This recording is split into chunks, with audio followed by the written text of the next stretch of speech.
What's up, everybody? It is Zach, the Dark Conservatarian, here with another episode of Strike Force. Here with, more specifically, another attempt at trying to catch myself in the algorithm by, instead of uploading a whole bunch of boring crap, be it a live stream or a video that people just like click on and then for 5 seconds they go watching it and go thinking, oh, this guy is boring, and then click off.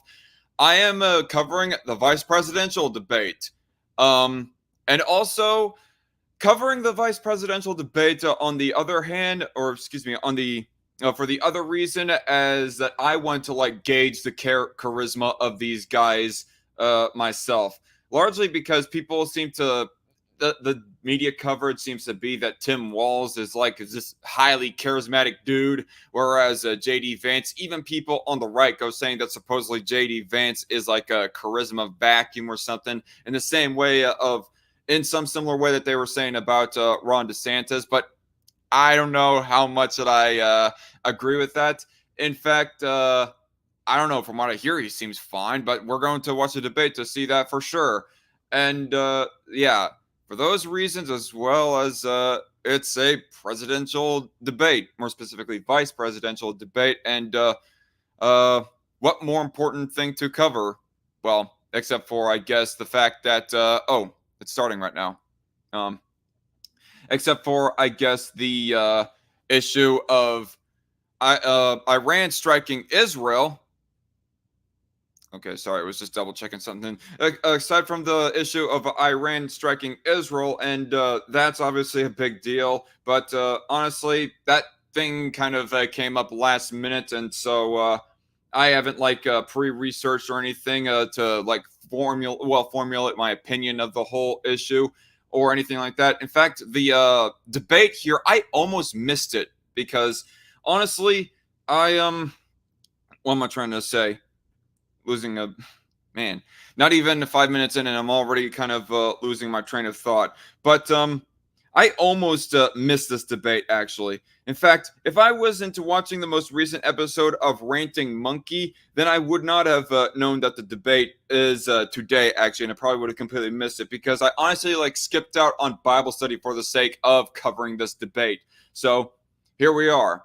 And also, another thing that I want to mention rather quickly before that we actually get into covering this debate is I am still working on the Cuties response video. The response video to an intelligent Cuties defender.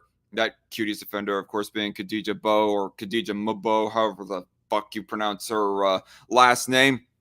Hopefully when that is actually fully edited and uploaded, that will actually give my channel a little bit more of a boost in the algorithm. But for right now, I guess covering a presidential debate or a vice presidential debate, whatever, we'll have to do for right now. So unmute the tab and let's play. There you have Governor Walz appears to be taking some notes. JD Vance doing the same as our colleagues. And they may have shaken hands before the cameras came. That's right. Oh, okay. Well, we have the vice presidential debate coming up in a moment. It will be moderated by our own Nora O'Donnell and Margaret Brennan. Ohio Senator JD Vance and Minnesota Governor Tim Walz take the stage. Well, they've taken the stage, so stick with us here and join us also on our streaming channel, CBS News 24/7, for exclusive content you won't see anywhere else. Thank you for joining us. Hello, Red Feather and Toasted in the live chat. I forgot it was happening too, says Red Feather. Yeah. Toasted says Trump 2024. Okay.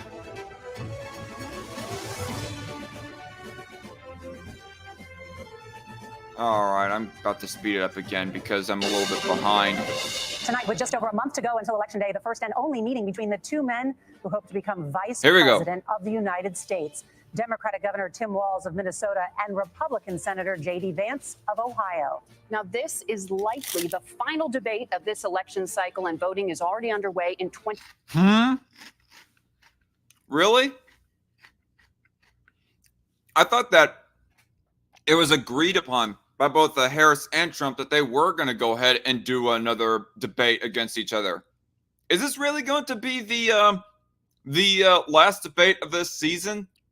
That's very weird.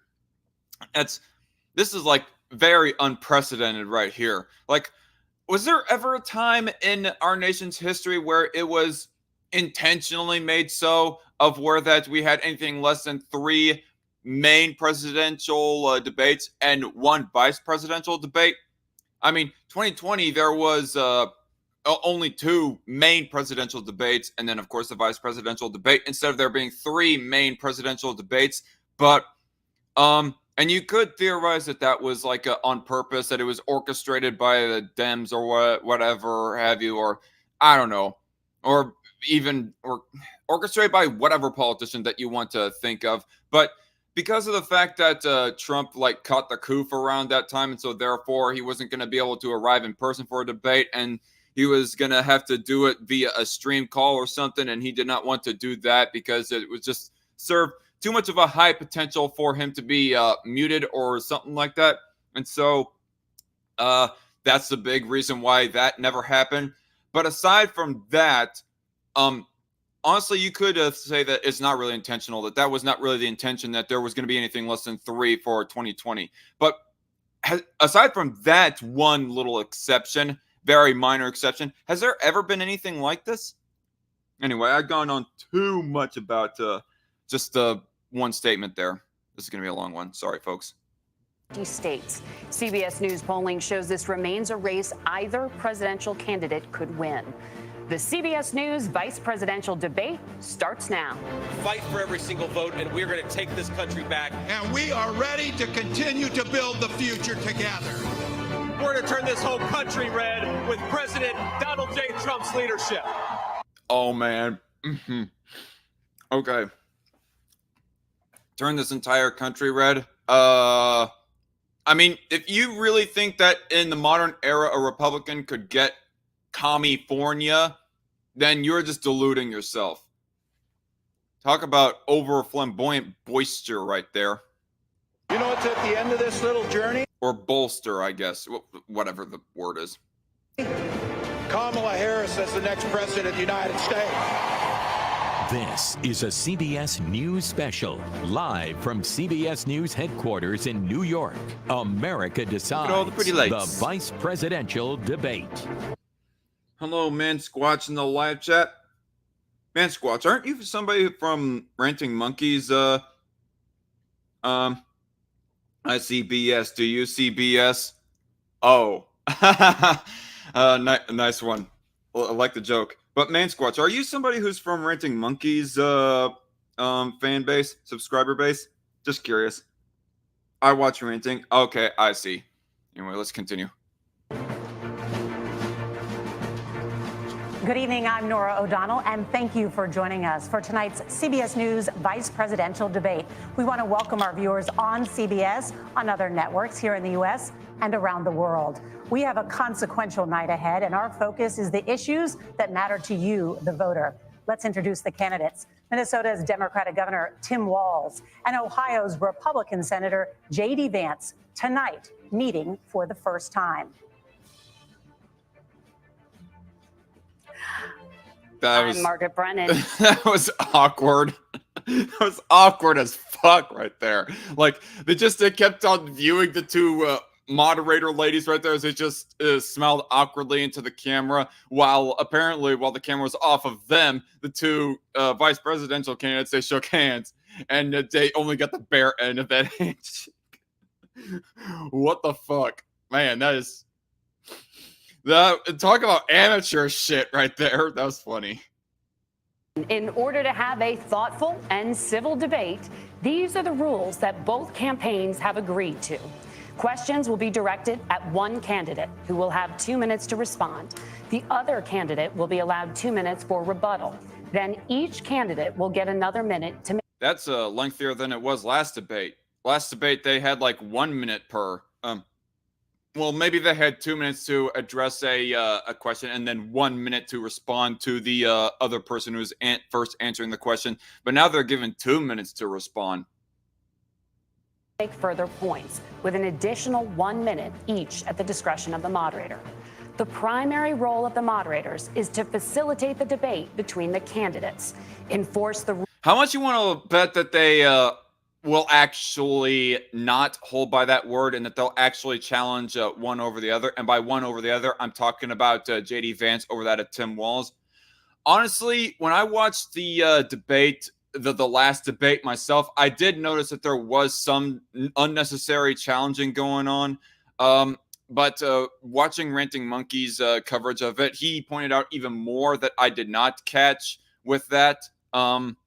So something tells me, yeah, that last debate was pretty bad as far as how much that the moderators were like continuing to argue with Trump and even like reiterating twice or at least once their question after they already asked it, and they did not think that they got the answer that they wanted out of Trump. Whereas Harris was allowed to give whatever answer, whatever kind of answer that she wanted to, and maybe even completely avoid the question, and the moderators would not reiterate their question to her, asking her again.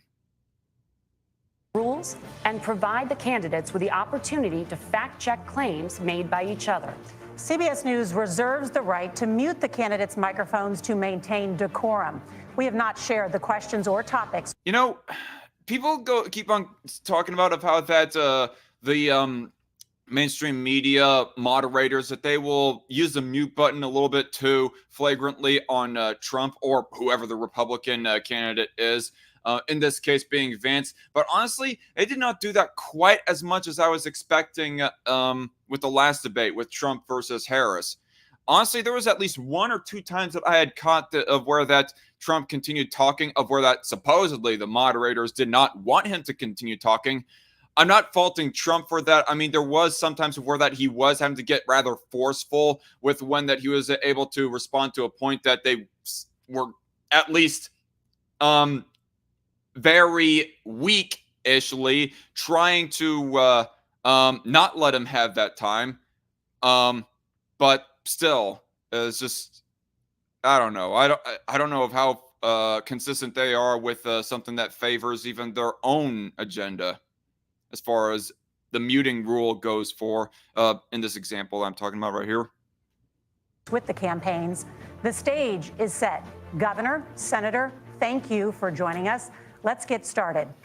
Tonight, our country is facing several unfolding crises. The Middle East is on the brink of war. Americans are suffering from the... On the brink of? It just erupted. The question is whether or not that we get involved. In my opinion, I don't think that we need to get involved. I mean, Israel has managed to, what I'm trying to say, has managed to stave off Egypt and insurmountable odds in the past by their own selves without any, at least physical assistance from any allies, be it like us, for example. I mean, maybe we gave them like material support and monetary support. I'm not sure about that. But as far as I know, we did not get involved with them, even though that they were like outnumbered 1 to 10. So why should we start now is my question. But anyway. The catastrophic impact of Hurricane Helene, and now a labor strike as 25,000 dock workers from Maine to Texas are... Whole lot of new shit that has developed in the course of just, what was it, 2 weeks? 2 weeks since I last live streamed? Picketing. We're going to begin tonight with the Middle East. Margaret. Thank you, Nora. Yeah, it was 2 weeks since I streamed my own live stream debate coverage of that debate, the last debate. Earlier today, Iran launched its largest attack yet on Israel, but that attack failed thanks to joint U.S. and Israeli defensive action. President Biden has deployed more than 40,000 U.S. military personnel and... Man Squatch says that each candidate has the option one time during the debate to challenge the other to a rap battle. I'd actually watch that. Maybe that would actually get the views up on these debates more. He also says, we have not shared the questions or topics with the candidates, but we did leave them laying on the table in the green room while we left the room with Walz being alone with the cookies. How dare you, Man Squatch, make comments about his fatness? He is more than allowed to enjoy his cookies. Anyway, I just now got a notification for this stream, says Red Feather. Well, better few minutes late than never, I guess. Assets to that region over the past year to try to prevent a regional war. Iran is weakened, but the U.S. still considers it the largest state sponsor of terrorism in the world, and it has drastically reduced the time it would take to... I mean, both can be true at the same time. They could have, like, their overall military strength weakened, but they still be able to provide definitely funds to smaller organizations. Develop a nuclear weapon. It is down now to 1 or 2 weeks' time. Governor Walz, if you were... Wait, is that 1 or 2 weeks' time to developing a nuclear weapon? Is that what she said? Getting scarily there, folks.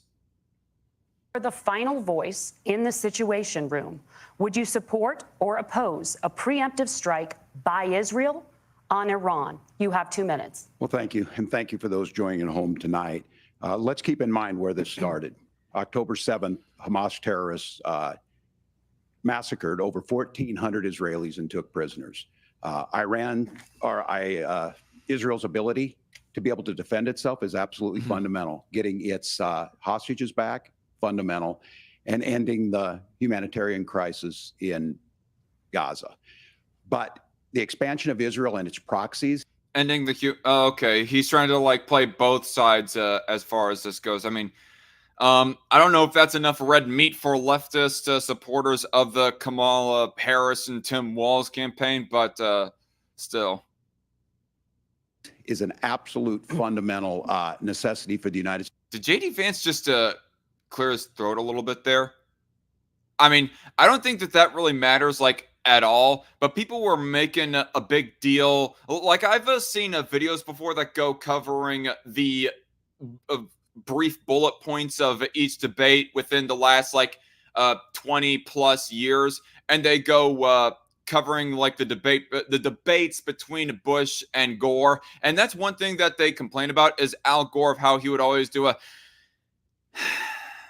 a very audible sigh into the microphone. And here is J.D. Vance just doing like a bit of a throat clear. I don't think it's a big deal, but I wonder of how that people are going to just react to that. I don't know. Can already hear some dank memes being posted on Twitter about it. States have the steady leadership there. You saw it experienced today, where along with our Israeli partners and our coalition, able to stop the income. Looking directly at Tim Walz there, whereas Trump did not look directly at Harris. I mean, I don't know. Which do you all think is a better look? To look just directly at the camera while your opponent is talking, or to look directly at your opponent as they are talking? Attack. But what's fundamental here is that steady leadership is going to matter. Actually, he did not like physically move right there with the throat clearing right there. I wonder if that's actually one of the moderators. That's a very deep sounding throat clearing, if that's really one of the ladies. It's clear, and the world saw it on that debate stage a few weeks ago. A nearly 80-year-old Donald Trump talking about crowd sizes is not what we need in this moment. But it's not just that. It's those that were closest to Donald Trump that understand how dangerous he is when the world is this dangerous. His chief of staff, John Kelly, said that he was the most flawed human being he'd ever met. And both of his secretaries of defense and his national security advisors said he should be nowhere near the White House. Now, the person closest to them, Donald Trump, said he's unfit for the highest office. That was sent. He still hasn't addressed the topic of whether or not that Israel gets to retaliate against Iran. He mentioned Israel retaliating against Hamas in Gaza, but not so much Iran. Like taking his sweet ass time trying to get to that. I mean, you weren't asked about Trump. You can address Trump sometime later. Just answer the dang question, you fatso. Senator Vance. I probably should refrain from the disrespectful comments for right now. I mean, Walz hasn't done anything truly that disrespectful yet. Although I can only imagine that he's going to make some childish comments about Vance supposedly fucking his own couch. We've seen out of Vice President Harris is we've seen steady. It's respectful to look at the person talking, says Red Feather. Okay. I think they should do a putt-putt hole. Oh, come on. That's boring, Red Feather. Honestly, I think watching a couple of political candidates do mini golf is just more boring than them arguing with each other about policy, if I was to be quite frank. He's doing more uhs and ahs than Jeff Goldblum, says Man Squatch. Almost seems that way. He sounds very nervous, stopping to think about what he was going to say. I mean, I personally am not much of one to talk myself, but that's a fair point to bring up when it comes to a national politician, Man Squatch. Wonder is going to get all those missiles that Iran sent to Hezbollah now that Hezbollah is gone. Nice. Leadership. We've seen a calmness. Fucking his couch. What? Yeah, you never heard of that, Red Feather? Wow. Anyway, I should just continue on with this. That is able to draw on the coalitions to bring them together. Understanding that our allies matter. When our allies see Donald Trump turn towards Vladimir Putin, turn towards North Korea, when we start to see that type of fickleness around holding the coalitions together, we will stay committed. And as the vice president said today we will protect our forces and our allied forces, and there will be consequences. Governor, your time is up. Senator Vance, the same question. Would you support or oppose a preemptive strike by Israel on Iran? You have 2 minutes. Wait, preemptive? They've already struck Israel. The time for preemptiveness is way past that. So, Margaret, I want to answer the question. First of all, thanks, Governor. Thanks to CBS for hosting the debate. And thanks, most importantly, to the American people who are watching. Don't do this whole thank you for this, that, and the other thing. Just address well, I don't know. Depends on how long he wants to take about that. Whatever. This evening and caring enough about this country to pay attention to this vice presidential debate. I want to answer the question, but I want to actually give an introduction to myself a little bit because I recognize a lot of Americans don't know. I need to move where I put my subwoofer at because I keep on kicking it underneath my desk. Who either one of us are. I was raised in a working class family. My mother required food assistance for periods of her life. My grandmother required Social Security help to raise me, and she raised me in part because my own mother struggled with addiction for a big chunk of my early life. I went to college. What's this got to do about Israel? What? On the GI Bill after I enlisted in the Marine Corps and served in Iraq. And so I stand here. Okay, he's roundabout was trying to get to the whole thing about military stuff by bringing up his own military shit, but he did it really roundabout when he mentioned irrelevant stuff about his childhood, of the way that he was raised and so forth. That's more of a talking point to bring up during the economic segment of the debate, not during foreign policy segment of the debate.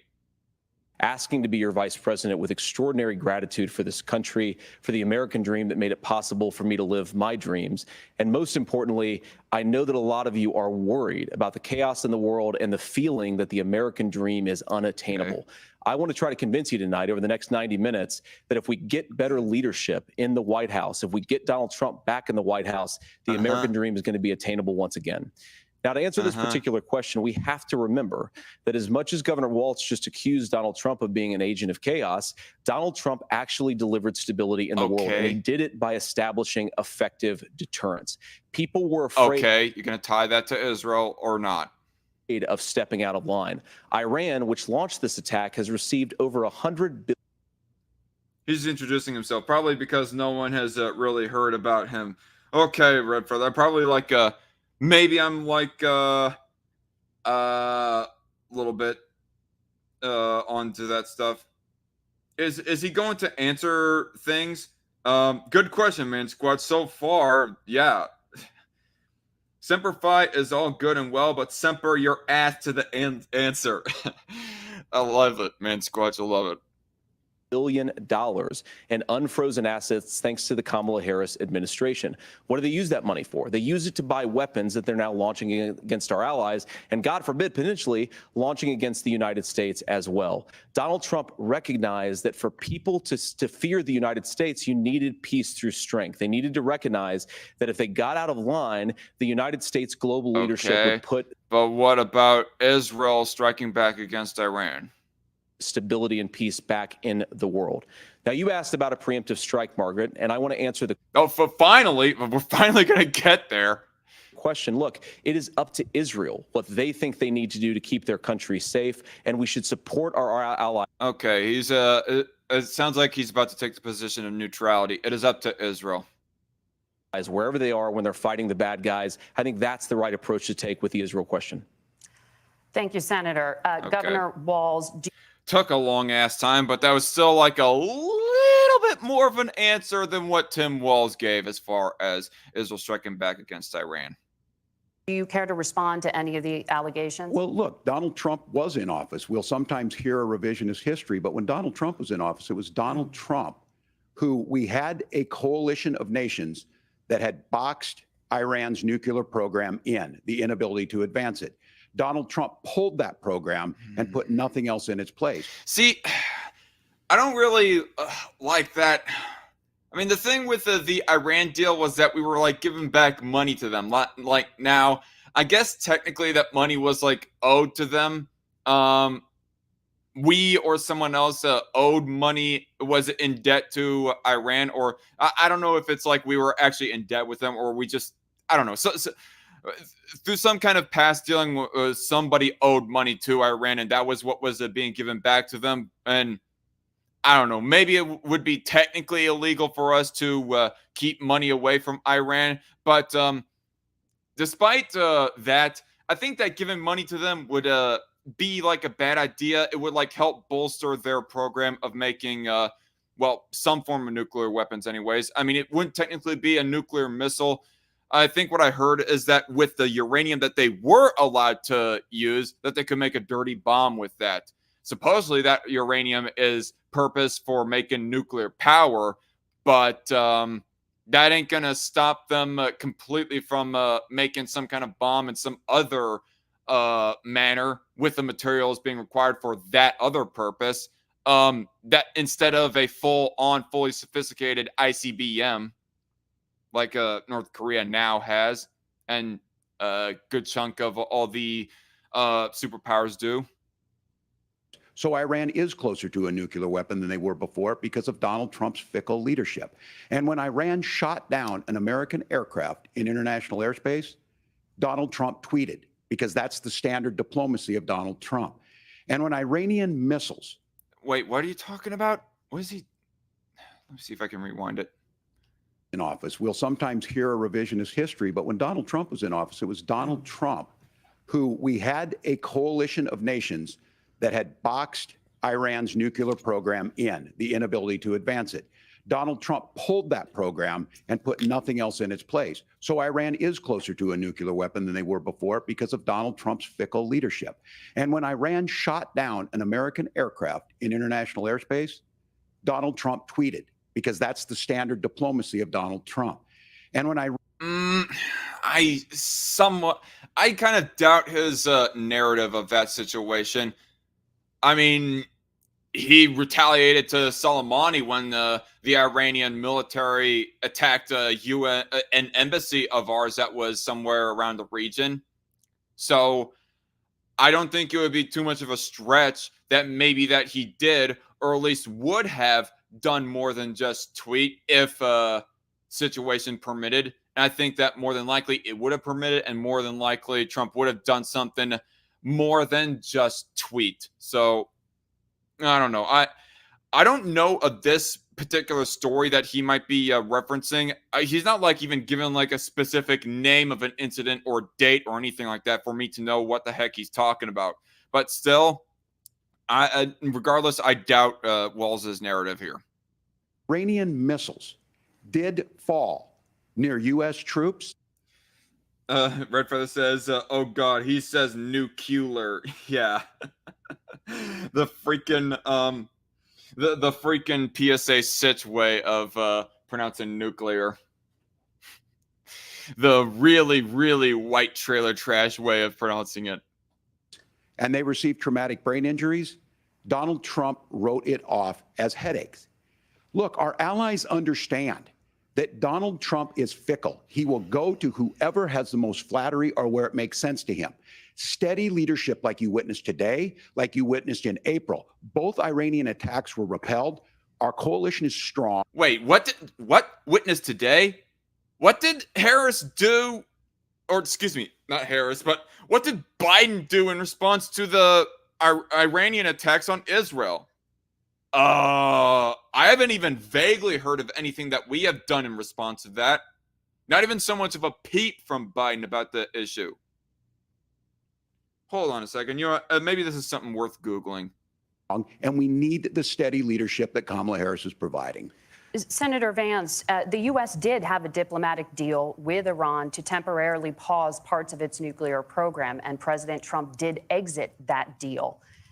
He recently said, just 5 days ago, the U.S. must now make. Biden directed U.S. military to help Israel shoot down Iranian missiles. That's, I don't know if that is in response to the most recent attack or if that is just a news report talking about some past incident, like talking about the whole story, trying to bring more context to it.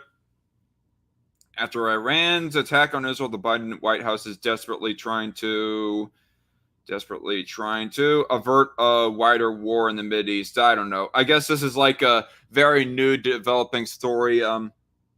So excuse my ignorance, people. I guess there is supposedly, or at least some surface level stuff being done by the Biden administration in response to this.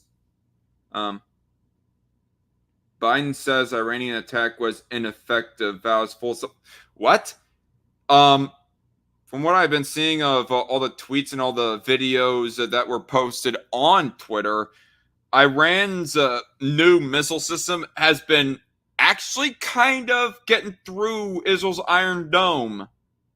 So saying that it's ineffective, not really, President Biden, not really. Make a diplomatic deal with Iran because the consequences are impossible. Did he make a mistake? You have 1 minute. Well, first of all, Margaret, diplomacy is not a dirty word, but I think that's something that Governor Walz just said is quite extraordinary. You yourself just said Iran is as close to a nuclear weapon today as they have ever been. And Governor Walz, you blame Donald Trump. Who has been the vice president for the last 3.5 years? And the answer is your running mate, not mine. Donald Trump consistently made the world more secure. Now, we talk about...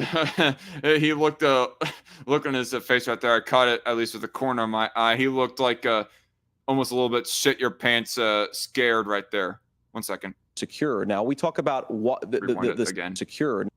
Now, Guys understand that Donald Trump is fickle. He will go to whoever has the most flattery or where it makes. The Iron Dome has been built to handle Hamas rockets, not more advanced rockets, and it was doing pretty good, but it needs development, says Man Squatch. Okay. Sense to him. Steady leadership like you witnessed today. Thanks for your 2 cents. Sorry. I'm not trying to be dismissive of things said in the live chat. I'm just trying to be quick. Like you witnessed in April. Both Iranian attacks were repelled. Our coalition is strong, and we need the steady leadership that Kamala Harris is providing. Senator Vance, the U.S. did have a diplomatic deal with Iran to temporarily pause parts of its nuclear program, and President I rewound it way too much. Sorry, folks. Trump did exit that deal. He recently said, just 5 days ago, the U.S. must now make a diplomatic deal with Iran because the consequences are impossible. Did he make a mistake? You have 1 minute. Well, first of all, Margaret, diplomacy is not a dirty word, but I think that's something that Governor Walz just said is quite extraordinary. You yourself just said Iran is as close to a nuclear weapon today as they have ever been. And Governor Walz, you blame Donald Trump. Who has been the vice president for the last 3.5 years? And the answer is your running mate, not mine. Donald Trump consistently made the world more secure. Now, we talk about I don't know. the sequence of events. I don't know. I wasn't paying direct attention to his face. I guess it wasn't that much of a scared shitless kind of look in his face. But regardless, it's still a legitimate point that Vance has brought up, actually. Like, want to go on about how there was a deal back during the Obama years and Trump destroyed it. We haven't heard anything about the Iran deal ever since the Trump administration. Like, have there really been any developments, any improvements, or progression or anything as far as getting an Iran deal and stopping Iran from getting any kind of nuclear weapon or even like proto-nuclear weapon for that matter? Like, I don't think there has been, not that I've heard. That led us to where we are right now. And you can't ignore October the 7th, which I appreciate Governor Walz bringing up. But when did Iran and Hamas and their proxies attack Israel? It was during the administration of Kamala Harris. So Governor Walz can criticize Donald Trump's tweets, but effective, smart diplomacy and peace through strength is how you bring stability back to a very broken world. Donald Trump has already done it once before. Ask yourself at home, when was the last time? I'm 40 years old. He keeps on shifting around a whole lot on his feet there. Like, do you see this? He's like going back and forth. I mean, do you have like foot problems, Walz, or are you like legitimately nervous right now? It was the last time that an American president didn't have a major conflict break out. The only answer is during the 4 years that Donald Trump was president. Gentlemen, we have a lot to get to. Nora? Margaret, thank you. Let's turn now to Tim does look nervous, says Red Feather. All right. Yeah, my opinion too. Hurricane Helene. The storm could become... I just want to say for the side note, I thought it was pronounced Helen or Helen for a while now, despite there being like an extra E at the end of it. But I guess it's pronounced Helene is how the hurricane is being, is what the hurricane is being called. Which, that's a new name. I've never heard of the name Helene. One of the deadliest on record. More than 160 people are dead and hundreds more are missing. And I gotta say, it's looking to be more disastrous than Katrina.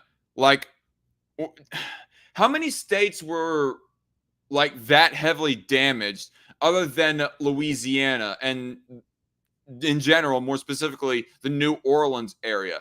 I mean, was there massive reports about the Houston area of Texas or Alabama or Mississippi being about as destroyed as New Orleans and Louisiana was back during Hurricane Katrina, or even now with Florida and North Carolina and even parts of Tennessee as they have been damaged by Hurricane Helene?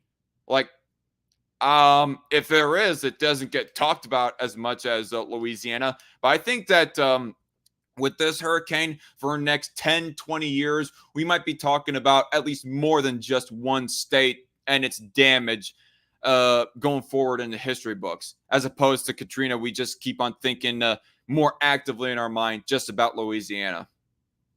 Scientists say climate change makes these hurricanes larger, stronger, and more deadly because of the historic rainfall. Senator Vance. Man Squatch says maybe he has gout. He shouldn't have had all that P-A-T-E. What's it? I'm reading the word P-A-T-E, and that just spells pate to me. Peyote? Is that what you're trying to spell there, but you're not allowed to spell the full word right there? Man Squatch also says her eyes are rather far apart, referring to one of the moderators. I don't know. I'll have to see that a little later. Red Feather says, yeah, the states it went through weren't used to tropical storm conditions. It wasn't great here in Florida, but where it went north is worse. Okay. I hear you, Red Feather. According to CBS News polling, 7 in 10 Americans and more than 60% of Republicans under the age of 45 favor the U.S. taking steps to try and reduce climate change. Senator, what responsibility? Are we talking about voluntary steps or are we talking about government steps? You have to give that extra bit of context when you go speaking about those polled opinions right there. Would the Trump administration have to try and reduce the impact of climate change? I'll give you 2 minutes. Sure. Right. So first of all, let's start with the hurricane, because it's an unbelievable, unspeakable human tragedy. I just saw today actually a photograph of 2 grandparents on a roof with a 6-year-old child, and it was the last photograph ever taken of them because the roof collapsed and those innocent people lost their lives. And I'm sure Governor Walz joins me in saying our hearts go out to those innocent people, our prayers go out to them, and we want as robust and aggressive as a federal response as we can get to save as many lives as possible. And then, of course, afterwards, I don't know, the nod there just looked a little bit exaggerated to me from Tim. To help the people in those communities rebuild. I mean, these are communities that I love. Some of them I know very personally in Appalachia, all across the Southeast. They need their government to. Did he just pronounce Appalachia like Appalachia? Cringe. Who the heck pronounces it that way? He's like the first person for me to ever hear pronounce it like that. It's Appalachia. Anyway, the nitpicks aside.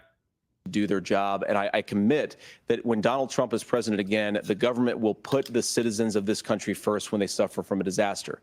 Now, Nora, you asked about climate change. I think this is a very important issue. Look, a lot of people are justifiably worried about all these crazy weather patterns. I think it's important for us, first of all, to say, Donald Trump and I support clean air, clean water. We want the environment to be cleaner and safer. But one of the things that I've noticed some of our Democratic friends talking a lot about is a concern about carbon emissions, this idea that carbon emissions drives all of the climate change. Well, let's just say that's true, just for the sake of argument, so we're not arguing about weird science. Let's just say that's true. Well, if you believe that, well, okay. Let me look at the live chat here. People are trapped in Asheville, North Carolina, for example, says Red Feather. Yeah. Locals probably pronounce it that way. Really? Really? I don't know. I think it was like James Lindsay that I heard pronounce Appalachia like Appalachia instead of Appalachia. And he gone talking about Appalachia like if he was a native to West Virginia or some other part of the country that is generally part of the Appalachia Mountains. What would you want to do? The answer is that you'd want to reshore as much American manufacturing as possible, and you'd want to produce as much energy as possible in the United States of America because we're the cleanest economy in the entire world. What have Kamala Harris's policies actually led to? More energy production in China, more manufacturing overseas, more doing business in some of the dirtiest parts of the entire world. And when I say that, I mean to be fair, I don't know. I don't want to throw an argument to give ammunition for leftists out there, but part of one of the reasons as to why that is because of regulations that we put on our own economy, and thus that makes other companies want to do business, set up their factories or whatever overseas rather than send them up here in the States, or power plants or anything like that. Amount of carbon emissions they're doing per unit of economic output. So if we actually care about getting cleaner air and cleaner water, the best thing to do is to double down and invest in American workers and the American people. And unfortunately, Kamala Harris has done exactly the opposite. Governor Walz, you have 2 minutes to respond. Well, we got close to an agreement because all those things are happening. Look, first of all, it is a horrific tragedy with this hurricane. And my heart goes out to the folks that are down there in contact with the governors. I serve as co-chair of the Council of Governors as we work together on these emergency managements. Governors know no partisanship. They work together. So all of the governors and the emergency responders are on the ground. Those happen on the front end.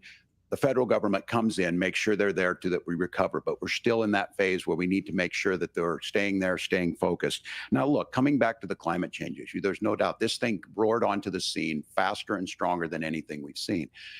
Senator Vance has said that there's a climate problem in the past. Donald Trump called it a hoax and then joked that these things would make more beachfront property to be able to invest in. What we've seen out of the Harris administration now, the Biden-Harris administration, is we've seen this investment. We've seen massive investments, the biggest in global history that we've seen in the Inflation Reduction Act, has created jobs all.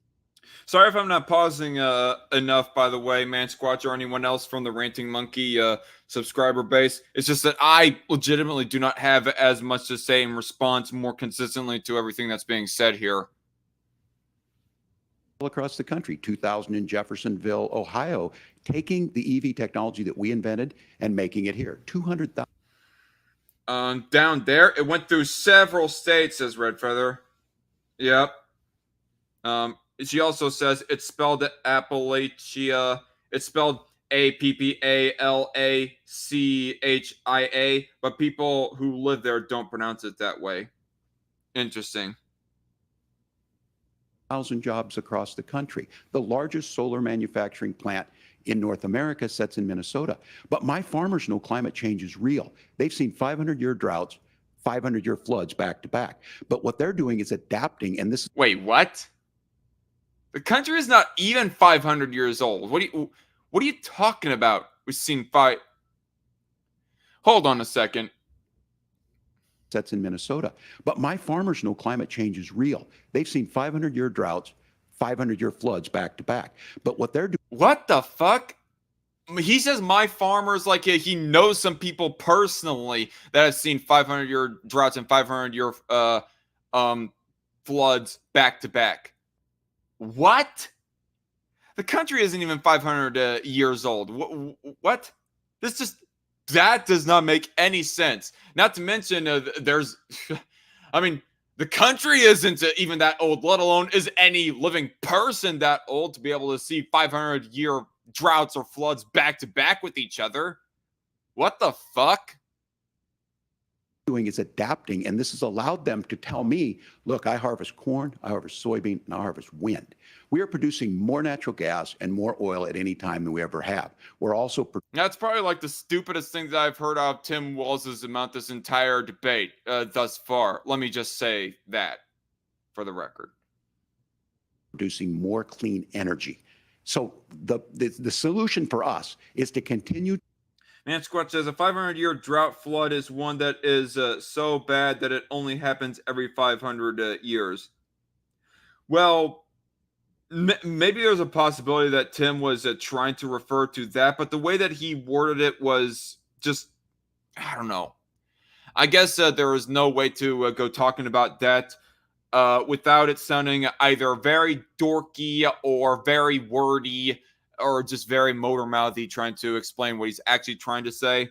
But the way that he worded it right there just made it sound like as if he knows personally some farmers that are 1,000+ years old that have seen 500-year, droughts / floods back to back with each other. To move forward, that climate change is real. Reducing our impact is absolutely critical, but this is not a false choice. You can do that at the same time you're creating the jobs that we're seeing all across the country. That's exactly what this administration has done. We are seeing us becoming an energy superpower for the future, not just the current. And bullshit.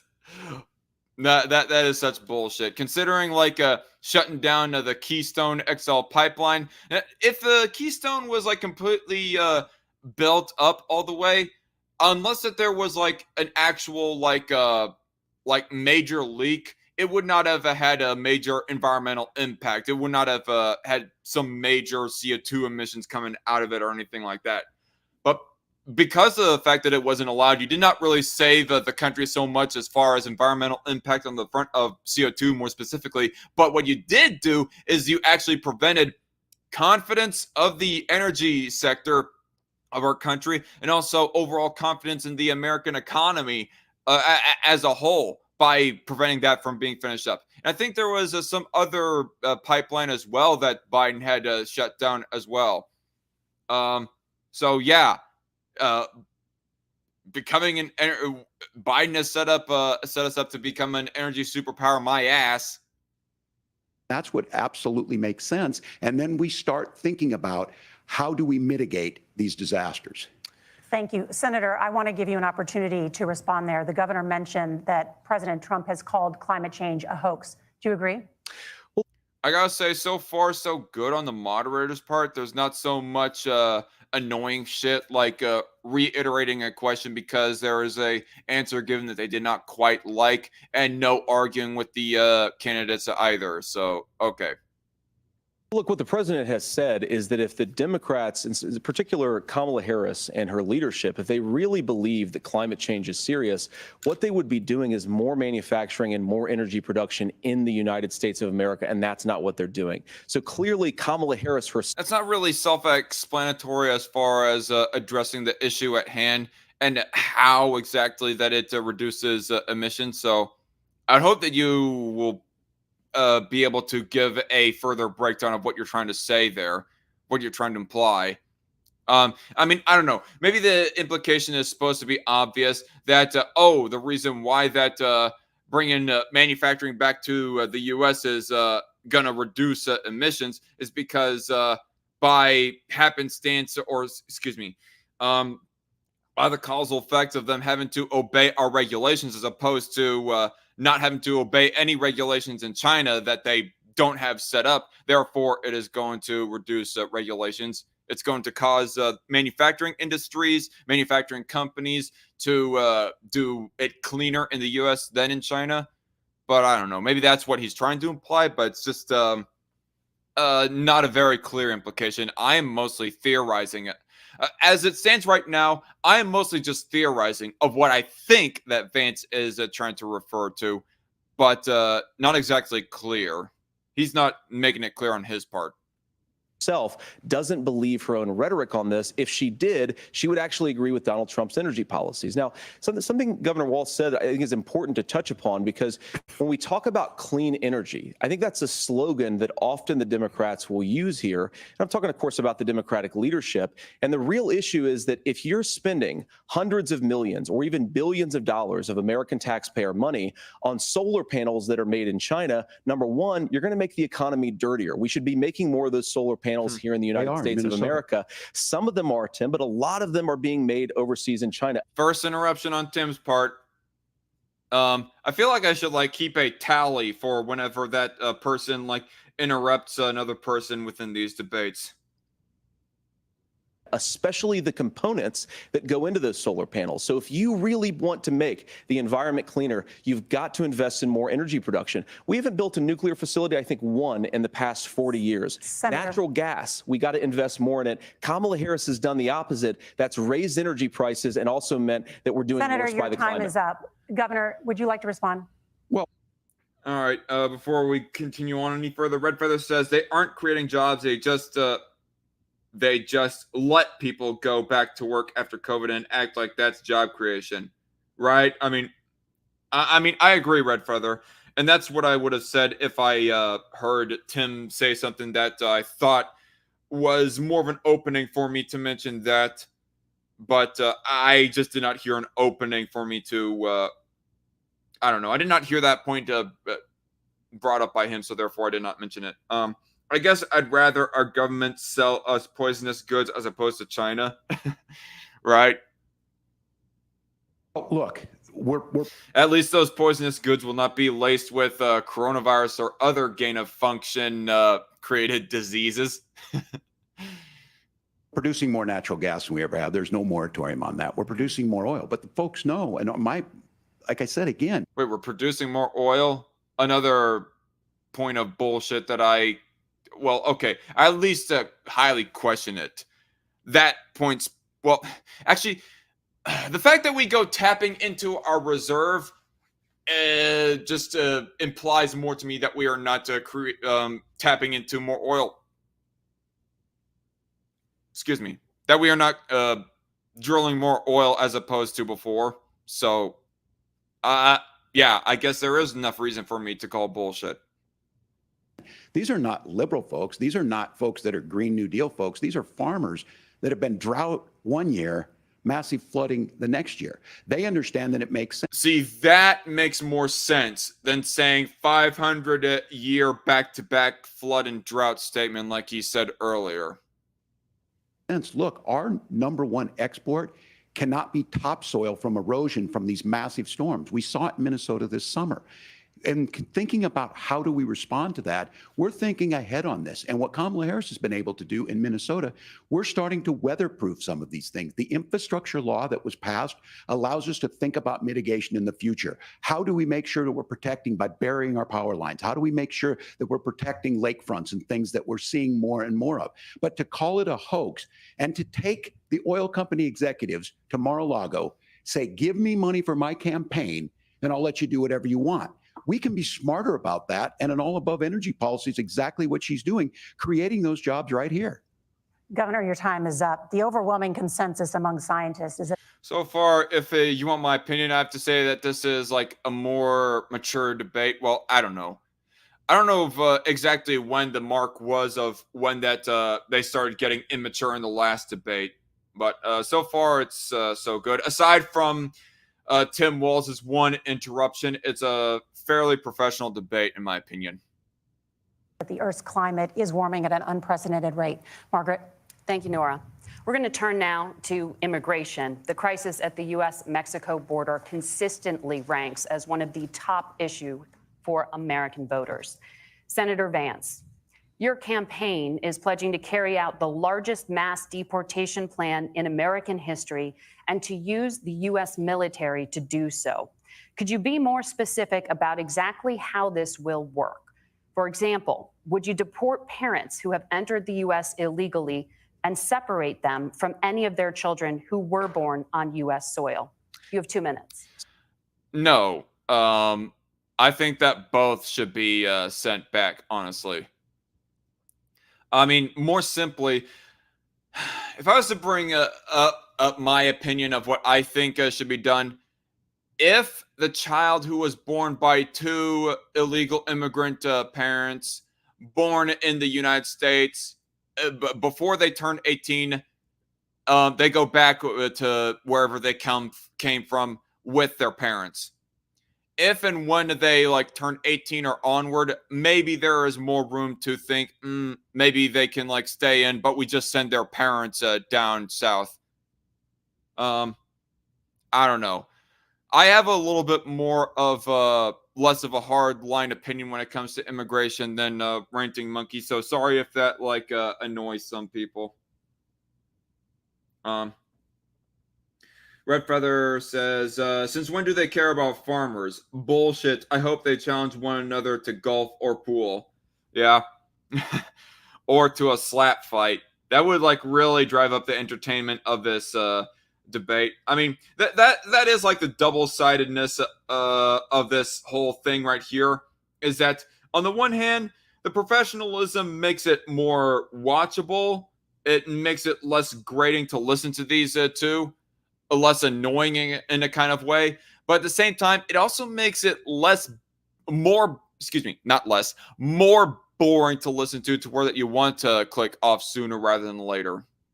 But anyway, hopefully something interesting will happen soon. Gotta BRB. See you later, Red Feather. Hurry back. So first of all, Margaret, before we talk about deportations, we have to stop the bleeding. We have a historic immigration crisis because Kamala Harris. Tell me in the live chat, what do you guys think should happen first? Should deportations happen first, or should securing the border itself happen first? I mean, in my opinion, I think that the plugging up the border should happen first, but I don't know. I guess that's a no shit Sherlock kind of answer. Even some leftists can agree with plugging up the border. Whether or not they agree with the idea of any kind of deportation of any kind of illegal immigrant at all, but still, I don't know. Weird question, I know, but still, I just throw it out for the live chat, I guess. Started and said that she wanted to undo all of Donald Trump's border policies.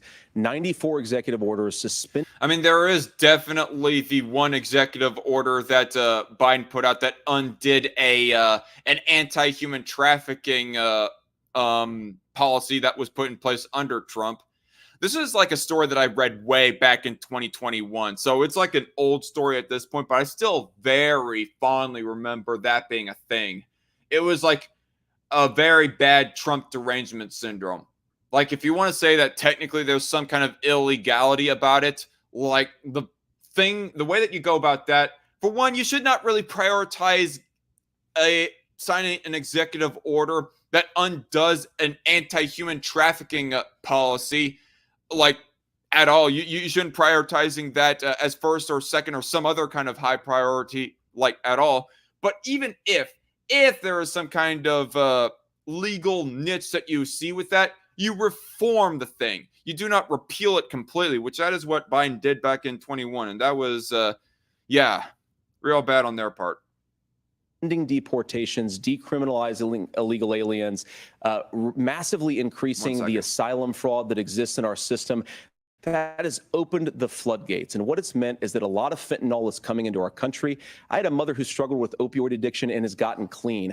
I don't want people who are struggling with addiction to be deprived of their second chance, because Kamala Harris let in fentanyl into our communities at record levels. So you've got to stop the bleeding. You've got to re-implement. I gotta say, that's a fairly compelling of Vance to bring up. Stop the bleeding into the country. Well, plug up the border just in general, so that there is not such an overflow of illegal drugs and, quite frankly, harmful drugs. Like, everybody wants to say that, oh, weed is good, man. But I think that we can all pretty much unanimously agree that things like fentanyl, meth, and opioids serve like no real good purpose that some other safer, less damaging alternative could not suffice as as an actual alternative to whatever good quality, supposedly good quality that you were getting out of those other harsher drugs. And yeah, the relatability that he's trying to put right there, that was good on his part. And also, there's another thing. I don't think I've heard Tim Walz actually mention anything so far about his own personal story, or at least in a way that actually compels people. Like, oh, my family grew up poor, grew up in the slums of Minneapolis, or whatever bullshit. But I don't know. It's just still kind of waiting. That is, if it happens at all. Or maybe it is a possibility that Vance actually did have a harder upbringing than Walz. Let's see. Donald Trump's border policies, build the wall, re-implement deportations. And that gets me to your point, Margaret, about what do we actually do?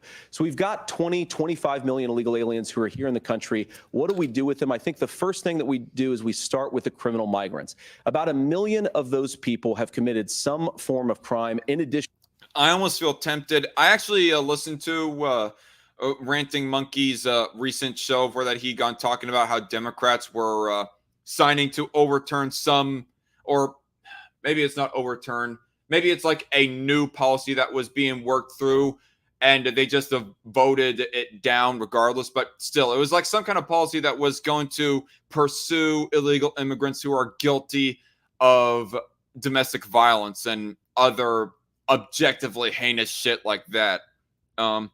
And yeah, I still gotta make a highlight clip of that one story sometime. That is, if I have the time anytime soon. To crossing the border illegally, I think you start with deportations on those folks.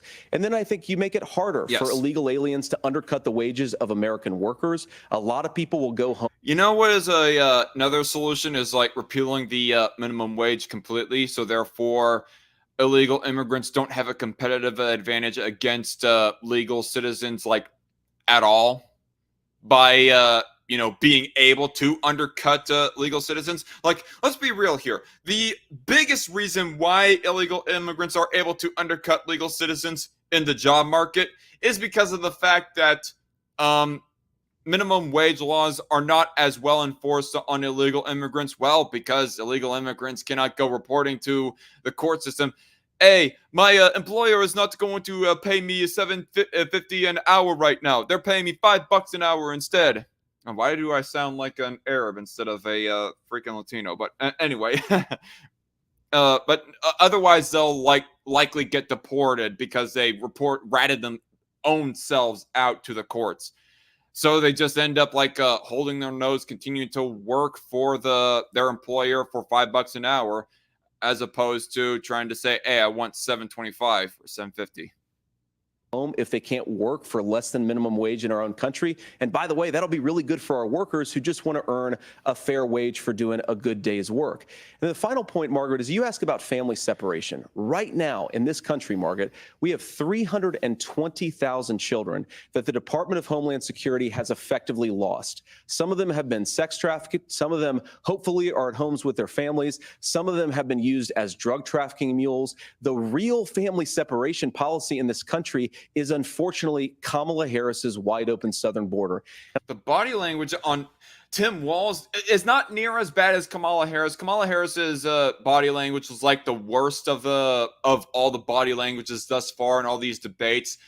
But Tim Walz is not looking real good either. Like, honestly, people go talking about resting bitch faces of where that a person just looks always grumpy all the time. This isn't quite like a resting bitch face, but this is just like a resting wimp face right here is what it is. Tim Walz has major resting wimp face, and it's not a good look for somebody who is becoming a U.S. politician on the national level, who's going to have to be, servicing internationally by, like, I don't know, negotiating with international world leaders or anything else like that. And not to mention his fidgeting and squirming around at his podium. That's just, I don't know. It's not a good look either. I mean, forget about the clearing throat sound effect that I was thinking that I was hearing from Vance earlier. This is like worse. I mean, if we are to just be talking about body language, even though that's not really the thing that wins a debate, but regardless, still. I'd ask my fellow Americans to remember when she came into office, she said she was going to do this. Real leadership would be saying, you know what, I screwed up. We're going to go back to Donald Trump's border policies. I wish that she would do that. It would be good for all of us. Governor. Unfortunately, we live in the partisan world right now that we do, and you cannot give your predecessors any kind of credit. That is the way the game is played. Is an unfortunate thing, and I wish it was otherwise. Don't get me wrong, people.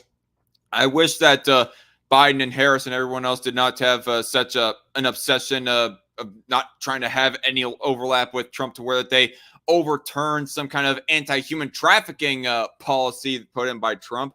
But still, the way that we live in right now is just, yeah, it's nasty. Modern politics is.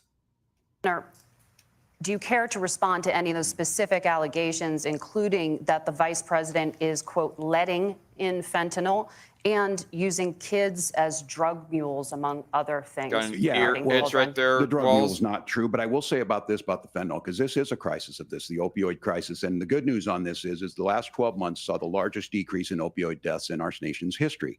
30% decrease in Ohio, but there's still more work to do.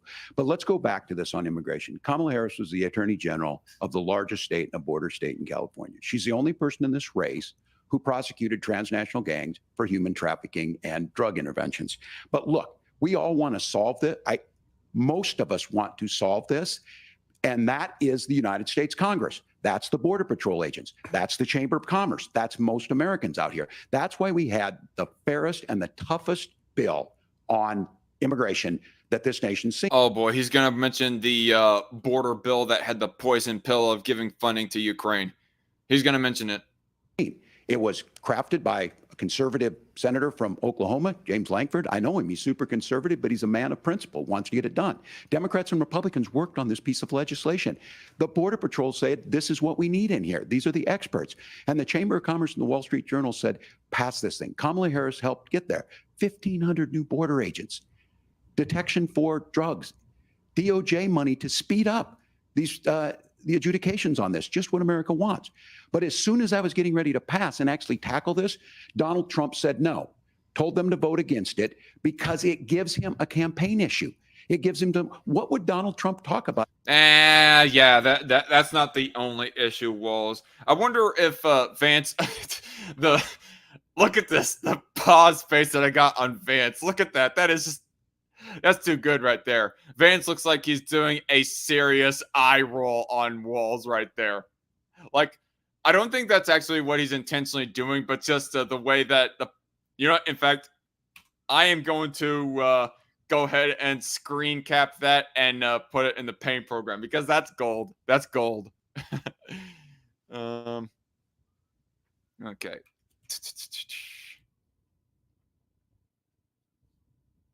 All right.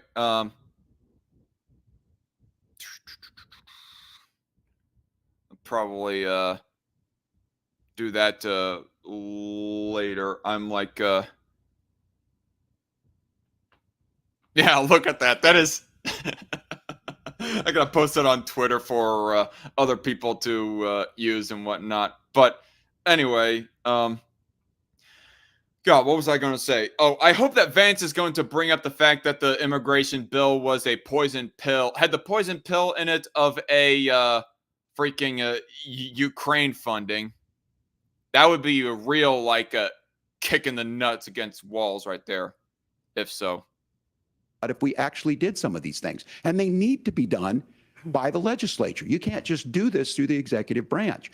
So look, we have the options to do this. Donald Trump had 4 years. He had 4 years to do this. And he promised you, America, how easy it would be. I'll build you a big, beautiful wall, and Mexico will pay for it. Less than 2% of that wall got built, and Mexico didn't pay a dime. Legitimate point, fair point, brought up by Walz. Even a point that gets admitted by, well, by Ranting Monkey. He focused on repairing a lot of the old wall and built only a little bit more wall. Like, what is it, 200 feet worth? But here we are again, 9 years after he came down that escalator, dehumanizing people and telling them what he was going to do. As far as the deportation plan, at one point, Senator Vance said it was so unworkable to be laughable.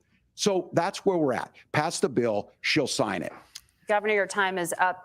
Senator, the question was, will you separate parents from their children, even if their kids are... I guess he did not really answer that. I did not catch that earlier, but I wasn't paying attention. U.S. citizens. You have 1 minute. Margaret, my point is that we already have massive child separations thanks to Kamala Harris's open border. And I didn't accuse Kamala Harris of inviting drug mules. I said that she enabled the Mexican drug cartels to operate freely in this country. And we know that they use children as... Walz is like, he's giving credit to Vance. He's like, fair point. Drug mules, and it is a disgrace, and it has to stop. Look, I think what Tim's... Are they really allowing notes? Well, I don't know. I guess it's like personal notes that he's taken just live ever since he stepped on the stage here. I don't know. It just, that looks like a real big sheet of paper right there to be taking notes on. Said just doesn't pass the smell test. For 3 years, Kamala Harris went out bragging that she was going to undo Donald Trump's border policy. She did exactly that. We had a record number of illegal crossings. We had a record number of fentanyl coming into our country. And now that she's running for president, or a few months before, she says that somehow she got religion and cared a lot about a piece of legislation. The only thing that she did when she became the vice president, when she became the appointed border czar, was to undo 94 Donald Trump executive actions that opened the border. This problem is leading to massive problems in the United States of America. Parents who can't afford health care, schools that are overwhelmed. It's got to stop, and it will when Donald Trump is president again. Senator, your time is up. Governor, what about our CBS News polling, which does show that a majority of Americans, more than 50%, support mass deportations? Look, we fixed this issue. That's interesting. The specifics of who they deport is probably like is what is more disagreed upon, but that is very interesting. With a bill that is necessary, but the issue on this is what happens when you don't want to solve it. You demonize it. And we saw this. And by the way, Vance apparently did not bring up the poison pill of Ukraine funding with the immigration bill. That's a boo-boo on his part. Big time potential right there for a win, and he did not exploit it. And Senator Vance, and it surprises me on this, talking about and saying, I will create stories to bring attention to this. That vilified a large number of people who were here legally in the community of Springfield. The Republican governor said, it's not true, don't do it. There's consequences for this. There's consequences. We could come together. Senator Langford did it. We could come together and solve this if we didn't let Donald Trump continue to make it an issue. And he actually keeps on looking up in the upper left, well, our upper left corner right there. It's just, I wonder what he's looking at. Is he looking at a camera? Are you looking at a light? Is there like, what is up there, Mr. Vance? Is there like some kind of sound system engineer or something that is working up there? Is he making funny faces at you or something? What's going on? the consequences in Springfield were the governor had to send state law enforcement to escort kindergartners to school. I believe Senator Vance wants to solve this, but by standing with Donald Trump and not working together to find a solution, it becomes a... He's being fairly charitable to Vance. I think that maybe part of the reason why he's being charitable to Vance is that he's trying to tap into Vance's former Never Trumperisms about how that JD was formerly a big-time Never Trumper, even said that Donald Trump is America's Hitler, that kind of jazz. And yeah, he's trying to tap into that side of Vance to try and whittle down the pro-Trump side of Vance. Talking point. And when it becomes a talking point like this, we dehumanize and villainize other human beings. Tim, Governor, your time is up. Senator, I'll give you 1 minute, but let me just ask you the question first. The governor had... You know, I'm going to take a pause here. I feel like I should maybe do something here. Do I have anything more in the live chat? I'm checking on my StreamYard browser. Nope, there is nothing more showing on my StreamYard browser. I just want to save this. Save pictures. Sorry, I'm trying to go ahead and just save this picture that I screen capped. JD Vance eye roll.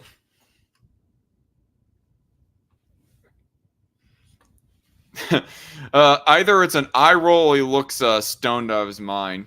Either one. Man, not a whole lot of activity going on in the live chat right now. I was just that was the reason why I was looking at my StreamYard browser right there, as opposed to just fully relying on my YouTube browser on my phone right here.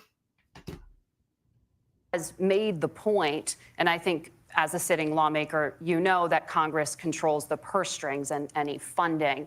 So you have said repeatedly that Donald Trump would, through executive action, solve this. Do you disagree that Congress controls the purse strings and would need to support many of the changes that you would actually want to implement? You have 1 minute. Look, Margaret, first of all, the gross majority of what we need to do at the southern border is just empowering law enforcement to do their job. I've been to this. Come on, people. I need some activity in the live chat because, honestly, this is a more of a boring debate than the last one. Southern border more than our borders are, Kamala Harris has been. And it's actually heartbreaking because the Border Patrol agents, they just want to be empowered to do their job. Of course, additional resources would help, but most of this is about the... Then again, I guess there's not a whole lot to say in response to this. So, I don't know. Don't feel pressured to say anything in the live chat. But just glad that whoever is listening is listening. President and the vice president empowering our law enforcement to say, if you try to come across the border illegally, you've got to stay in Mexico. You've got to go back through proper channels. Now, Governor Walz brought up the community of Springfield, and he's very worried about the things that I've said in Springfield. Look, in Springfield, Ohio, and in communities all across this country, you've got schools that are overwhelmed. You've got hospitals that are overwhelmed. You have got housing that is totally unaffordable because we brought in millions of... I think we're about 23 to 30 minutes in on this debate. Illegal immigrants to compete with Americans for scarce homes. The people that I'm most worried about in Springfield, Ohio, are the American citizens who have had their lives destroyed by Kamala Harris's open border. It is a disgrace, Tim. Referring to they're eating the dogs, they're eating the cats comments. He's just not trying to be explicit about those statements because he knows that Trump got a lot of crap for that, even though it's not entirely false on Trump's part for him to have mentioned that. And I actually think, I agree with you. I think you want to solve this problem, but I don't think that Kamala Harris does. Senator, your time is up. Governor, you have 1 minute to respond. Too much good faith in this debate here. they're both crediting each other way too much to where that this is making it, well, it's not quite a circle jerk, but it's way too respectful of a debate for it to be like fully really entertaining to watch. I mean, I guess that's for the better. Maybe this can be like a start for like what am I trying to say? A revitalization of respect and civil emphasis on the word civil discourse in American politics. Maybe, I mean, maybe not. I mean, people will not really care about the vice presidential debates as much as the prime presidential debates, but I don't know. Maybe these two are trying to set a new precedent a healthier precedent going forward in the world of American politics.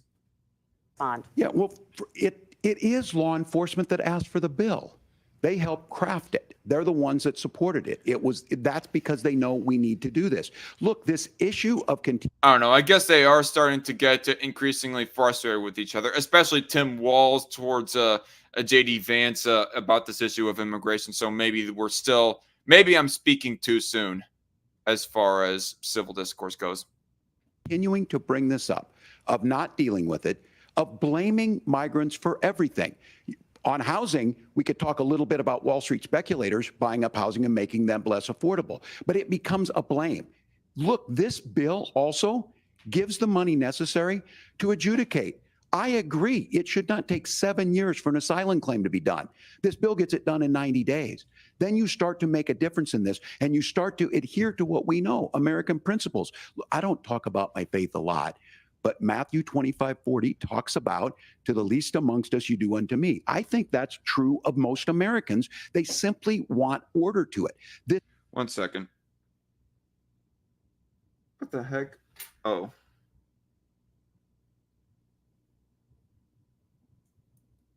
Huh. I'm gonna watch that later. It looked almost like a curvy female version of Wolverine or something that I saw on Facebook Reels. Sorry, I'm getting distracted. Just want to post something very quickly. This bill does it. It's funded. It's supported by the people who do it. And it lets us keep our dignity about how we treat other people. Thank you, Governor. And just to clarify for our viewers, Springfield, Ohio does have a large number of Haitian migrants who have legal status, temporary protected status. Well, Margaret, but thank you, Senator. We have so much to get to. Margaret, I think it's important because we're going to turn out of the economy. Wait, I don't know. I wasn't paying that close attention for if there was anything to respond to with Tim Walz there, but I guess what Vance is trying to do there is that he's trying to be as assertive as Trump in trying to make sure that he gets some decent enough response time. But I don't know. This might be the part of where that the debate goes kind of downhill. Margaret, the rules were that you guys weren't going to fact check. And since you're fact checking me, I think it's important to say what's actually going on. So there's an application. Wait. What do you say? But it becomes a blame. Look, this bill also gives the money necessary to adjudicate. I agree. It should not take 7 years for an asylum claim to be done. This bill gets it done in 90 days. Then you start to make a difference in this, and you start to adhere to what we know, American principles.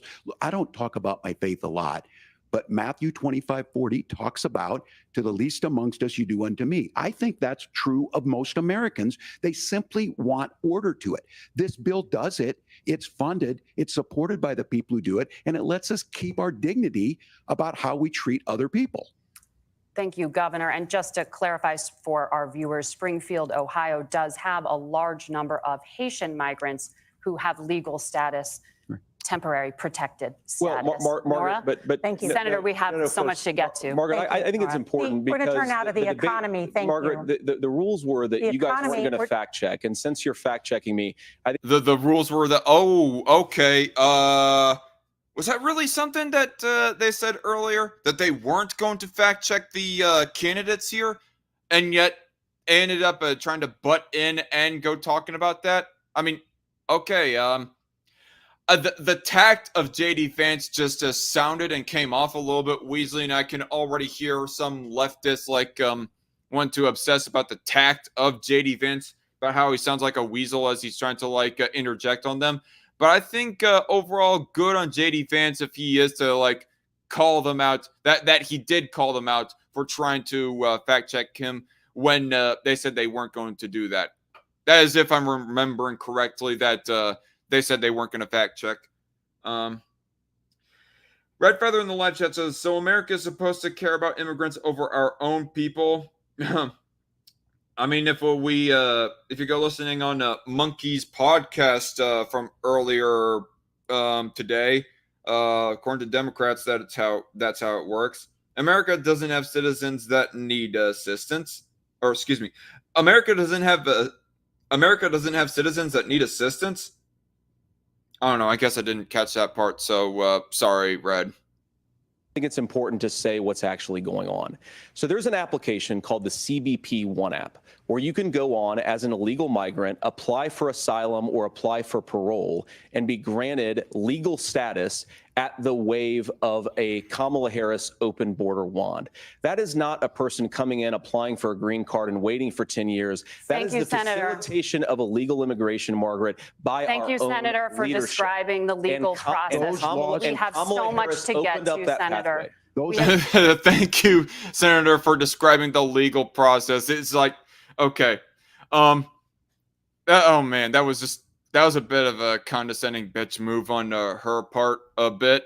I mean, honestly, maybe technically and legally it is technical by the letter of the law. It is a legal way of getting citizenship. They are making themselves legal or immigrating legally by using that app.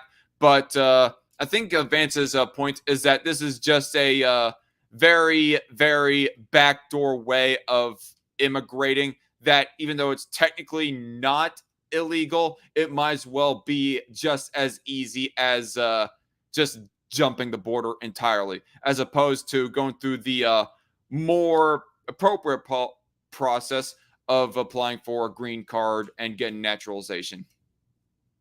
Laws have been on the books since 1990. Thank you, gentlemen. The CBP One app has not been on the books since 1990. It's something that Kamala Harris created, Margaret. Gentlemen, really? The audience can't hear you because your mics are cut. I don't know. I was able to hear Vance right there, or at least I think that was Vance. I don't know. It could be Tim Walz, and he just sounded a little bit more like Vance without a microphone. Apparently, I guess they aren't going to be as loose on the rule of muting, to where that they don't mute as much as they say that they are going to.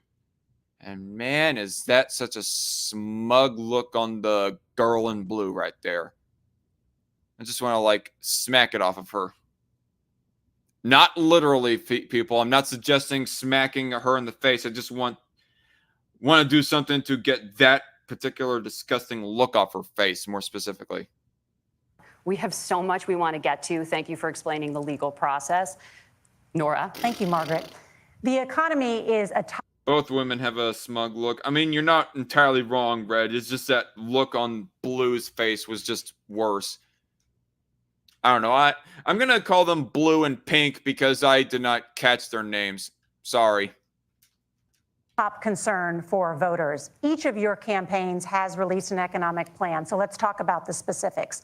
Governor Walz, Vice President Harris unveiled a plan that includes billions in tax credits for manufacturing, housing, and a renewed child tax credit. The Wharton School says your proposals will increase the nation's deficit by $1.2 trillion. How would you pay for that without ballooning the deficit? Governor, I'll give you 2 minutes. Yeah, thank you. And Kamala Harris and I do believe in the middle class because that's where we come from. We both grew up in that. We understand. So those of you out there listening tonight, you're hearing a lot of stuff back and forth, and it's good. It's healthy. That's what this is supposed to happen. You should be listening. How's this going to impact me? The bold forward plan that Kamala Harris put out there is talking about this housing issue. The one thing is there's 3 million new houses proposed under this plan with down payment assistance. Oh, we get to control the men, says Red Feather. I mean, you're not wrong. That might be part of their mentality right here. I don't know their names either. Barbara Walter wannabes. Barbara Walters wannabes, yeah. Yeah, sure, I guess so. Is she still alive? I'm just wondering. Distance on the front end to get you in a house. A house is much more than just an asset to be traded somewhere. It's foundational to where you're at. And then making sure that the things you buy every day, whether they be prescription drugs or other things, that there's fairness in that. Look, the $35 Oh no, Barbara Walters died in 2022. Okay. Yeah, Barbara Walters, I don't know much about Barbara. I mean, she was like before my time when I started paying attention to politics, but she was like pretty much considered like a, I don't know, one of the big dogs in the late 20th century, wasn't she? Insulin is a good thing, but it costs $5 to make insulin. They were charging $800 before this law went into effect. As far as the housing goes, I've seen it in Minnesota. 12% more houses in Minneapolis, prices went down on rent 4%. It's working. And then making sure tax cuts go to the middle class. $6,000 child tax credit, we have one in Minnesota, reduces childhood poverty by 1/3. We save money in the long run, and we do the right thing for families. And then getting businesses off the ground. The law as it stands right now is $5,000 tax credit for small. I was just curious, and I looked up another name that I haven't heard in a while, that being Chris Matthews. And Christopher John Matthews is an American political commentator, retired talk show host, and author. Matthews hosted his weeknight hour-long talk show Hardball with Chris Matthews on America's Talking and later on MSNBC from 1997 until March 2nd of 2020. He announced on his final episode that he was retiring following an accusation that he had made inappropriate comments to a Hardball guest 4 years earlier. Okay, so that's why that not hearing much of the name Chris Matthews around anymore, because he's retired. I was wondering where that old dog went. Business, increasing that to $50,000. Now, this is a philosophical difference between us. Donald Trump made a promise, and I'll give you this. He kept it.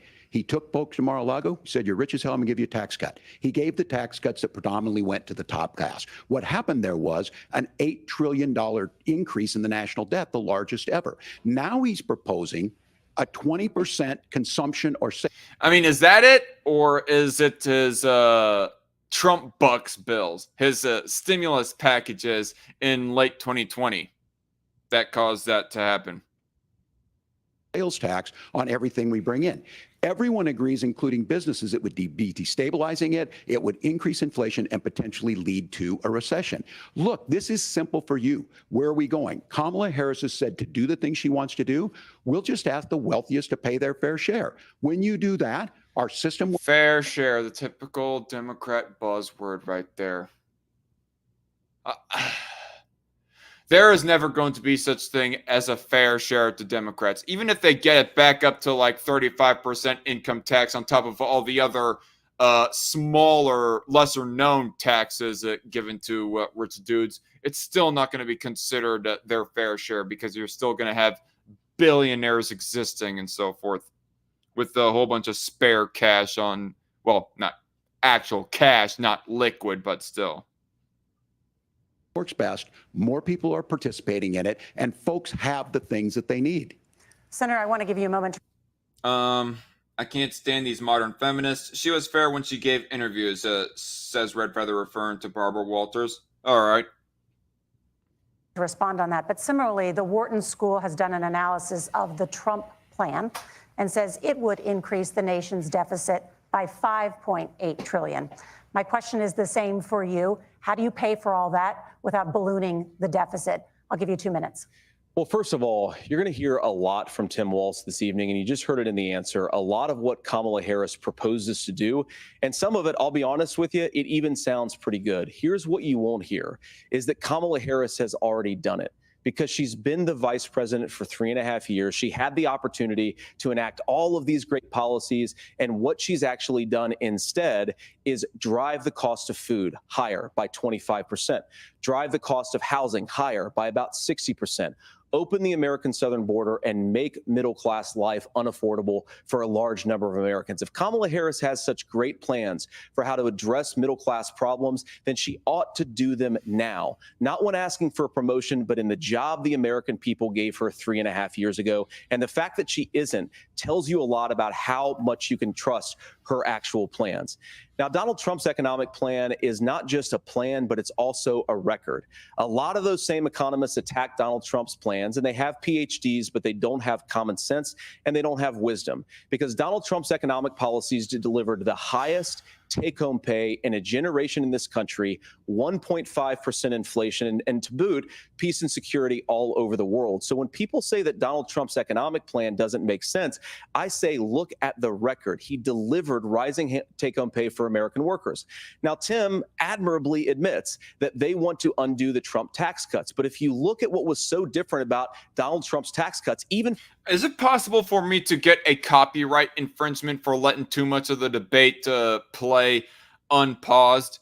Because honestly, I have not jack to say in response to anything. Because, I mean, JD Vance ultimately is saying stuff that I don't particularly disagree with. I mean, I give the benefit of the doubt that the Trump economy was great overall. And as much as I have a problem with the fact that specifically the middle class tax cuts of Trump's tax bill would expire in 10 years after it was signed, I still agree with it overall. And really, Vance is not doing anything that spectacularly as far as his delivery for this talking point goes. Not doing anything particularly boringly, but at the same time, he's not doing anything particularly entertainingly in the same way as Trump does or anyone else.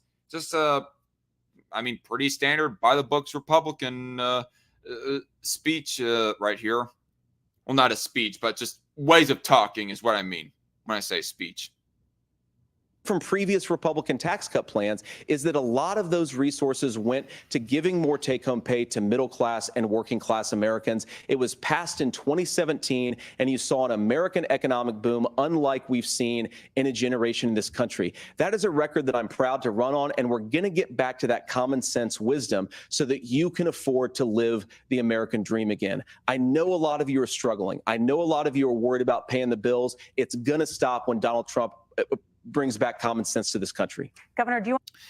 And hopefully, if and when that happens, he does not sign another big fat stimulus package.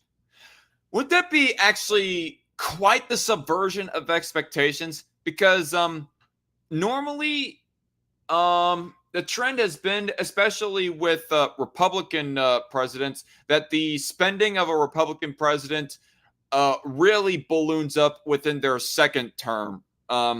It did the thing with George Bush, and it did so with Reagan as well. Actually, that's the only two that I can mention, really, because those are like the only two-term Republican presidents that we have had in the last 40 years. Before Reagan, I don't think that there is much to be said about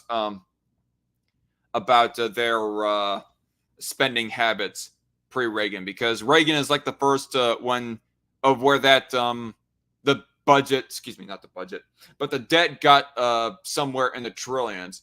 Definitely 3 trillion. It might have been somewhere close to reaching 1 trillion before he got in office. I don't know. I'd have to look at the numbers again. But just, I don't know. The typical stereotype is that the second term of a president's administration, let's not even talk about Republicans, but just Republicans and Democrats, their second term is normally weaker than their first one. Wouldn't that be quite the subversion right there? Is that at least on the front of spending, Trump's second term is better than his first term in the way that he doesn't sign a stimulus package?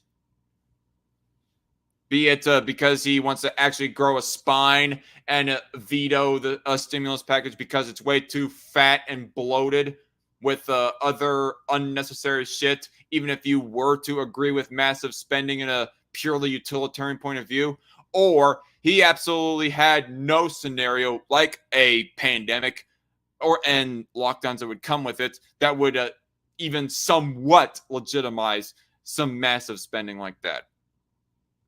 Wouldn't that be quite the subversion right there? It'd be nice, in my opinion.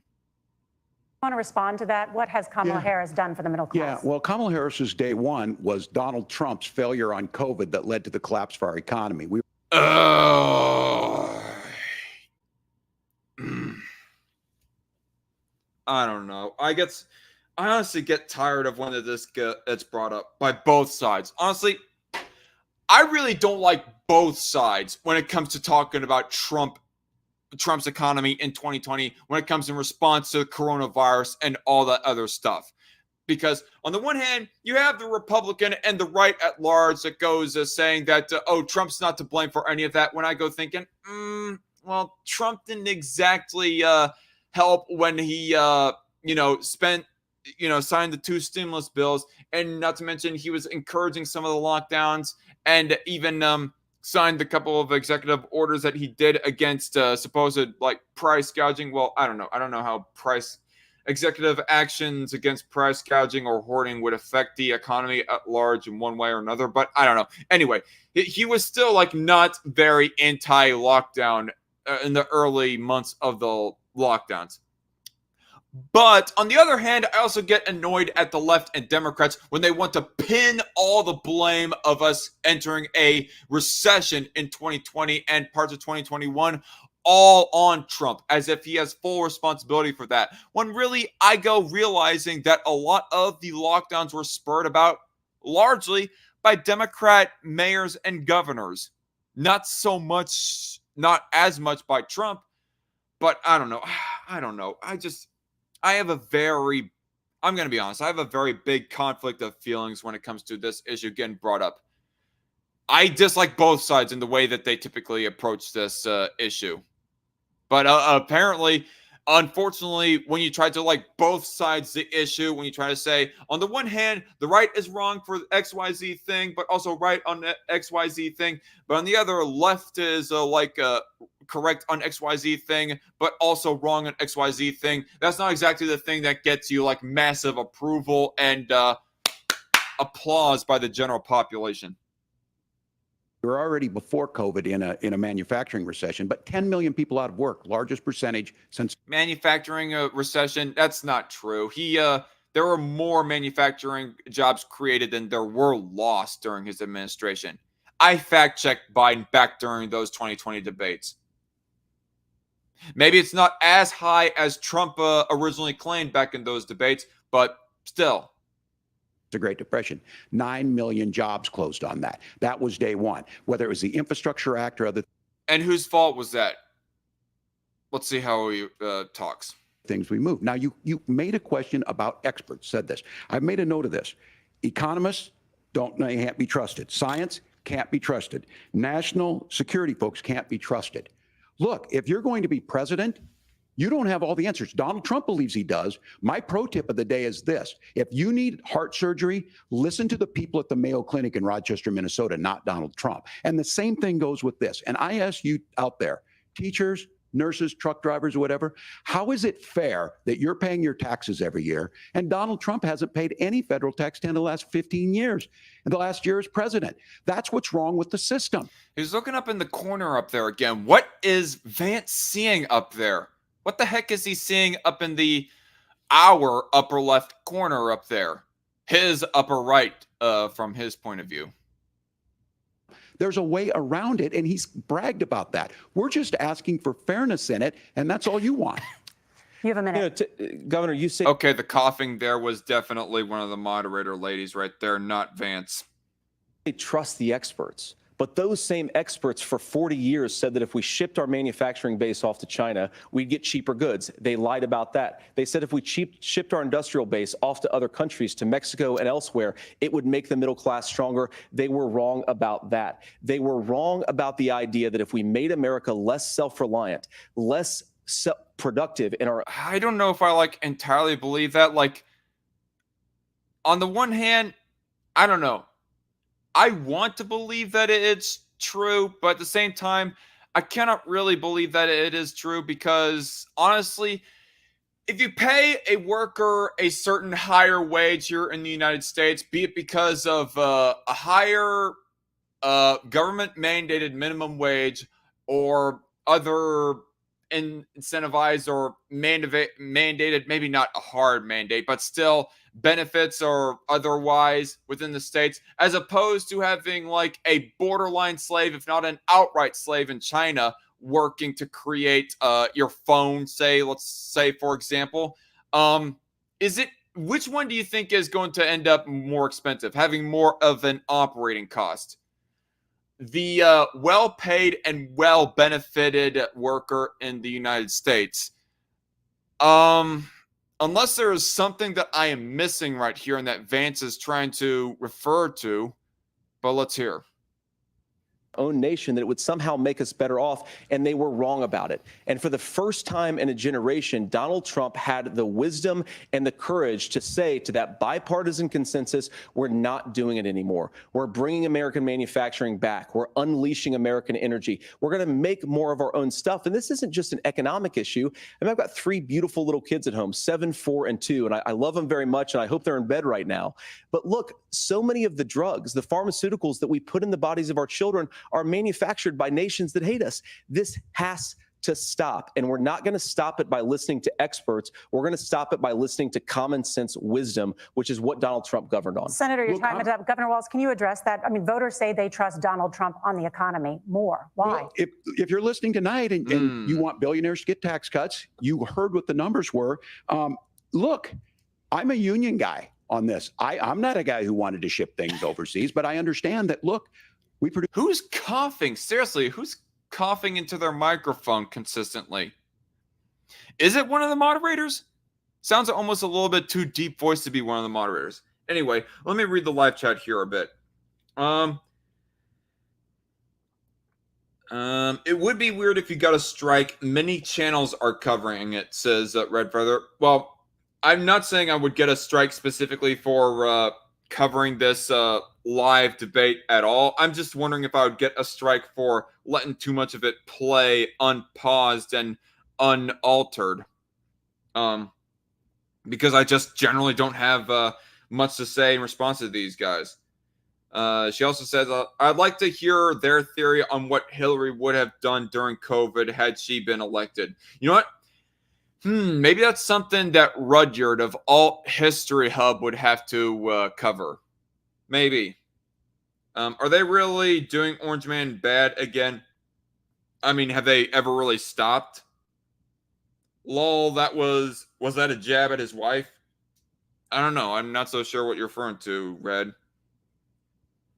Unless, I don't know. I haven't been really hearing any personal jabs at each other's expense.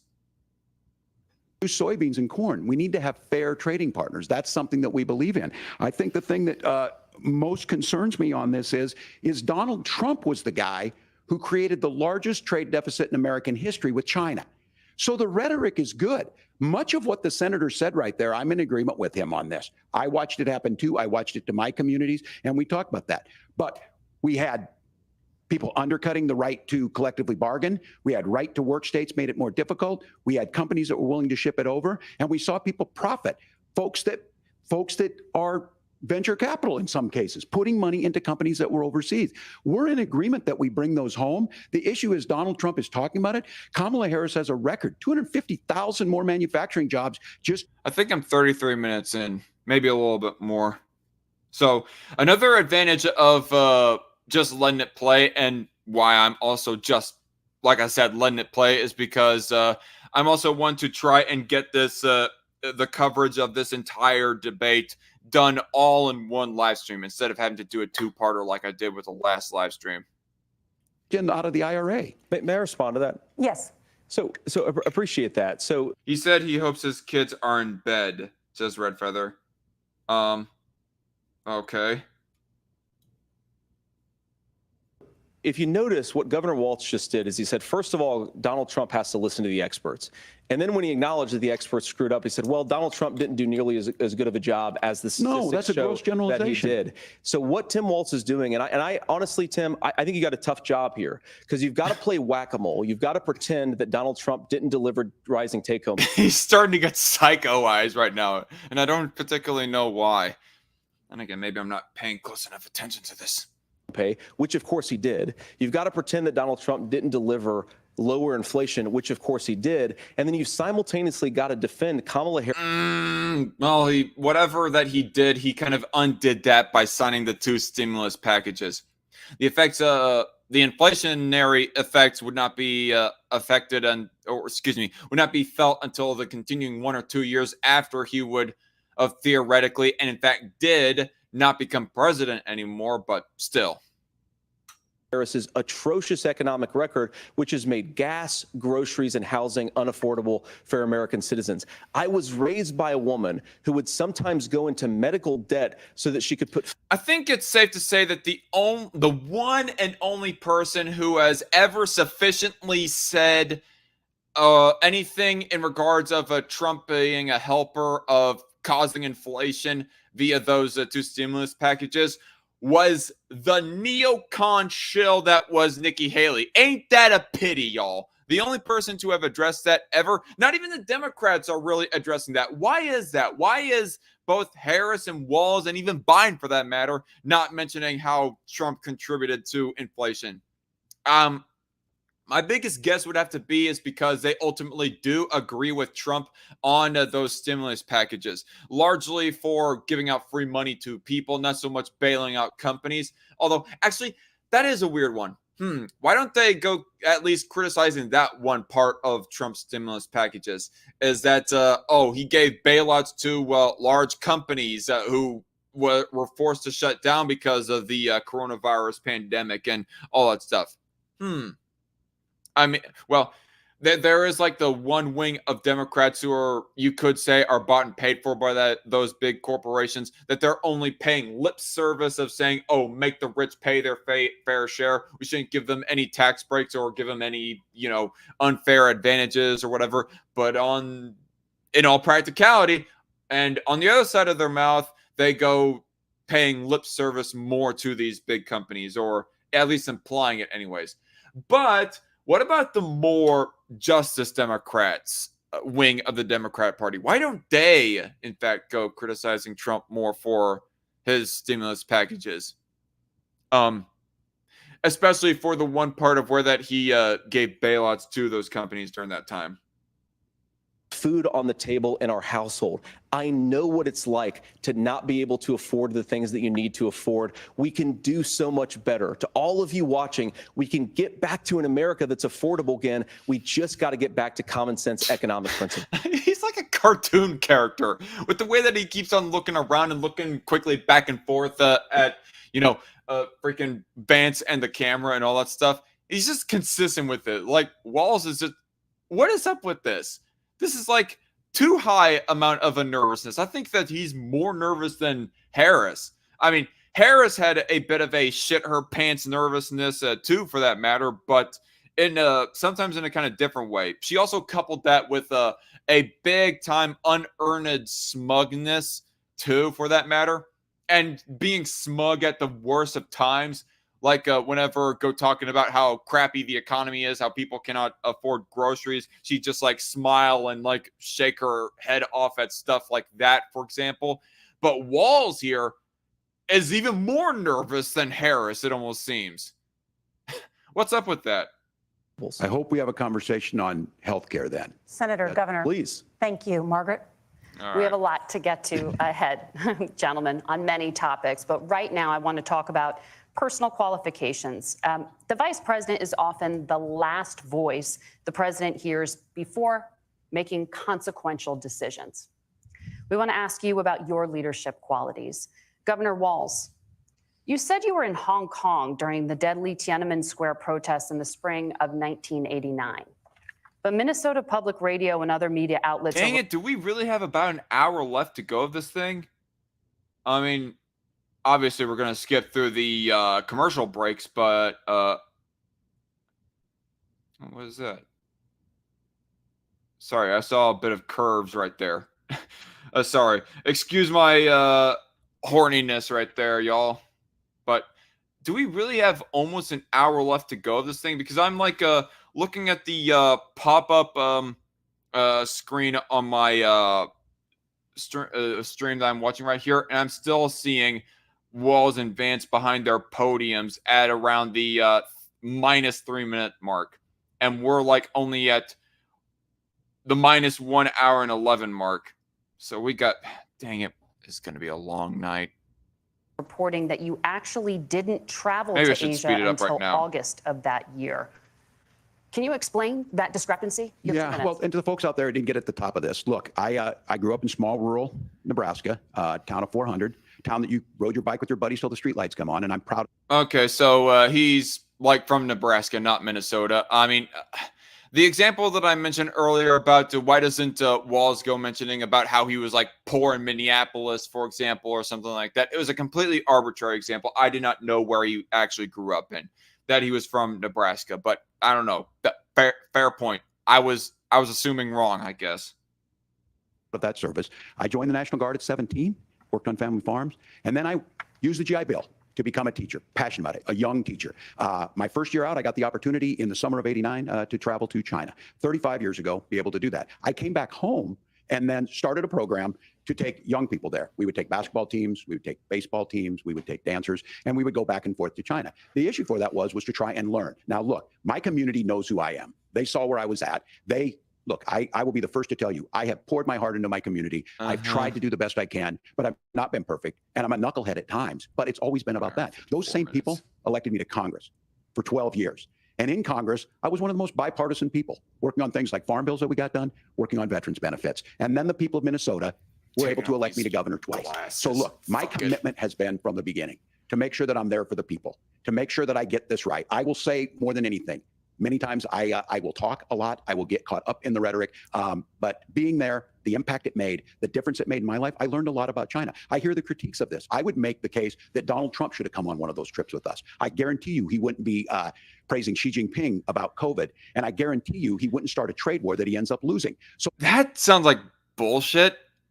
Did he actually? Let me look this up. This is about trying to understand the world. It's about trying to do the best you can for your community. And then it's putting yourself out there and letting your folks understand what it is. My commitment, whether it be through teaching, which I was good at, or whether it was being a good soldier or was being a good member of Congress, those are the things that I think are the values that people care about. Governor, just to follow up on that, the question was, can you explain the discrepancy? All I said on this was I got there that summer and misspoke on this. So I will just, that's what I've said. So I was in Hong Kong and China during the democracy protests went in. And from that, I learned a lot of what needed to be in governance. Thank you, Governor. Senator Vance, obviously you were clear out of the way when the massacre happened. They mentioned Tiananmen Square. Do you think that this live stream, that this particular live stream of the debate is going to get censored in China now? 100%. The many times Trump has praised China's handling of the coronavirus. I'm seeing nothing but affirmations of that. Nothing saying otherwise. Trump praised China against his health secretary's advice book. Trump attacks China over COVID plague as Xi urges collaboration in virus fight. In UN speech, Trump blasts China and WHO, blaming them for spread of coronavirus. I don't know. Spread of COVID-19. Yeah, that was from NPR. Just looking at titles here. I don't know. Trump repeatedly praised China's response to coronavirus in February. So that would be early on, very early on in the lockdown. So I don't know. It seems to be a very mixed mishmash of what Trump's opinion was of China in their handling of coronavirus. So yeah, that's very interesting. Maybe it's something worth researching for the history books, but right now it's not really relevant to me. 2016, you called your running mate Donald Trump unfit for the nation's highest office, and you said he could be America's Hitler. Oh boy, how does he address this? I gotta wonder. I know you've been asked many times, and you've said you regret those comments and explained you then voted for Donald Trump in 2020. But the Washington Post reported new messages last week in which you also disparaged Trump's economic record while he was president, writing to someone in 2020, quote, Trump thoroughly failed to deliver his economic populism. You're now his running mate, and you've shifted many of your policy stances to align with his. If you become vice president, why should Americans trust that you will give Donald Trump the advice he needs to hear and not just the advice he wants to hear? For the record, I would doubt that he would criticize Trump on tax cuts, but did Vance ever criticize Trump for his stimulus packages? You know what? Another thing to look up while he goes speaking. You have 2 minutes. Well, first of all, Margaret, because I've always been open. And sometimes, of course, I've disagreed with the president, but I've also been extremely open about the fact that I was wrong about Donald Trump. I was wrong, first of all, because I believed some of the media stories. Surely not about his signing of the stimulus packages, saying that those are wrong. Hopefully not. Otherwise, if you are backtracking that, then you are completely unprincipled. But let's hear him out. That turned out to be dishonest fabrications of his record. But most importantly, Donald Trump delivered for the American people. Rising wages, rising take-home pay, an economy that worked for normal Americans, a secure southern border, a lot of things, frankly, that I didn't think he'd be able to deliver on. And yeah, when you screw up, when you misspeak, when you get something wrong and you change your mind, you ought to be honest with the American people about it. It's one of the reasons, Margaret, why I've done so many interviews is because I think it's important to actually explain to the American people where I come down on the issues and what changed. Now, you pointed out the messages from 2020. Margaret, I've been extremely consistent that I think there were a lot of things that we could have done better in the Trump administration the first round if Congress was doing its job. I strongly believe, and I've been a United States Senator. He did not need Congress in order to do a veto on those STEM packages, though. That Congress is not just a high-class debating society. It's not just a forum for senators and congressmen to whine about problems. It's a forum to govern. So there were a lot of things on the border, on tariffs, for example, where I think that we could have done so much more if the Republican Congress and the Democrats in Congress had been a little bit better about how they govern the country. They were so obsessed with impeaching Donald Trump, they couldn't actually govern. And I want to talk about this tariff issue in particular, Margaret, because Tim just accused this of being a national sales tax. Look, the one thing, and you're probably surprised to hear me praising Joe Biden, but the one thing that Joe Biden did is he continued some of the Trump tariffs that protected American manufacturing jobs. And it's the one issue. Okay. So I got talking earlier about how that the way that the American political game is played, that typically you do not give any credit to your opposition. But I guess, I mean, there was the one example of where that these two gave credit to each other about their records, but also with what they said earlier, they both said earlier, at the same time on the other side of their appropriate mouths, they were saying that their running mate was the real big baddie of it all. But in this particular example is even more meaningful towards a growing civility, I guess you could say,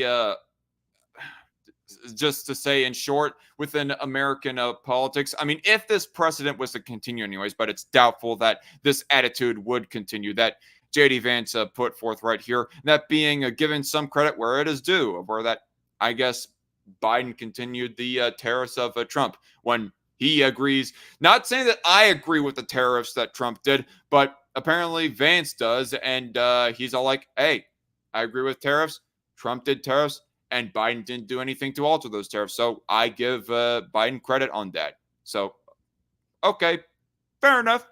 Fair enough on Vance. The most pro-worker part of the Biden administration, it's the one issue where Kamala Harris has run away from Joe Biden. I'm not seeing anything immediately in my quick research here talking about specifically about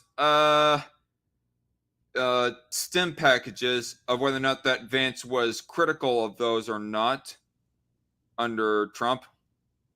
Record. Think about this. If you're trying to employ slave laborers in China at $3 a day, you're going to do that and undercut the wages of American workers unless our country stands up for itself and says, you're not accessing our markets unless you're paying middle-class Americans a fair wage. Senator, your time is up. Nora? Thank you. Now to the issue of reproductive rights. Governor Walz, after Roe v. Oh boy.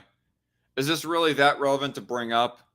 I don't know. I guess it is, because we haven't heard their opinions yet about reproductive rights. I mean, obviously, obvious things obvious. They're running mates, referring to Trump and Harris. Trump is not for a national ban.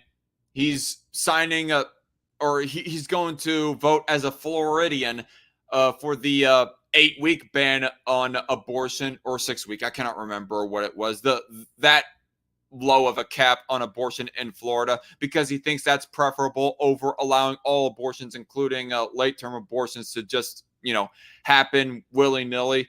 But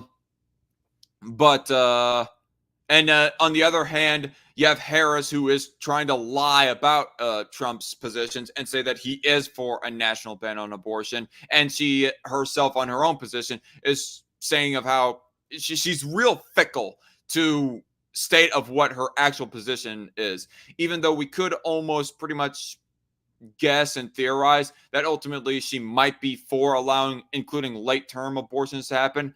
She's definitely for, like, say, what every other pro-choicer was for allowing, that being 20 and 24 weeks cap on abortion. But further than that, maybe.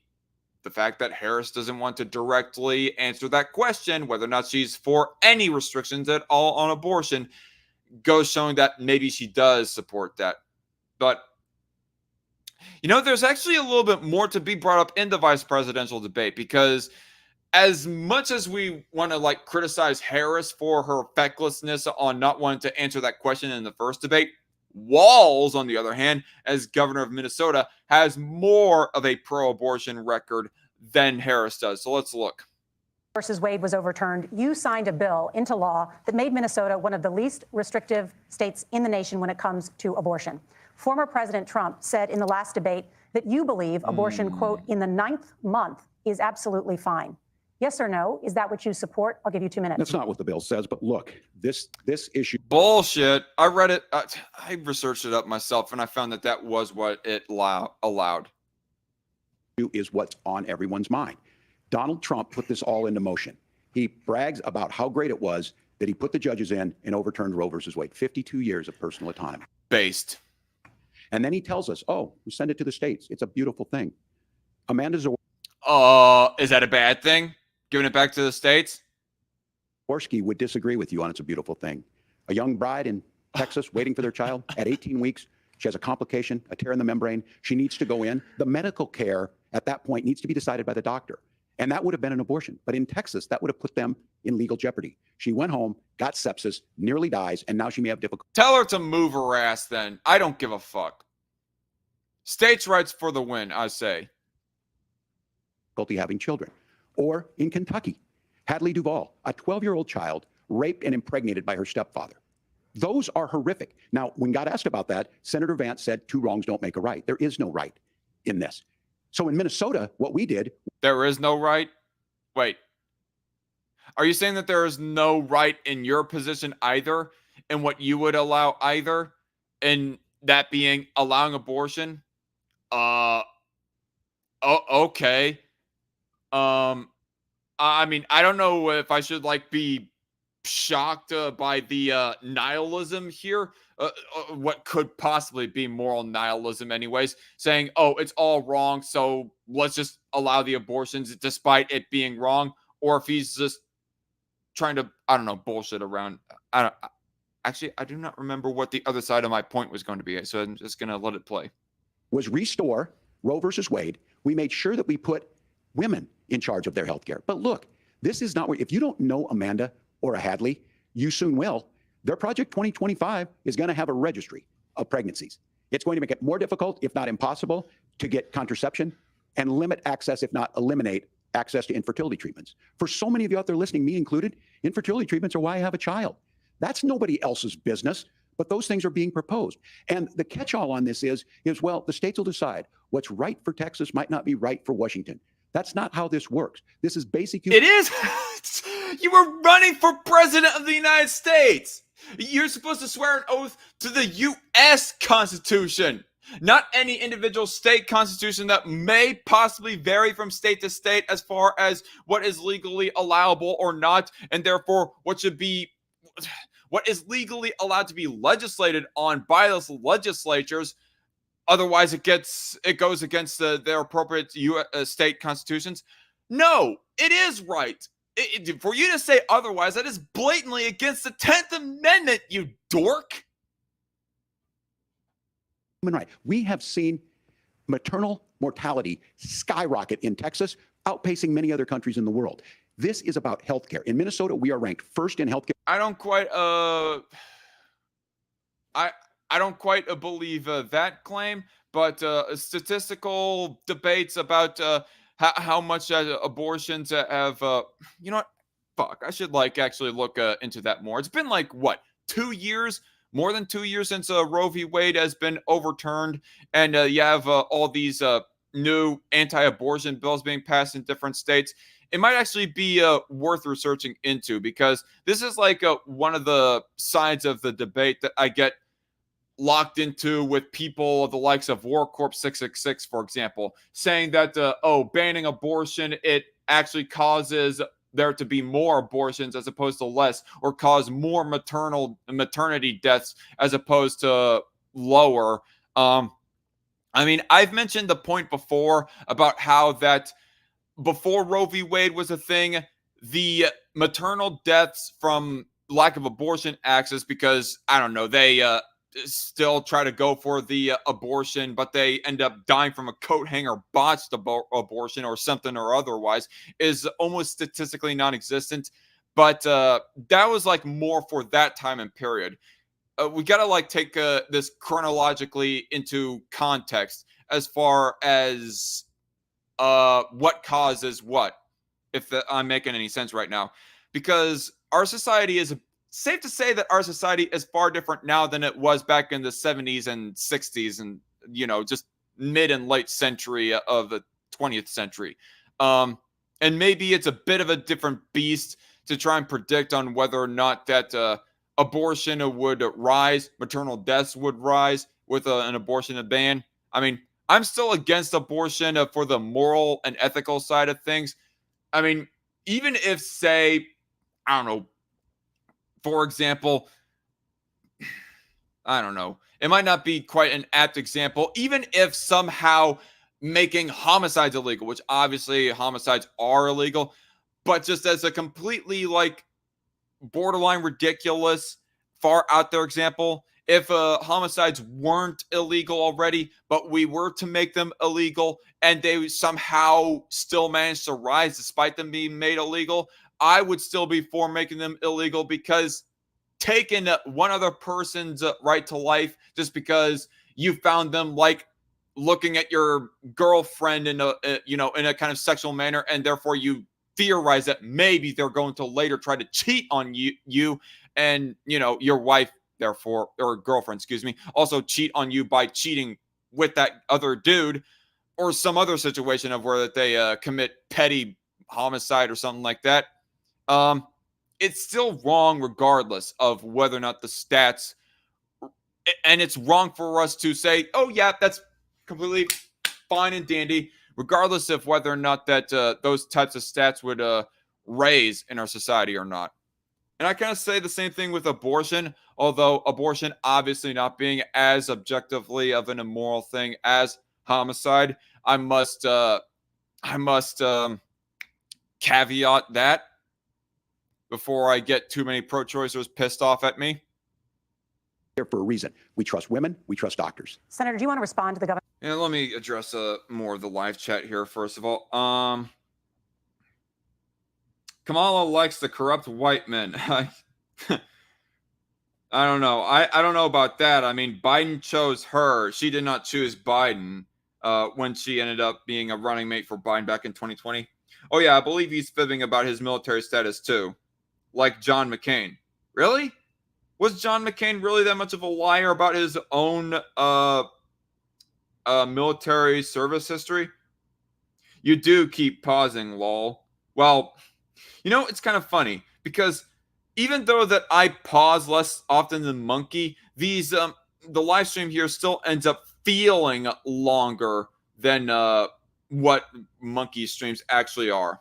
I guess it's also because I'm not putting on as entertaining or humorous of a show as Monkey, so sorry about that, folks, but still.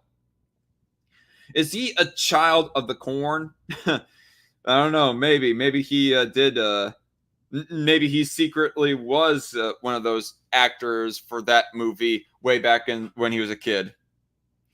Winnie the Pooh. The fact that he's willing to question Trump makes him a good VP pick, says Red Feather. I mean, yeah, it makes him look honest. I mean, it's just the typical consensus seems to be that JD Vance is flawed because of how diametrically opposed he is to Trump. But on the other hand, yeah, you're right, Red. He at least is honest. at least a bit more than Pence, I will go and say. I get tired of hearing about this abortion shit. I guess. Claim, will you create a federal pregnancy monitoring agency? No, Nora, certainly we won't. And I want to talk about this issue because I know a lot of Americans care about it, and I know a lot of Americans don't agree with everything that I've ever said on this topic. And, you know, I grew up in a working class family in a neighborhood where I knew a lot of young women who had unplanned pregnancies and decided to terminate those pregnancies because they feel like they didn't have any other options. And, you know, one of them is actually very dear to me. And I know she's watching tonight, and I love you. And she told me something a couple years ago that she felt like if she hadn't had that abortion, that it would have destroyed her life because she was in an abusive relationship. And I think that what I take from that as a Republican who proudly wants to protect. That's terrible. That's shitty. But I don't think that the solution to that situation is to go ahead and abort the kid. The solution is that you should be reporting the abuser to your dad, to any other loving, strong family member who would protect you from that abuser, maybe even to the cops. Like, no, just no. I am pretty solid, and I think very, very consistent in my principle that you do not go punishing person B for person A's shittiness. And person B in this case being the unborn baby that the woman had here. Person A being the abuser. Innocent life in this country, who proudly wants to protect the vulnerable, is that my party, we've got to do so much better of a job at earning the American people's trust back on this issue where they frankly just don't trust us. And I think that's one of the things that Donald Trump and I are endeavoring to do. I want us as a Republican Party to be pro-family in the fullest sense of the word. I want us to support fertility treatments. I want us to make it easier for moms to afford to have babies. I want it to make it easier for young families to afford a home.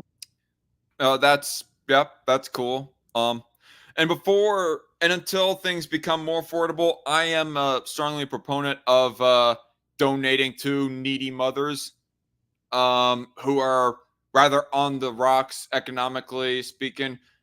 You know, it's just a new term that I made up there, but I think you guys get what I mean when I say that. They are like in hard times because between a rock and a hard spot, economically speaking, and they have a baby upcoming, and they think that the only way that they can survive economically speaking, and just maybe even literally, is as if they go ahead and get rid of that upcoming extra needy mouth to feed.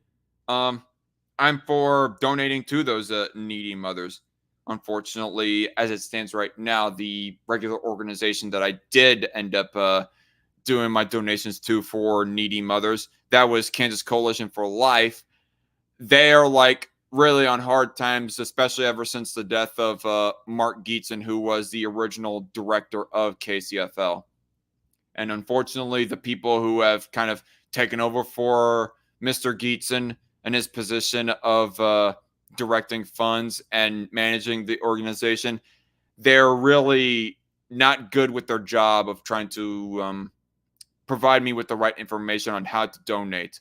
Like, I've called multiple times the current managers of what is now no longer called KCFL, but is effectively KCFL.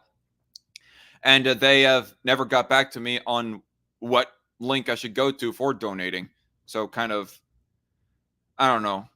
I don't donate anymore right now currently when it comes to needy mothers, mostly because of the old organization that I did that for is in shambles right now. But if there was ever a organization that I could do that for, I would start doing it again. But I would also have to get more financially stable. And right now, my financial situation is not that good personally as well. So they can afford a place to raise that family. And I think there's so much that we can do on the public policy front just to give women more options. Now, of course, Donald Trump has been very clear that on the abortion policy specifically, that we have a big country and it's diverse. And California has a different viewpoint on this than Georgia. Georgia has a different viewpoint. But no, that's bad. That's evil, according to Mr. Anti-U.S. Constitution Tim Walz right here. from Arizona. And the proper way to handle this, as messy as democracy sometimes is to let voters make these decisions, let the individual states make their abortion policy. And I think that's what makes the most sense in a very big, a very diverse, and let's be honest, sometimes a very, very messy and divided country. Governor, would you like to respond and also answer the question about restrictions? Yeah. Okay. So I'm going to be honest. The debate about abortion has mainly in the past being about whether or not that Roe v. Wade gets overturned. Now the debate is going to be about whether or not that Roe v. Wade or any other kind of equivalent law gets put back in place to overturn 10th Amendment rights. We have won a pretty good battle by restoring 10th Amendment rights, states' rights to legislate on these sorts of manners by overturning Roe v. Wade. And now it's just a matter of the debate going forward is going to be a matter of keeping up that win by preventing the Democrats or anyone else from saying, no, abortion is allowed for all states up until like 20 or 24 weeks, supposedly, anyways. Well, the question got asked, and Donald Trump made the accusation that wasn't true about Minnesota. Well, let me tell you about this idea that there's diverse states.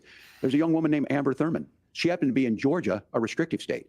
Because of that, she had to travel a long distance to North Carolina to try and get her care. Amber Thurman died in that journey back and forth. The fact of the matter is, how can... Well, maybe should have...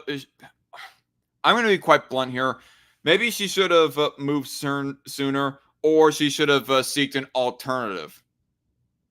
I'm going to be quite bluntly honest here. In my opinion, I'm not going to be so crass when I go saying this, but honestly, if you are a mother who is expecting and you happen to live in a state that is banned abortion up to a certain point, then either you detect it and get it out of the way sooner.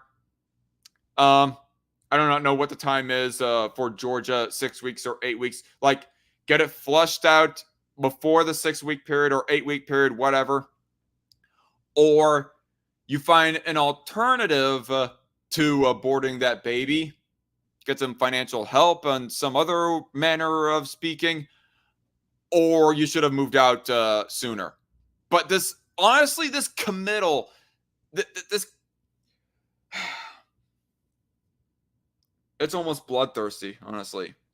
The amount of commitment right there and just thirst that you think that you absolutely need to kill your baby. You're going to travel hundreds of miles just to try and flush yourself out when you're already too late.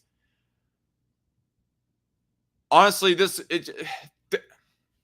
I'm going to be honest. There is a certain point of when that a woman's desire for an abortion gets pretty psychotic. I mean, if you go looking at all the TikToks recently about women and when it comes to the issue of abortion, there's the Shout Your Abortion crowd. And honestly, I'm trying to think here. Oh, yeah, I remember what it is. Recently on Renting Monkey, they gone reviewing a TikTok of this one woman who was just like proudly beating her chest about how that she aborted her baby because she has a dog already. Because she already has a baby and her baby is her dog. Just lapping it up and just being happy and chest beating about it. If you are a woman who like is rather reluctant about your abortion, does not go like chest beating about it or anything, fine. Okay. But if you are a woman who says just proudly with a smug look on your face, I am proud that I killed my kid, then fuck you, honestly. We as a nation say that your life and your rights, as basic as the right to control your own body, is determined on geography. There's a very real chance, had Amber Thurman lived in Minnesota. My rights end where your rights begin. Their right to their bodily autonomy ends where their own baby's right to life begins. She would be alive today. That's why the restoration of Roe versus Wade. When you listen to Vice President Harris talk about this subject and you hear me talk about it, you hear us talking exactly the same. Donald Trump is trying to figure out how to get the political right of this. I agree with a lot of what Senator Vance said about what's happening. His running mate, though, does not, and that's the problem. Governor, your time is up. Senator, let me ask you about that. What? You don't agree with him. Did he really just say that he agrees a lot with what Vance said? 1 second. Thurman lived in Minnesota, she would be alive today.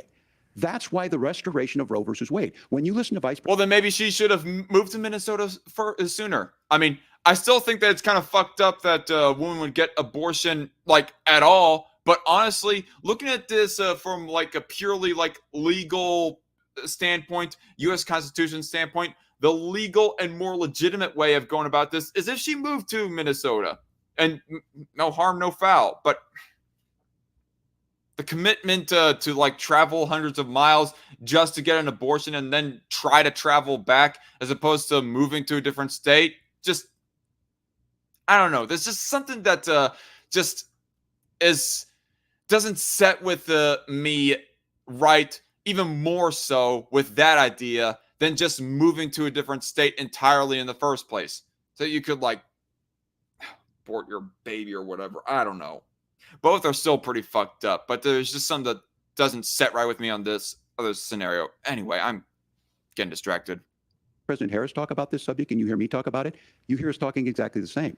Donald Trump is trying to figure out how to get the political right of this. I agree with a lot of what Senator Vance said about what's happening. His running mate, though. Bullshit. Do not. Okay. I got praising the civil discourse and respectability of this debate earlier, but this is just really pretentious right here. Do not try and pretend like if you two are in agreement on this subject. Vance explicitly stated that he's for states' rights, that he is for the U.S. Constitution in this regard, that each state gets to legislate within their own state on what happens on the issue of abortion. You, sir, do not agree with that. And that is, in fact, the key issue, is the issue of states' rights on abortion. Do not pretend that you two do not disagree on the issue of states' rights and abortion. Fucking pretentious weasel. Honestly, that just really bugged and pissed me off. Anyway, read the chat here. I'm pretty sure no one ever said abortion should be banned. Planned Parenthood is the issue. They purport to be family planning help, but they only profit from abortion.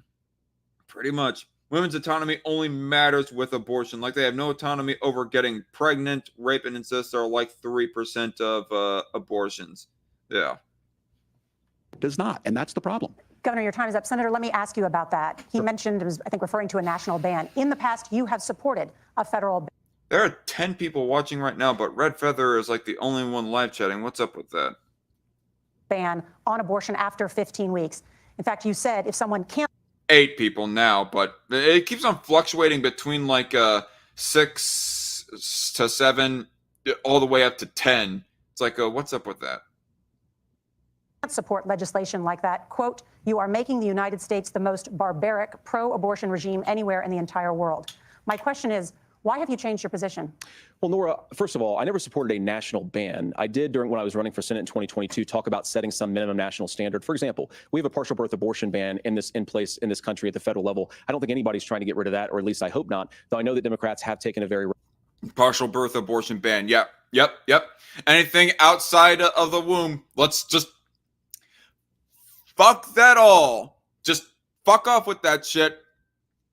If you ended up like mistakenly doing a full birth, botched abortion, in other words, a full birth of where the baby mistakenly end up alive in the situation, give them to the doctors of the hospital to take care of. I mean, if you really don't want the baby mothers, then at that point, fine, whatever. But at the same time, don't just... Oh, God. You know, I go like talking about of how that one of the pieces of logic as to why that pro-choicers are pro-choicers is because they go saying that, oh, if they do not get this abortion, then the baby is going to grow up impoverished. They're going to be having a very poverty-ridden lifestyle. They're going to be barely fed, if fed at all, in their early childhoods and throughout, until the mother like gets in some better economic situation, possibly, if ever at all. And those arguments are mostly applied when it comes to before birth. But and I go saying that, should that mean that we should just like nuke all of Africa in that case? If death is the if death is the solution to any bit of poverty out there, if you're going to like apply that argument when it comes to abortion, then why don't we apply that argument to people outside of the womb, aka people in third world countries that are just impoverished and starving to death? No, obviously the solution right there is to feed those people in the third world. Missions trips and other humanitarian aid, not kill them. And by extension, I also say the same solution should be for all these unborn babies. That eventually, when they get born, they should be. It would be better if they were given welfare, if their mother was given welfare to feed their kids, as opposed to just outright killing them. But apparently, we're almost getting to the point now where that Democrats are even saying, no, they're going to be impoverished. Let's kill them anyways. I don't care if they're already born now at this point. Just let them die. Let them die on the table, screaming and flailing, not getting fed. Especially in the case of freaking Tim Walz and his legislation of where that he made it so that botched abortion babies do not get reported on and even left for dead. Radical pro-abortion stance. But Nora, one of the things that changed is... Red Feather says, I'm a babbler. Well, I kind of am too. In the state of Ohio, we had a referendum in 2023, and the people of Ohio voted overwhelmingly, by the way, against my position. And I think that what I learned from that, Nora, is that we've got to do a better job at winning back people's trust. So many young women would love to have families. So many young women also see an unplanned pregnancy as something that's going to destroy their livelihood, destroy their education, destroy their relationships. And we have got to earn people's trust back. And that's why Donald Trump and I are committed to pursuing pro-family policies, making childcare more accessible, making fertility treatments more accessible, because we've got to do a better job at that. And that's what real leadership is. Governor, your response. I'm going to respond on the pro-abortion piece of that. No, we're not. We're pro-women. We're pro-freedom to make your own choice. We know what the implications. Fuck off. No. Considering about how many, I don't know, maybe you personally, Walz, are not like a chest beating over the issue of abortion, but multiple women within your well, not even just women, but men too, even for that matter, or in a few cases, are just chest beating over the issue. They're rather happy about abortion. It's freaking psychotic TikTokers that get reviewed by both Ranting Monkey and even Short Fat Otaku, which Short Fat Otaku is already like moderately pro-choice himself, but even he doesn't agree with the more extreme late term abortion people and all the women who end up falling in the hashtag shut your abortion crowd. Implications are to not be that. Women having miscarriages, women not getting the care, physicians feeling like they may be prosecuted for providing that care. And as far as making sure that we're educating our children and giving them options, Minnesota's a state with one of the lowest teen pregnancy rates. We understand that too. We know that the options need to be available, and we make that true. We also make it, we're a top 3 state for the best place to raise children. But these two things to try and say that we're pro-children, but we don't like this, or you guys are pro-abortion, that's not the case at all. We are pro-freedoms for women to make their choices, and we're going, and Kamala Harris is making the case. What freedom does it violate to allow a baby to die once they're out of the womb successfully in the case of a botched abortion? And honestly, even with the term freedom, like I'm for freedom myself, but damn it, freedom, if you want to take the word freedom to its fullest, most extreme extent, you could say freedom could be applied to a person having the quote unquote freedom to kill whoever that they want to, that they suspect is even going to, I don't know, rob them, even partially suspect that they're going to rob them, or freedom to abuse their own family in the case of like some piece of shit dad out there in America or something like that. I mean, there are some freedoms that should not be allowed. The freedom to infringe on other people's rights, liberty, and freedom is not a legitimate freedom. In the case of abortion, the freedom to infringe on an unborn baby's right to life is not a legitimate freedom. To make options for children more affordable, a $6,000 child tax credit, but we're not going to base that on the backs of making someone like Amber Thurman drive 600 miles to try and get health care. Senator? May I respond to that? First of all, Governor, I agree. I mean, giving them a tax credit is definitely more preferable than them driving all that way to kill their kid. Okay. Trying to do the math here on how much that we have left. Might be getting close to 40 minutes left. I don't know. Amber Thurman should still be alive, and there are a lot of people who should still be alive, and I certainly wish that she was. And maybe... You know, ultimately, I do wish so, but at the same time, I wish that she was not so freaking motivated and practically bloodthirsty and dedicated to killing her own kid at the same time. I mean, maybe if she ended up still being alive, maybe she would have ended up waking up out of it. She gave birth to her kid. She might have waken the fuck up and said that, oh, I was about to do this. Oh, man, I feel so dirty now. But then again, maybe she would have been like a pretty abusive mom towards her own kid, or given the kid away, and she would have been pretty morally bankrupt in some other ways. So I don't know. I don't know. We cannot predict either way on what would happen to Amber Thurman. You're free to disagree with me on this and explain this to me, but as I read the Minnesota law that you signed into law, the statute that you signed into law, it says that a doctor who presides over an abortion where the baby survives, the doctor is under no obligation to provide life-saving care to a baby who survives a botched late-term abortion. That is, I think, whether you're pro-choice or pro-abortion, that is fundamentally barbaric. And that's why I use that word, Nora, is because some of what we've seen, do you want to force Catholic hospitals to perform abortions against their will? Because Kamala Harris has supported suing Catholic nuns to violate their freedom of conscience. We can be a big and diverse country where we respect people's freedom of conscience and make the country more pro-baby and pro-family. But please. Yes, Governor, please respond. Look, this is one where there's always something there. This is a very simple proposition. These are women's decisions to make about their healthcare decisions, and the physicians who know best when they need to do this. Trying to distort the way a law is written to try and make a point, that's not it at all. What was I wrong about, Governor? Please tell me, what was I wrong about? That is not the way the law is written. Look, I've given I've given this advice on a lot of things, that getting involved, that's been misread, and it was fact-checked at the last debate. But the point on this is there's a continuation of these guys to try and tell women or to get involved. I use this line on this, just mind your own business on this. Things work best when Roe versus... Oh, mind your own business, says the one dad who's continuing to beat the shit out of his wife and kids.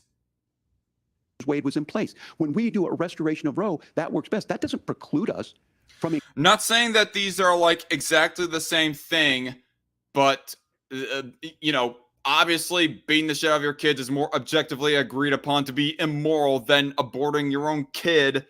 But at the same time, understand why we get involved in this. It's not just because of some arbitrary, we think that we have the right to control people kind of logic. It's because we believe that there is a fundamental right being violated upon, in the same way that everybody believes that a dad, a husband is beating the shit, is violating on their wife's rights by beating the shit out of them because, I don't know, they didn't iron their dress clothes in time for some business meet or something. Increasing funding for children. It doesn't increase us from making sure that once that child's born, like in Minnesota, they get meals, they get early childhood education, they get health care. So the hiding behind we're going to do all these other things when you're not proposing them in your budget. Kamala Harris is proposing them. She's proposing all those things to make life easier for families. I asked a specific question, Governor. You gave me a slogan as a response. It's not the case. It's not true. That's not what the law says. So they fact-checked it with President Trump. Gentlemen, there's a lot to discuss. We have to move on, and we're going to be right back with much more of the CBS News vice presidential debate in just a moment. All right, finally, first commercial break, which means that we are almost halfway done. Let me see if I can find the fast forward point. I think this is it. Here we go. Welcome back to the CBS News vice presidential debate. We want to turn now to America's gun violence epidemic. The leading cause of death for children and teens in America is by firearms. Senator Vance, you oppose most gun legislation that Democrats claim would curb gun violence. You oppose red flag gun laws and legislation to ban certain semi-automatic rifles, including AR-15s. So let me ask you, earlier this year, for the first time, the parents of a school shooter were convicted of involuntary manslaughter and sentenced to 10 years in prison. Do you think holding parents responsible could curb mass shootings? I'll give you 2 minutes. Yeah, well, Nora, on that particular case, I don't know the full details, but I certainly trust local law enforcement and local authorities to make those decisions. I think in some cases the answer is going to be yes, and in some cases the answer is going to be no. And the details really matter here, of course. For example, if a kid steals a gun, that's going to be different than if a parent hands over a gun knowing that their kid is potentially dangerous. But look, I want to just sort of speak as a father of 3 beautiful little kids, and our oldest is now. Yes, here we go indeed, Red Feather. She also says earlier, Planned Parenthood is an issue. Planned Parenthood, damn it. Planned Parenthood is an issue. It's government funded. Yep. I mean, if there's anything at the least bit that should be done in regards of abortion is stop giving our tax money to an organization that gives out abortions. Now in 2nd grade. And like a lot of parents, we send our kids to school with such hope and such joy and such pride at their little faces on the first day of school. And we know, unfortunately, that a lot of kids are going to experience this terrible epidemic of gun violence. And of course, our hearts go out to the families that are affected by this terrible stuff. And we do have to do better. And I think that Governor Walz and I actually probably agree that we need to do better on this. The question is just, how do we actually do it?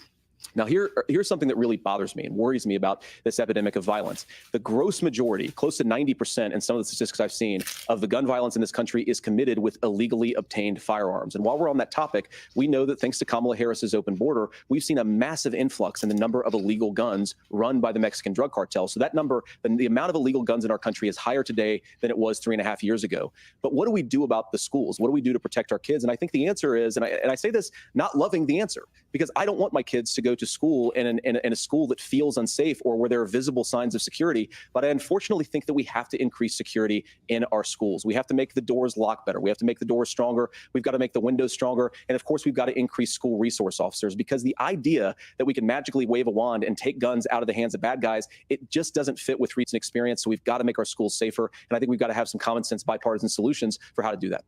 Governor, you have 2 minutes. Well, I think all the parents watching tonight, this is just your biggest nightmare. Look, I got a 17-year-old, and he witnessed a shooting at a community center playing volleyball. Those things don't leave you. As a member of Congress, I sat in my office surrounded by dozens of the Sandy Hook parents, and they were looking at my 7-year-old picture on the wall. Their 7-year-old were dead, and they were asking us to do something. And look, I'm a hunter. I own firearms. The vice president is. We understand that the Second Amendment is there, but our first responsibility is to our— Kamala Harris, hunter? I call bullshit on that.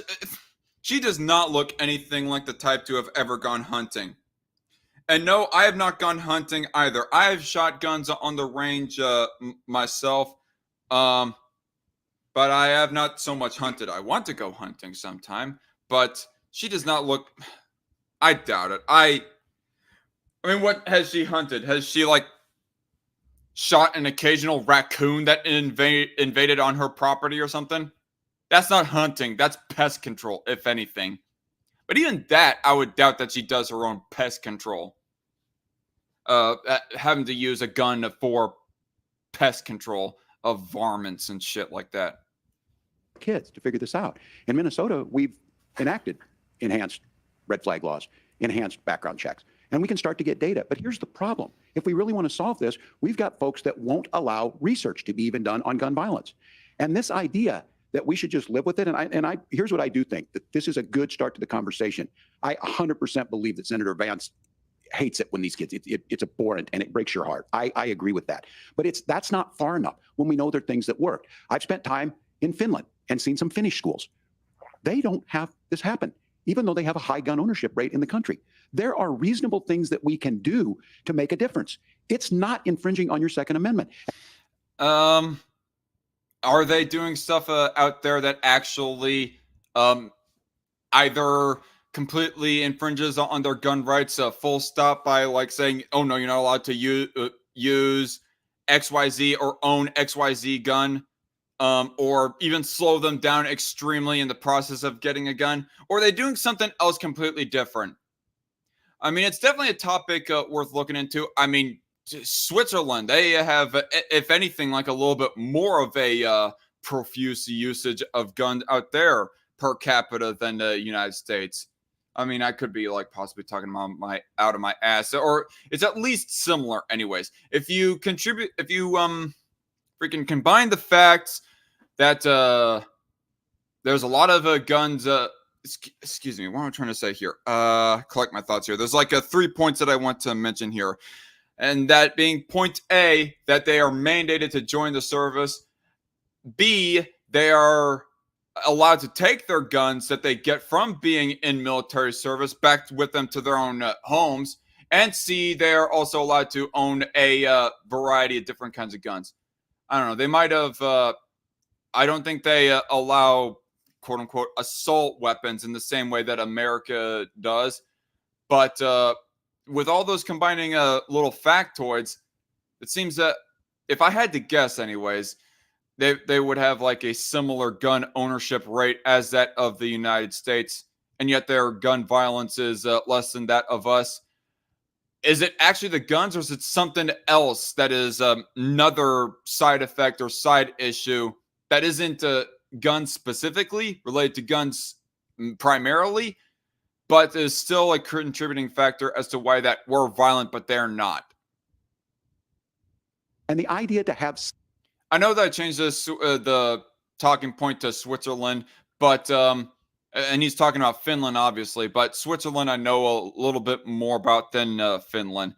I mean, it's a little bit of a surprise to me, actually, to know that Finland is gun friendlier than most of Europe, as you know, compared to UK or France or Germany.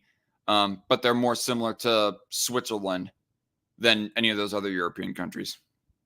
Some of these weapons out there, it just doesn't make any sense. Kamala Harris, as an attorney general, worked on this issue. She knows that it's there. No one's trying to scaremonger and say we're taking your guns, but I ask all of you out there, do you... Bullshit. I mean, technically, you might not be pushing for a federal mandatory buyback program, but the fact that you would ban further production and sale of these weapons is still a de facto taking guns away from people. It's not even to like mention whatever side effects might happen from such a ban. You want your schools hardened to look like a... Or red flag laws, too, for that matter. I mean, red flag laws would probably be the most common American style taking your guns away from you kind of scenario. Fort, is that what we have to go when we know there's countries around the world that their children aren't practicing these types of drills? They're being kids. We owe it to them to get a fix. These are... I must have view botting or something going on with my live stream. I don't know how that it is that I end up having such a high amount of viewers, but barely any chat going on. Are things that shouldn't be that difficult. You can still keep your firearms, and we can make a difference. We have to. If you're listening tonight, this breaks your heart.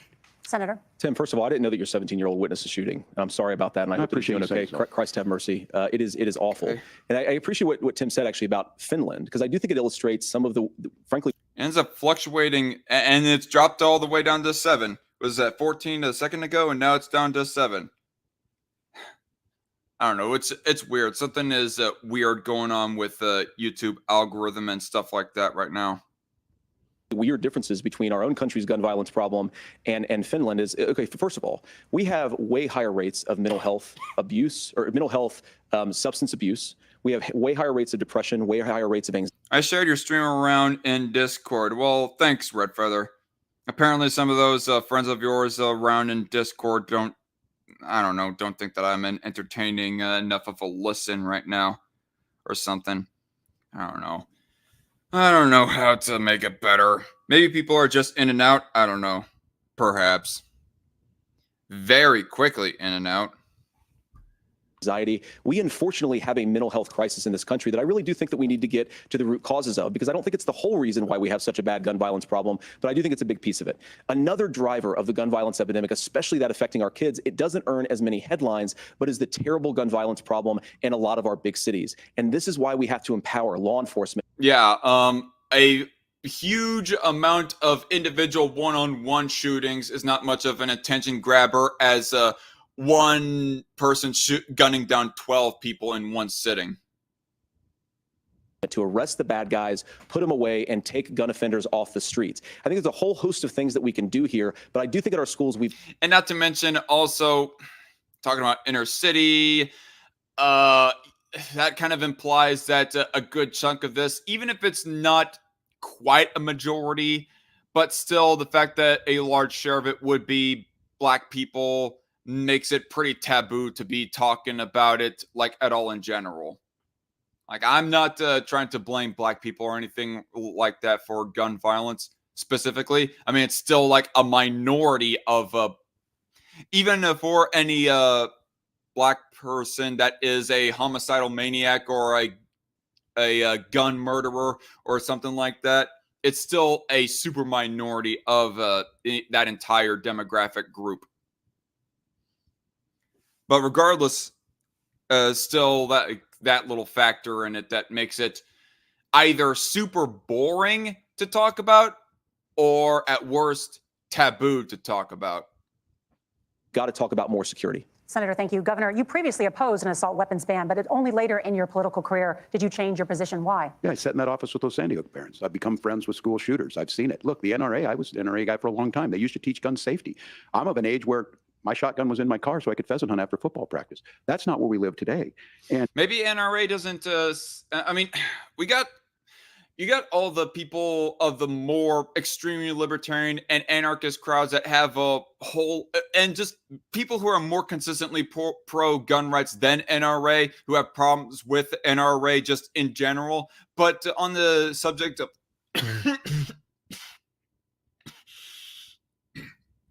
excuse me, on the subject of teaching gun safety, maybe they just see that enough people en masse are already going all their way teaching gun safety to where they don't think that they should have to campaign about that as much. I mean, I've went through a gun safety course. I mean, I know that it's just anecdotal, and my anecdote does not represent a majority of the country, but I don't know, still. Several things I want to mention on this is talking about cities and where it's at. The number one where the most firearm deaths happen in Minnesota are rural suicides.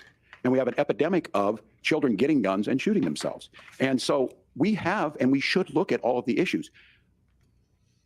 Making sure folks have health care and all that, but I want to be very careful. This idea of stigmatizing mental health, just because you have a mental health issue doesn't mean you're violent. And I think what we end up doing is we start looking for a scapegoat. Sometimes it just... I mean, what? That's ironic that he says that. Just because you're mentally ill doesn't mean that you're violent. I mean, yeah, I agree with you, Timmy Walz. But you know what? Who are the people that want to be super extra restrictive on people who are mentally ill from getting a gun? That being you Democrats who go pushing consistently for universal background checks. I'm not talking about criminal background checks. I'm talking about universal background checks that go covering and restricting mentally ill people from getting guns, or at least making it more hard for them as opposed to people who do not have as many red flags going for them. A funny pause. Yeah, that is kind of a funny pause. You know, I think that might be another thing that I screen cap right there. Oh, hold on one second, y'all. But just gonna go ahead and do that. But it's just super ironic. Might be even be hypocritical for that matter, for him to be going on about, oh, mentally ill people are not violent, but at the same time, if you admit that, then why push for universal background checks when you want to get more restrictive on people of mental illnesses from getting guns? It just doesn't, it's weird. It doesn't make any sense to me. Just is the guns. It's just the guns, and there are things that you can do about it. But I do think that this is one, and I think this is a healthy conversation. I think there's a capacity to find solutions on this that work, protect Second Amendment, protect our children. That's our priority. Gentlemen, thank you. Margaret? Thank you, Nora. Let's turn now to the top contributor to inflation, the high cost of housing and rent. I don't know if I'm just like plain not paying attention or if it's legitimate so that the moderators are just plain not being that heavily challenging towards JD Vance. I mean, there was the one point of where that one of the moderators was trying to butt in and go mentioning about the illegal, the immigrants going to Springfield, Ohio, those people were illegal migrants. Just to fact check JD Vance there. There was that. But aside from that, there wasn't a whole lot of challenging that I'm so far, at least explicitly noticing here anyways, that they're doing towards JD Vance. But then again, maybe when I go to listen to Ranting Monkey and his coverage of the debate tomorrow, throughout the day tomorrow, maybe there's something more that he'll point out that I did not notice. There's a shortage of more than 4 million homes in the United States, and that contributes to the high housing prices.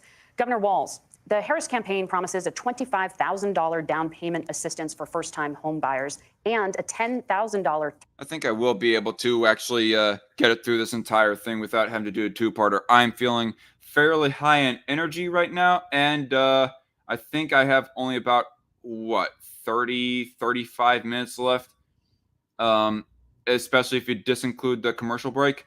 Let's see, 1 hour, 24, 45.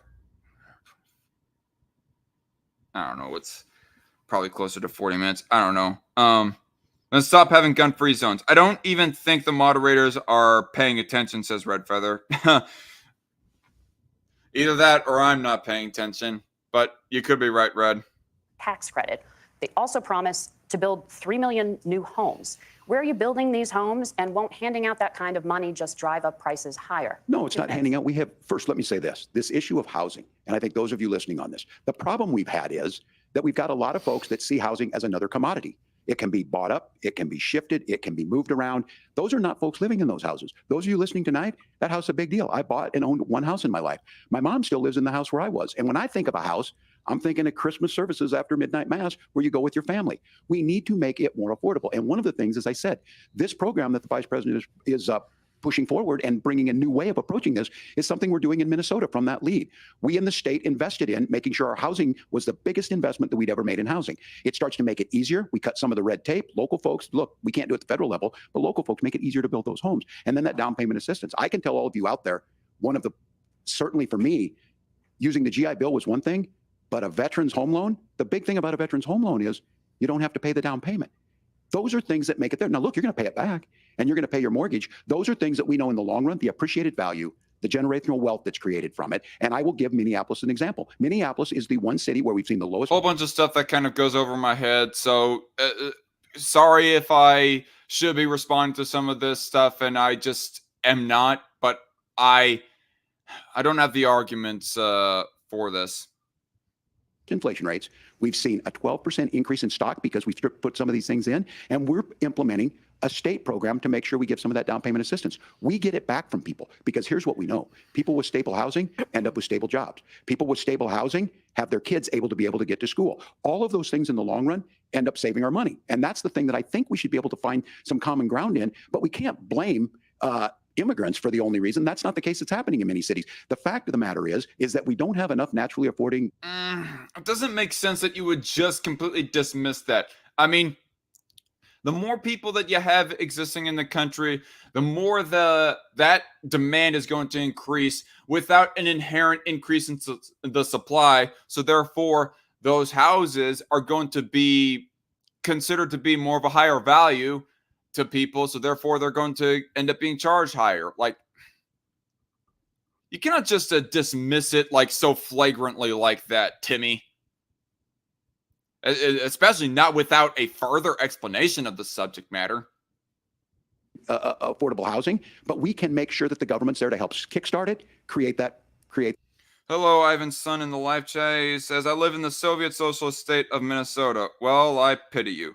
Yet they're willing to house illegals, says the Red Feather. Yeah, but no, that's not a deal. That's not an issue. That's no big deal at all, Red. Per according to Tim Pond, no, that's not a big deal. That totally doesn't increase the demand of housing in the country. That base.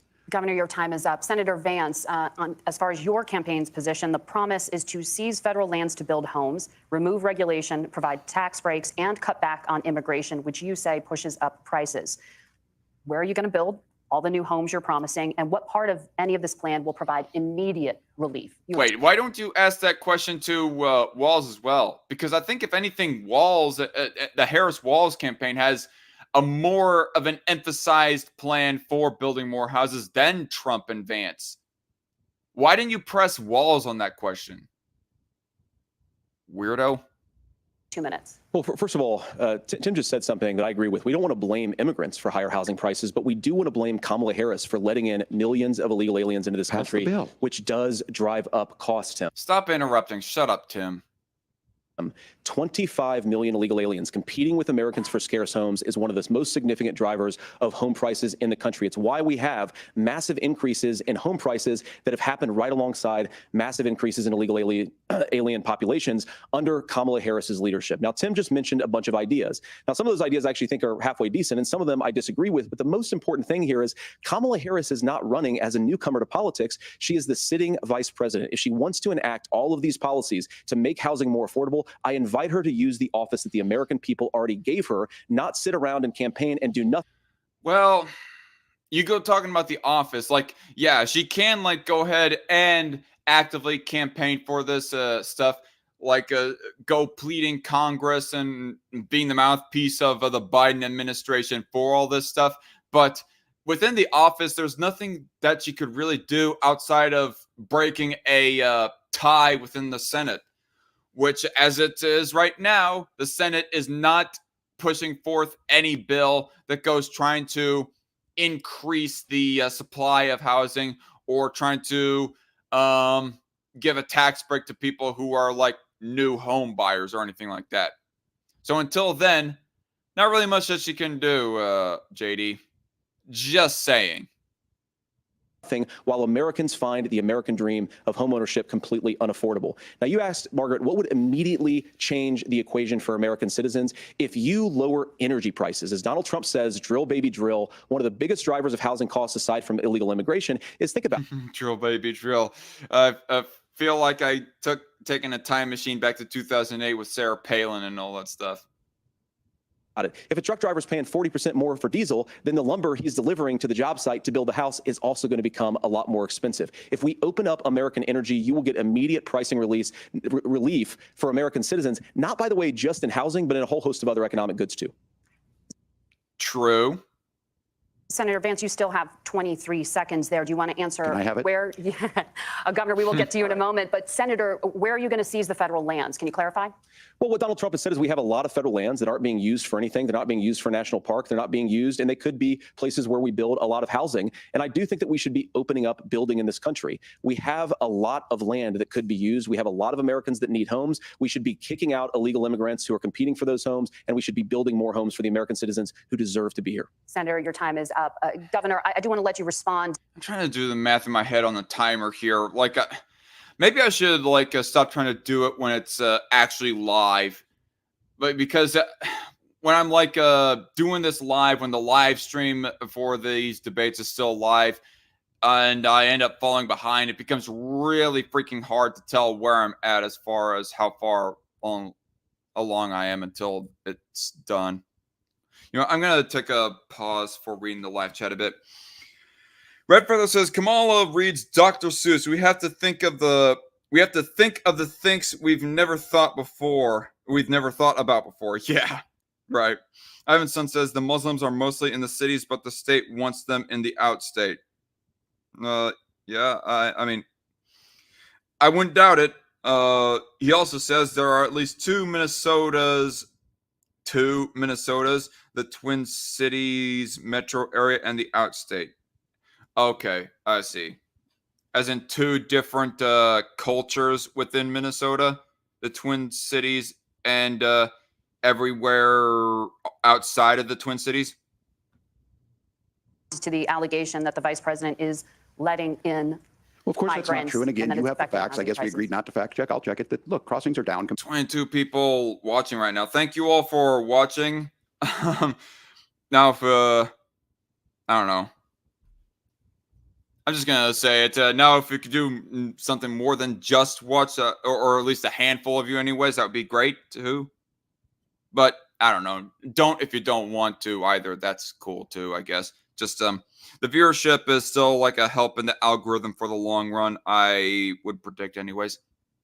Compared to when Donald Trump left office. But it's, again, blaming and not trying to find the solution. I was going to ask, though, on this question, are we going to drill and build houses in the same federal land? And I think when people hear federal lands, these are really important pieces of land. Now, Minnesota doesn't have a lot of federal lands. I know in the western part of the countries we do. There's not a lot of federal lands in and around Minneapolis, for example. So the issue is I don't understand the federal lands issue unless we see this, and I worry about this as someone who cares deeply about our national parks and our federal lands. Look, Minnesota, we protect these things. We've got about 20% of the world's fresh water. These lands protect. They're there for a reason. They belong to all of us. I almost think that's almost a straw man right there for him to suggest that natural parks are like in danger. If I was to steel man the Vance Trump campaign, I think what they want to do is that they want to open up the federal lands for the completely unclaimed parts of the federal lands to be built upon. Not for us to, like, I don't know, start building houses in Yellowstone National Park, for example.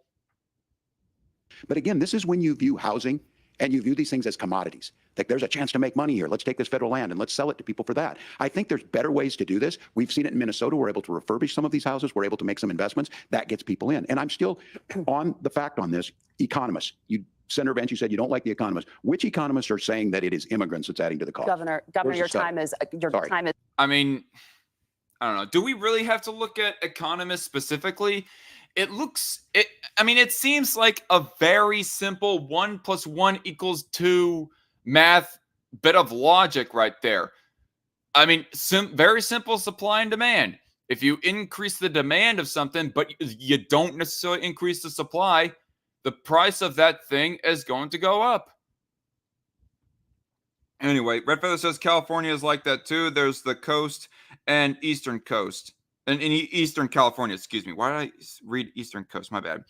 Ivan Sun also says, because the metro has more people, they make the rules, same as Oregon, Washington, and other states where they're big cities. Yep. Red Feather says, Ivan Sun, isn't Ilhan Omar up there as a leader too? Is up, but Senator, on that point, I'd like for you to clarify, there are many contributing factors to high housing costs. What evidence do you have that migrants? I mean, obviously, no shit, Sherlock.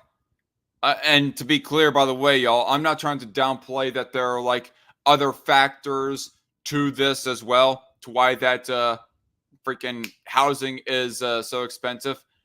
But at the same time, my biggest problem is more of Tim Pond trying to just wave off the whole increase in demand without an increase in supply in the way of like more illegal immigrants coming into the country and so forth. That's what I take more begrudge with. Are part of this problem. Well, there's a Federal Reserve study that we're happy to share after the debate. We'll put it up on social media, actually, that really drills down on the connection between increased levels of migration, especially illegal immigration, and higher housing prices. Now, of course, Margaret, that's not the entire driver of higher housing prices. Oh, Red Feather says, no, never mind. Ilhan is in Michigan. Isn't one of the Muslim reps of the squad from Minnesota? I don't know. I could be wrong. It's also the regulatory regime of Kamala Harris. Look, we are a country of builders. We're a country of doers. We're a country of explorers. But we increasingly have a federal administration that makes it harder to develop our resources, makes it harder to build things, and wants to throw people in jail for not doing everything exactly as Kamala Harris says they have to do. And what that means is that you have a lot of people who would love to build homes who aren't able to build homes. I actually agree with Tim Walz. We should get out of this idea of housing as a commodity. But the thing that has most turned housing into a commodity is giving it away to millions upon millions of people who have no legal right to be here. What are the federal regulations? I deal with this as a governor. You can very quickly reply. I'm sorry.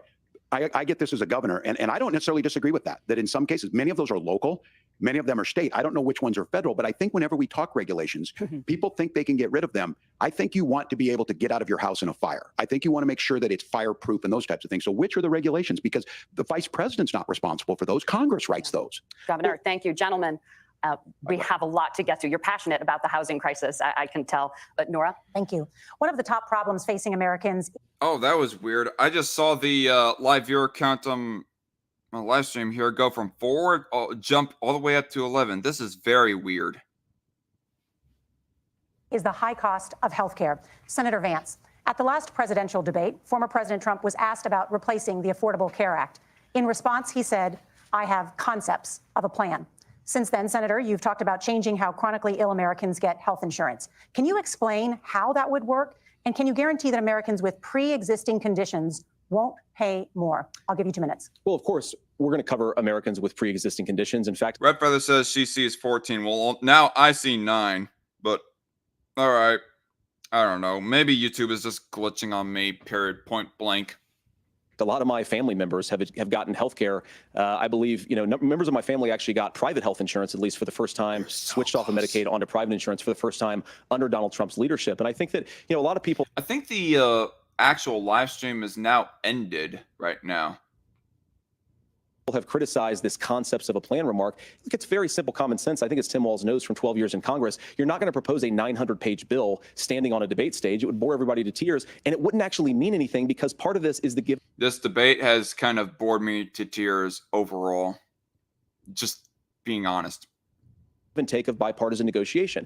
Now, when Donald Trump was actually president, and again, he has a record to be proud of, prescription drugs fell in 2018 for the first time in a very long time. Under Kamala Harris's leadership, prescription drugs are up about 7%. Under Donald Trump's entire 4 years, they were up about 1.5%. He introduced pricing transparency. Think about healthcare. You go into a hospital, you try to buy something, and nobody knows what it actually costs. That price transparency will actually give American consumers a little bit more choice and will also drive down costs. And we talked about, the reinsurance regulations is what I was talking about. Look, Donald Trump has said that if we allow states to experiment a little bit on how to cover both the chronically ill, but the non-chronically ill, it's not just a plan. He actually implemented some of these healthcare, like most of the issue of housing and most of the issue of immigration even, is another issue that I'm not going to be able to contribute a lot on, folks. And I just want to speed along with this. So probably going to leave this mostly unpaused. It's almost over. We'll get through this together, says Red Feather. Yes, we will. Thank you, Red. Here till the end, I see. And then you can go on and watch Ranting Monkey if you want to. Well, actually, you can go ahead and watch Ranting Monkey's coverage of this debate right now, even if you really wanted to. But regardless of whoever sticks around, I'm just going to power through the rest of this. Regulations when he was president of the United States. And I think you can make a really good argument that it salvaged Obamacare, which was doing disastrously until Donald Trump came along. And I think it's an important point about President Trump. Of course, you don't have to agree with everything that President Trump has ever said or ever done. But when Obamacare was crushing under the weight of its own regulatory burden and healthcare costs, Donald Trump could have destroyed the program. Instead, he worked in a bipartisan way to ensure that Americans had access to affordable care. It's not perfect, of course, and there's so much more that we can do. But I think that Donald Trump has earned the right to put in place some better healthcare policies. He's earned it because he did it successfully the first time. Governor? All right, here's where being an old guy gives you some history. I don't think so. I doubt that narrative, but whatever. I was there at the creation of the ACA. And the reason it was so important is I come from a major healthcare state, home of the Mayo Clinic, home to Medical Alley. 3M, Medtronic, all of those. We understand healthcare. It's why we're ranked first on affordability and accessibility and quality of healthcare. And so what I know is under Kamala Harris, more people are covered than they have before. And those of you listening, this is critical to you. Now, Donald Trump, all of a sudden, he's wearing like a little bracelet underneath his sleeve there. Did you guys see that? It looked like it had like words on it too. Like if it was a daughter's craft project or granddaughter's craft project, I guess in his case, that well, one of his granddaughters gave to him. Wants to go back and remember this. He ran on the first thing he was going to do on day one was to repeal Obamacare. On day one, he tried to sign an executive order to repeal the ACA. He signed on to a lawsuit to repeal the ACA, but lost at the Supreme Court. And he would have repealed the ACA had it not been for the courage of John McCain to save that bill. Now, fast forward, what that means to you is you lose your pre-existing conditions. If you're sitting at home and you got Let me look that up. If you're a woman, probably not. Broke your foot during football, might kick you out. Your kids get kicked out when they're 26. Kamala Harris negotiated drug prices for the first time with Medicare. We have 10 drugs that will come online, the most common ones that'll be there. But look, this issue, and when Donald Trump said, I've got a concept of a plan, it cracked me up as a fourth grade teacher because my kids would have never given me that. But what Senator Vance just explained might be worse than a concept because what he explained is pre-Obamacare. And I'll make this as simple as possible because I have done this for a long time. What they're saying is, if you're healthy, why should you be paying more? So what they're going to do is let insurance companies pick who they insure, because guess what happens? You pay your premium, it's not much. They figure they're not going to have to pay out to you. But those of you a little older, gray, got cancer, you're going to get kicked out of it. That's why the system didn't work. Kamala Harris will protect and enhance the ACA. Governor, thank you. Senator, you have not yet explained. Well, this is interesting. So Walz is saying that McCain did not vote no on repealing Obamacare. That he was actually against Trump. The narrative being sold right here is that Trump was for repealing Obamacare.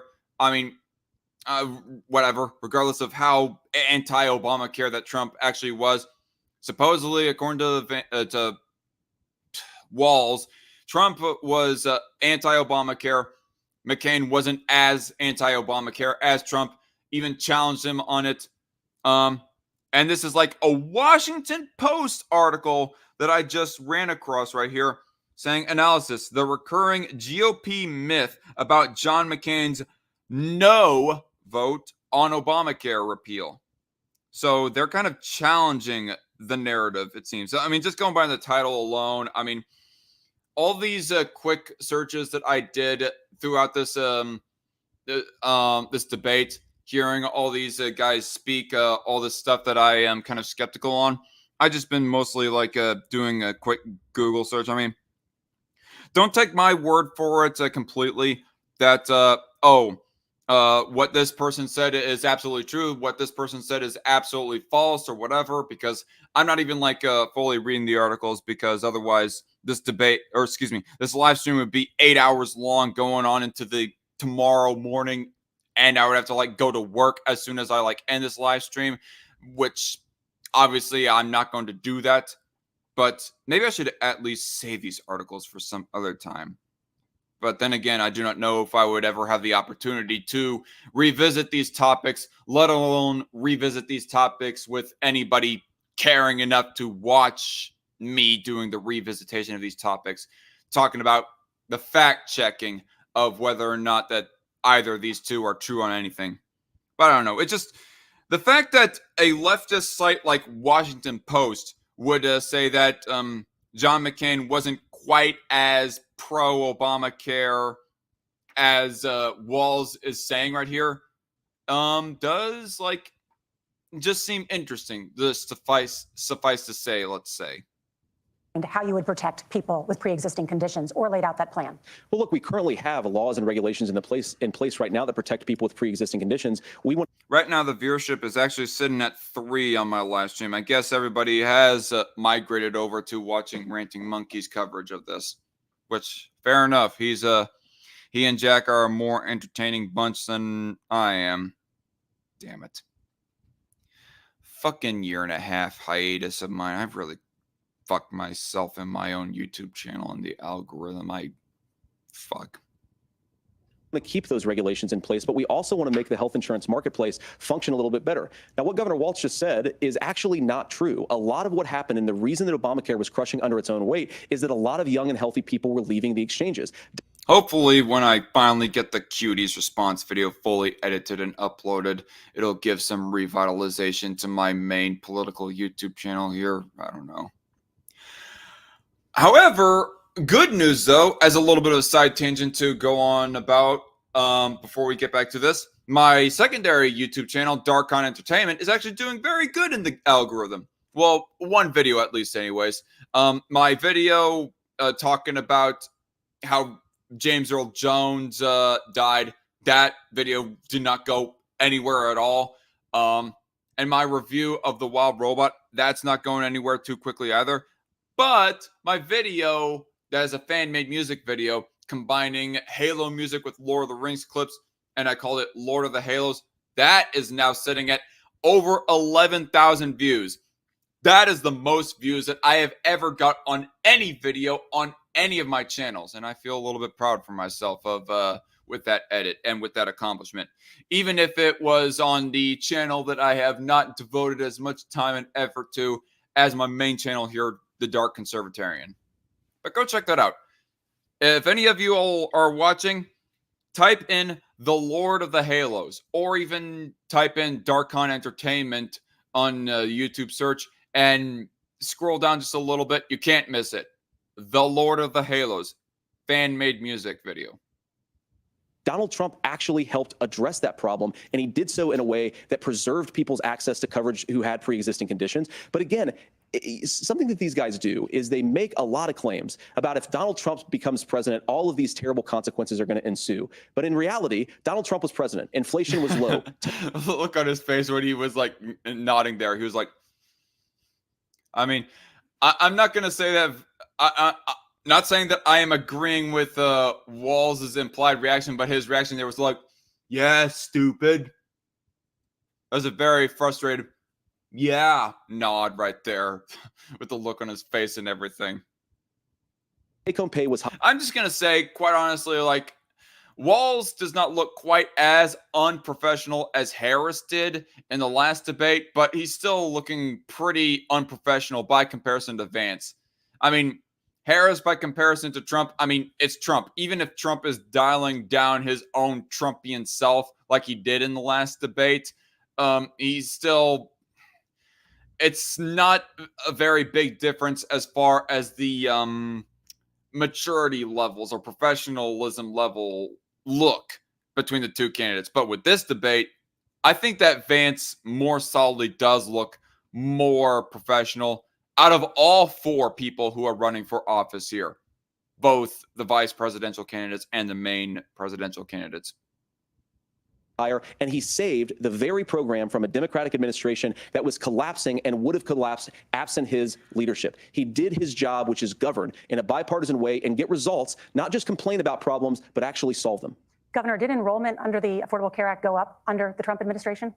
It's higher now that we've seen it go up. Look, people are using it. The system works. And the question about this of young people, whatever, that's the individual mandate piece of this. And Republicans fought tooth and nail saying, well, Americans should be free to do this. Well, then so what you happens think the individual mandate's a good idea? I think the idea of making sure the risk pool is broad enough to cover everyone, that's the only way insurance works. When it doesn't, it collapses. You are asking pre-ACA where we get people out. Look, people know that they need to be on health care. People expect. It sounded like an implied excuse making there for keeping the individual mandate in place or putting back in the individual mandate. I don't know. He said something about how insurance works in response to what J.D. Vance quickly interjected there, saying, what about the individual mandate? Anyway. Expect it to be there. And when we are able to make it, and we are making it this way, when we incentivize people to be in the market, when we help people who might not be able to afford it get there, and we make sure then when you get sick and old, it's there for you. Because I heard people say, well, I don't want to buy into Medicare or whatever. Good luck buying health care. Looking up in the corner again, Vance does. That's weird. I can already see like a parody or a spoof or something being released on YouTube or Twitter or something like that, of where that Vance has like a sniper watching up there in the rafters or something, and is just eyeballing on walls or something like there. And by the extra emphasis, completely parody, by the way, YouTube. Do not take down my live stream. Please don't take down my live stream. I've worked long and hard on this live stream as of so far, starting at around 8 p.m. today, going on 3 hours and 18 minutes right now, and I'm almost done. But yeah, I'm just trying to be funny, not like making any suggestions of Minecrafting people. Let me put it that way. Once you get past 70. So look, the ACA works. We can continue to do better. Kamala Harris did that. The way she made everything better was negotiating those 10 drugs on Medicare for the first time in American history. Thank you. Margaret. Can I address that? I apologize. We're out of time. We have a number of subjects to discuss. Margaret. Let's talk about families in America. There is a child care crisis in this country, and the United States is one of the very few developed countries in the world without a national paid leave program for new parents. Governor Walz, you've said that if Democrats win both... And there shouldn't be. I mean, be it would cause inflation if the government provided the paid leave, printing a whole bunch of money for millions upon millions of people to have their paid leave, or you mandate all businesses to pay their employees paid leave. It would cripple them in the market. Either way, I'm against a mandated paid leave. Sorry. The White House and Congress, this is a day one priority for you. How long should employers be required to pay workers while they are home taking care of their new? Cripple them, also violate their rights specifically. So I guess if you was to ask about my principles, it would be like I would have like little less of a problem if some kind of paid leave was like paid for by the government. I mean, there's still the issue of inflation, printing all that money for the government paying for paid leave for employees who end up having a new baby. But I definitely have an issue with it if you was to like just make the business owner completely cover the paid leave of their employees. Both a violation of rights right there. You're mandating them on how that they are to run their business. Also, you are making them pay for that, which is just going to strain their budget more. I mean, it is the primary responsibility of the parents for them to save up for the eventuality that they do have a kid. Just saying. Warrants, you have 2 minutes. Yeah, well, that's negotiable, and that's what Congress worked. But and it's not really your right, nor is it anyone else's responsibility that someone else like pays for your paid leave. Here's what the deal is. Americans sitting out there right now, you may work for a big company. Look, we're home in Minnesota to some of the largest Fortune 500 companies. Kamala Harris knows that in Colorado. Red Feather says, like the election on South Park. Yeah, Harris and Trump looking a whole lot like, the douche or turd sandwich versus the giant douche. And also says, I posted the South Park debate thing in your Discord. Well, I'll take a look at that here in a little bit, Red Feather.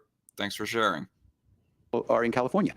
Those companies provide paid family medical leave. One is, I think they're moral and they think it's a good thing, but it also keeps their employees healthy. We in Minnesota passed a paid family medical leave. You have a child, and I had to go back to work 5 days after my kids were born. This allows you to stay home a certain amount of time. What we know is that gets the child off to a better start. The family works better. We stay in their employers. We get more consistency in that. So Kamala Harris has made it a priority. We implemented it in Minnesota and we see growth. That's how you become a pro-business state. But the negotiations on it, and here's the issue. Those big companies are able to offer it. Those of you out there who don't have it, just imagine what happens if you get cancer or your child gets sick. We know what happens. You end up staying home. In some cases, that means no paycheck because you've got no protection on that. This is the case of an economy that Donald Trump has set for the wealthiest amongst us. He's willing to give those tax breaks to the wealthiest. He's willing to say, bust those unions up, do whatever. What we're saying is the economy works best when it works for all of us. And so I guess I should say, just to be clear and for context sake, I'm not going to be an apologist for big time tax breaks for rich folk. I think that the solution is to simplify the tax code for one, but also make the actual announced tax rates low at the same time. Keep the proposed tax rates low and keep the behind or like in the deep workings of I don't know how to describe it. The proposed tax rates low, but also the loopholes minimal, if not non-existent. I don't know. That's the best way that I can think of putting it right now, as far as my beliefs on taxes go. Paid family medical leave program. And that's for people of all incomes, by the way, not just rich people. Don't straw man me, anybody. And I will tell you, go to the families or go to the businesses and ask them. As far as childcare on this, you have to take it at both the supply and the demand side. You can't expect the most important people in our lives to take either our children or our parents to get paid the least amount of money. And we have to make it easier for folks to be able to get into that business and then to make sure that folks are able to pay for that. We were able to do it in Minnesota, and I'm still telling you this. We were listed as the best state. We're still in crisis on this. A federal program of paid family medical leave and help with this will enhance our workforce, enhance our families, and make it easier to have the children that you want. Governor, your time is up. Senator, do you support a national paid leave program? And if so, for how long should employers be mandated to pay their employees while they are home taking care of their newborn? You have 2 minutes. Yeah, well, first of all, Margaret, a number of my Republican colleagues and some Democrats, too, have worked on this issue. And just say no. Honestly, just say no, Vance. That would be the most principled answered right there. I think there is a bipartisan solution here because a lot of us care about this issue. I mean, look, I speak from this very personally because I'm married to a beautiful woman who's an incredible mother to our 3 beautiful kids, but is also a very, very brilliant corporate litigator. And I'm so proud of her. But being a working mom, even for somebody with all of the advantages of my wife. Are you going to actually answer the question? No, of course, he's got to pad the answer with some kind of overly long personal story. Is extraordinarily difficult. And it's not just difficult from a policy perspective. She actually had access to paid family leave because she worked for a bigger company. But the cultural pressure on young families and especially young women, I think makes it really hard for people to choose the family model they want. A lot of young women would like to go back to work immediately. Some would like to spend a little time home with the kids. Some would like to spend longer at home with the kids. We should have a family care model that makes choice possible. And I think this is a very important substantive difference between Donald Trump and Kamala Harris's approach. I mean, look, if you look at the federal programs that we have that support paid family leave right now, the Community Development Block Grant, and there's another block grant program that spends a lot of money from the federal government. These programs only go to one kind of childcare model. Let's say you'd like your church maybe to help you out with childcare. Maybe you live in a rural area or an urban area and you'd like to get together with families in your neighborhood to provide childcare in the way that makes the most sense. You don't get access to any of these federal monies. We want to promote choice in how we deliver family care and how we promote childcare because look, it is unacceptable. And, you know, of course, Tim and I have been on the campaign trail a lot the past 7 or 8 weeks. And one of the biggest complaints I hear from young families is people who feel like they don't have options, like they're choosing between going to work or taking care for their kids. That is an incredible burden to put on American families. We're the only country that does it. I think we could do a heck of a lot better. Senator, thank you. Not a really solid yes or no. I almost get the implication that he is for like some kind of national program for paid leave. But of course, he doesn't try to say a solid yes that would make him sound like a leftist or Democrat of some kind. But at the same time, he doesn't want to say no because that would make him sound like a cruel son of a bitch or something. I mean, it is like honestly a pretty bad look for you to just say no, for me to just say no, I'm not for paid family leave. But ultimately, I cannot help but still try and remain consistent within my principles that ultimately it is the responsibility of the parents and it is not the obligation of anyone else to pay for the parents and their paid and their child care or familial leave because they have a new baby or something like that. And the parents don't have the right to anybody else's money for XYZ reason. Family planning is pretty easy after an abortion. Am I right? Right, Red. Yeah, of course it is. That's always the solution. If a kid is too hard, just kill them. If handling a kid is too hard, just Minecraft them. You have also said, Senator Vance, many things about the American family. The Federal Reserve says parents will spend nearly as much on childcare as they do on housing each month. So I want to get your thoughts on this. President Trump recently said, as much as childcare is talked about as being expensive, it's relatively speaking not very expensive compared to the kinds of numbers we'll be taking in.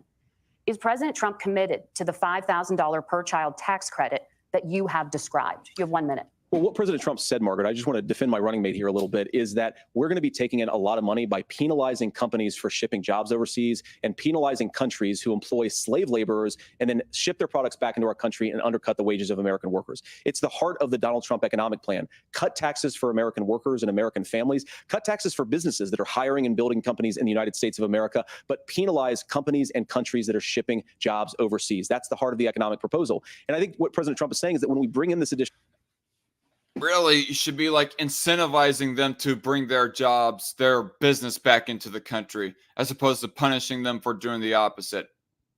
That's my belief anyways. And by incentivize, I'm not talking about like giving them money. I'm talking about freeing up the economy a bit. Revenue with higher economic growth, we're going to be able to provide paid family leave, childcare options that are viable and workable for a lot of American families. Can you clarify how that will solve the child care shortage? Well, because as Tim said, a lot of the child care shortages, we just don't have enough resources going into the multiple people who could be providing family care options. And we're going to have to, unfortunately, look, we're going to have to spend more money. We're going to have to induce more people to want to provide child care options for American families, because the reason it's so expensive right now is because you've got way too few people providing this very essential service. Thank you, Senator. Governor Walz, your ticket also has some child care tax credit proposals. Do you think Congress will agree to the $6,000 credit for newborns and $3,000 credit for children over the age of 6, as your campaign has promised? Is that realistic? Well, if these members of Congress are listening to anybody, I can tell you, and this is the biggest issue. Everybody listening tonight knows. I mean, I'm sure they were shocked to hear it's not that expensive. And let's be clear, whether it's $5,000 or $6,000, that pays you about 3 or 4 months. Let's be clear of where we're at on this. It's because we got out of an imbalance on this. We thought we were going to get by not paying people. I don't think Senator Vance and I are that far apart. I'm not opposed to what he's talking about on options. We've done scholarship types of things. I think we need to be open to making the case. But the issue here is, the question you asked is, you're not going to pay for it with these tariffs. That's just adding another $4,000 on the family and taking less. So not only do they not get the money to pay for that, they're $4,000 in the hole. That's Wharton School. That's his alma mater. And so I think the issue here is, those members of Congress, I can't believe they're not. When I go to businesses, sure, they'll talk about taxes sometime, but they will lead with childcare and they will lead with housing, because we know the problem is, especially in a state like Minnesota, we need more workers because our economy is growing, but we need the workforce. Governor, thank you. We need to move on. Nora? Let's talk about the state of democracy, the top issue for Americans after the economy and inflation. After the 2020 election, President Trump's campaign and others filed 62 lawsuits contesting the results. Judges, including those appointed by President Trump and other Republican presidents, looked at the evidence and said there was no widespread fraud. The governors of every state in the nation, Republicans and Democrats, certified the 2020 election results and sent a legal slate of electors to Congress for January 6th. Senator Vance, you have said you would not have certified the last presidential election and would have asked the states to submit alternative electors. That has been called unconstitutional and illegal. Would you again seek to challenge this year's election results, even if every governor certifies the results? I'll give you 2 minutes. Well, Nora, first of all, I think that we're almost done. This might be like the last issue covered, and then commercial break, and then closing remarks. Focused on the future. We need to figure out how to solve the inflation crisis caused by Kamala Harris's policies, make housing affordable. Oh, that's not the issue, dude. We'll make groceries affordable, and that's what we're focused on. But I want to answer your question because you did ask it. Look, what President Trump has said is that there were problems in 2020, and my own belief is that we should fight about those issues, debate those issues. That's a very loud paper flip right there. Peacefully in the public square, and that's all I've said, and that's all that Donald Trump has said. Remember, he said that on January the 6th, the protesters ought to protest peacefully. And on January the 20th, what happened? Joe Biden became the president, Donald Trump left the White House, and now, of course, unfortunately, we have all of the negative policies that have come from the Harris-Biden administration. I believe that we actually do have a threat to democracy in this country, but unfortunately, it's not the threat to democracy that Kamala Harris and Tim Walz want to talk about. It is the threat of censorship. It's Americans casting aside lifelong friendships because of disagreements over politics. It's big technology companies silencing their fellow citizens. And it's Kamala Harris saying that rather than debate and persuade her fellow Americans, she'd like to censor people who engage in misinformation. I think that is a much bigger threat to democracy than anything that we've seen in this country in the last 4 years, in the last 40 years. Now, I'm really proud, especially given that I was... I mean, I think I can agree censorship is, well, actually, no. Censorship is worse than election subversion. Now, it is typical for like a third world banana Republicans that election subversion comes alongside with censorship of reporting about, oh, this election is being subverted or whatever. But if you're going to like censor people from talking about whether or not an election was subverted or defrauded or something like that, that honestly, that might actually be worse than the defrauding or the subversion of an election itself. Raised by two lifelong blue-collar Democrats to have the endorsement of Bobby Kennedy Jr. and Tulsi Gabbard, lifelong leaders in the Democratic coalition. And of course, they don't agree with me and Donald Trump on every issue. We don't have to agree on every issue, but we're united behind a basic American First Amendment principle that we ought to debate our differences. We ought to argue about them. We ought to try to persuade our fellow Americans. Kamala Harris... Not really an answer to the question of whether or not you'd certify an election, but whatever. I don't know. I'm tired, folks. I'm tired. I might have missed something there, but I'm just out of it right now. is engaged in censorship at an industrial scale. She did it during COVID. She's done it over a number of other issues. And that, to me, is a much bigger threat to democracy than what Donald Trump said when he said that protesters should peacefully protest on January the 6th. Governor? Well, I've enjoyed tonight's debate, and I think there was a lot of commonality here. And I'm sympathetic to misspeaking on things, and I think I might have with the senator. But me too, man. There's one though that this one is troubling to me, and I say that because yeah, you guys gonna like blow each other next? I'm kidding, folks. Just, I mean, in all seriousness, I do have some respect for the respectability in the debate, but at the same time, it's also made the debate kind of boring. Whatever. Because I think we need to tell the story. Donald Trump refused to acknowledge this. And the fact is that I don't think we can be the frog in the pot and let the boiling water go up. He was very clear. I mean, he lost this election, and he said he didn't. 140 police officers were beaten at the Capitol that day, some with the American flag, several later died. And it wasn't just in there. In Minnesota, a group gathered on the state capitol grounds in St. Paul and said, we're marching to the governor's residence and there may be casualties. The only person there was my son and his dog, who was rushed out crying by state police. That issue, and Mike Pence standing there as they were chanting, hang Mike Pence. Mike Pence made the right decision. So, Senator, it was adjudicated over and over and over. I worked with kids long enough to know, and I said as a football coach, sometimes you really want to win, but the democracy is bigger than winning an election. You shake hands, and then you try and do everything you can to help the other side win. That's what was at stake here. Now, the thing I'm most concerned about is the idea that imprisoning your political opponents, already laying the groundwork for people not accepting this. And a president's words matter. Both sides want to imprison their political opponents for some different reason. So don't really get any special credit for or victim complex for saying Trump wants to jail his political opponents. Democrats want to jail Trump and his political allies for trying to subvert the election, trying to say, oh, there was a fraud in the election, so therefore the election shouldn't be certified. And people within Trump's camp want to jail Democrats because, there's all these corrupt trials and court proceedings going on with me and so forth. By me, I'm meaning Trump, of course. Matter. A president's words matter. People hear that. So I think this issue of settling our differences at the ballot box, shaking hands when we lose, being honest about it, but to deny what happened. Did the camera just shake right there when he like slammed the freaking podium or something? I don't know. I'm not going to rewind. It's just funny thing that I saw with the corner of my eye right there. On January 6th, the first time in American history that a president or anyone tried to overturn a fair election and the peaceful transfer of power. And here we are 4 years later in the same boat. Was it fair? Was it fair? I don't know. I'm just raising questions. I'm not going to assert that there was enough fraud that it would have actually determined the entire election. I mean, I haven't seen enough election personally for it, but still, to be fair to Trump's side, was it an actually fair election? I will tell you this, that when this is over, we need to shake hands this election, and the winner needs to be the winner. This has got to stop. It's tearing our country apart. I will keep those words accountable to you if you go saying something about the possibility and hypothetical future that Trump does win this election. Margaret? Senator Vance, did you want to respond to that? Yeah, well, look, Tim, first of all, it's really rich for Democratic leaders to say that Donald Trump is a unique threat to democracy when he peacefully gave over power on January the 20th, as we have done for 250 years in this country. We are going to shake hands after this debate and after this election. And of course, I hope that we win, and I think we're going to win. But if Tim Walz is the next vice president, he'll have my prayers, he'll have my best wishes, and he'll have my help whenever he wants it. But we have to remember that for years in this country, Democrats protested. I wonder if Trump or anyone else in the Trump campaign is going to get on Vance's case for being too civil with Walz.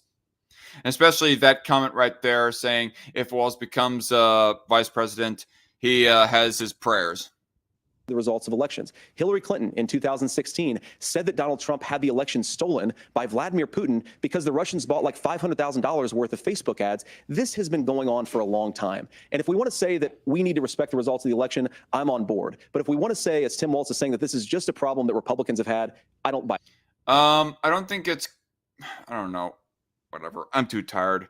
I was about to say something that I don't think that Clinton's claims are quite the same as Trump's claims within their appropriate elections being lost, as to how that they think that their appropriate elections, their appropriate losses weren't legitimate.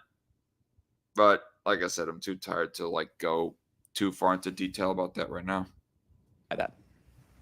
Governor. January 6th was not Facebook ads. And I think a revisionist history on this. Look, I Fair enough, Walz.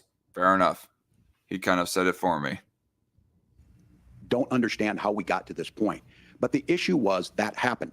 Donald Trump can do it. And all of us say there's no place for this. It has massive repercussions. This idea that there's censorship to stop people from threatening to kill someone, threatening to do something, that's not censorship. Censorship is book banning. We've seen that. That's not what he's referring to. He's referring to, be fair, Walz. Come on. Vance was talking about the censorship of YouTube taking down videos that go questioning elections and so forth. Stuff along those lines. We've seen that brought up. I just think for everyone tonight, and I'm going to thank Senator Vance, I think this is the conversation they want to hear. And I think there's a lot of agreement, but this is one that we are miles apart on. This was a threat to our democracy in a way that we had not seen. And it manifested itself because of Donald Trump's inability to say. He is still saying he didn't lose the election. I would just ask that. Did he lose the 2020 election? Tim, I'm focused on the future. Did Kamala Harris censor Americans from speaking their mind in the wake of the 2020 COVID situation? That is a damning non-answer. It's a damning non-answer for you to not talk about censorship. Obviously, Donald Trump and I think that there were problems in 2020. We've talked about it. I'm happy to talk about it further. But you guys attack us for not believing in democracy. The most sacred right under the United States democracy is the First Amendment. You yourself have said there's no First Amendment right to misinformation. Kamala Harris wants to use the power of government and big tech to silence people from speaking their minds. That is a threat to democracy that will long outlive this present political moment. I would like Democrats and Republicans to both reject censorship. Let's persuade one another. Why is he like shaking his head like that? Why is he looking so flabbergasted about the whole claim about censorship? I mean, does he just not agree with them? Does he think that censorship is not a big deal? I mean, Vance is trying to be the more diplomatic one here and trying to, I don't know, say, let's have a conversation about whether or not how legit that the 2020 election was. But at the same time, also saying censorship over questions about the election is like the bigger issue here. And Walz is just so like, no, come on, fuck off, Tim. Let's argue about ideas, and then let's come together afterwards. You can't yell fire in a crowded theater. That's the test. That's just... Oh, piss off! Piss off! Questioning an election, especially an average Joe, just asking questions about an election is not the same as saying, oh, there's a bomb! Or some shit. I mean, even if you do think that the yelling fire in a crowded theater is protected free speech, whether or not that you say it's legitimate speech or not, it's nowhere near equivalent. Supreme Court test. Tim, fire in a crowded theater. You guys wanted to kick people off of Facebook for saying that toddlers shouldn't wear masks. Senator, the governor does have the floor. Fire in a crowded theater. That is criticizing the policies of the government, which is the... Did they actually keep in check Walz for interrupting Vance? Here, I want to hear that again. For you to not talk about censorship. Obviously, Donald Trump and I think that there were problems in 2020. We've talked about it. I'm happy to talk about it further. But you guys attack us for not believing in democracy. The most sacred right under the United States democracy is the First Amendment. You yourself have said there's no First Amendment right to misinformation. Kamala Harris wants to use the power of government and big tech to silence people from speaking their minds. That is a threat to democracy that will long outlive this present political moment. I would like Democrats and Republicans to both reject censorship. Let's persuade one another. Let's argue about ideas, and then let's come together afterwards. You can't yell fire in a crowded theater. That's the test. That's the Supreme Court test. Tim, fire in a crowded theater. You guys wanted to kick people off of Facebook for saying that toddlers shouldn't wear masks. Senator, the governor does have the floor. Fire in a crowded theater. That is criticism. I don't know. I could not. I'm not rewinding it again. I could not quite make out Is she? I don't know. It sounded like she said senator, like if she wanted the senator to stop. But then I heard Walz say sorry, like if the moderator was talking to him directly. I don't know. Maybe he's saying sorry for no good reason, just because he's like a little shy boy or something like that. But I don't know. Fuck, I don't know. All I know is that this seems to be like the best part of the whole debate right here. The most fiery part of the whole debate is whether or not that we get to like even raise questions about the legitimacy of elections and whether or not that should actually be censored or not. And then just getting rather heated with each other about that. This seems to be like the most entertaining part of the whole debate. I kind of wish that there was a little bit more of this to make it less of a snoozer, but here we are, only at the end of the debate, and things are like finally getting fired up. Criticizing the policies of the government, which is the right of every American. Senator, the governor does have the floor for 1 minute to Please. respond to you. Yeah, well, Okay. I don't run Facebook. What I do know is I see a candidate out there who refused, and now again, and this, I'm pretty shocked by this. He lost the election. This is not a debate. We're not put that aside. We're not talking about accepting a loss and just peacefully getting out of the office. We're talking about speech, or at least Vance was talking about speech, and you're just like, just trying to like pivot away from that point. Pretty sleazy of you, Walz. Points taken away. It's not anything anywhere other than in Donald Trump's world. Because look, when Mike Pence made that decision to certify that election, that's why Mike Pence isn't on this stage. What I'm concerned about is, where is the firewall with Donald Trump? Where is the firewall if he knows he could do anything, including taking an election, and his vice president's not going to stand to it? That's what we're asking you, America. Will you stand up? Will you keep your oath of office, even if the president doesn't? And I think Kamala Harris would agree. She wouldn't have picked me if she didn't think I would do that, because of course that's what we would do. So America, I think you've got a really clear choice on this election of who's going to honor that democracy and who's going to honor Donald Trump. Governor, your time is up. Thank you, gentlemen.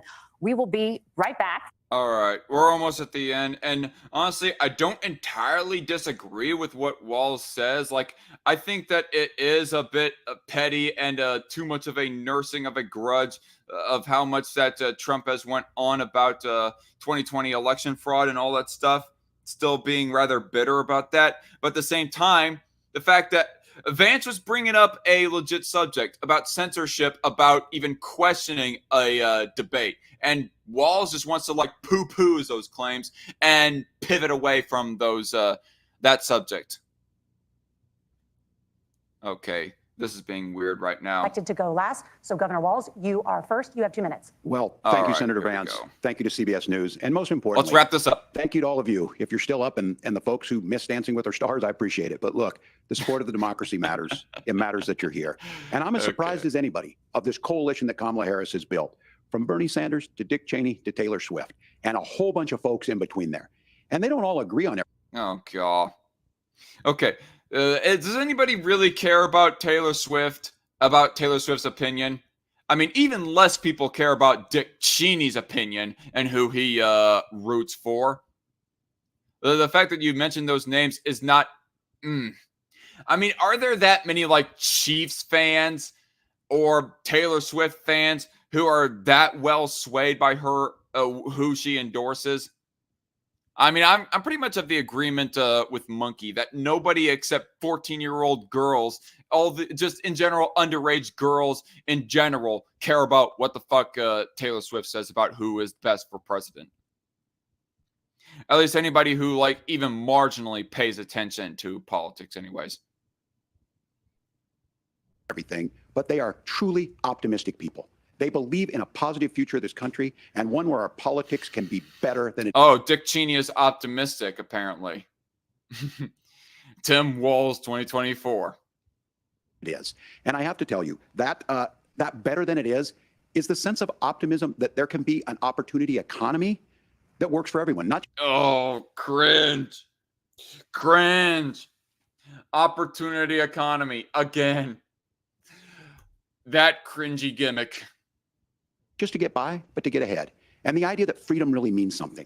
Not the freedom of government to be in your bedroom or exam room, but the freedom for you to make choices about yourself. The freedom, what? That is such a weird framing right there. Freedom of government. What? Nobody is.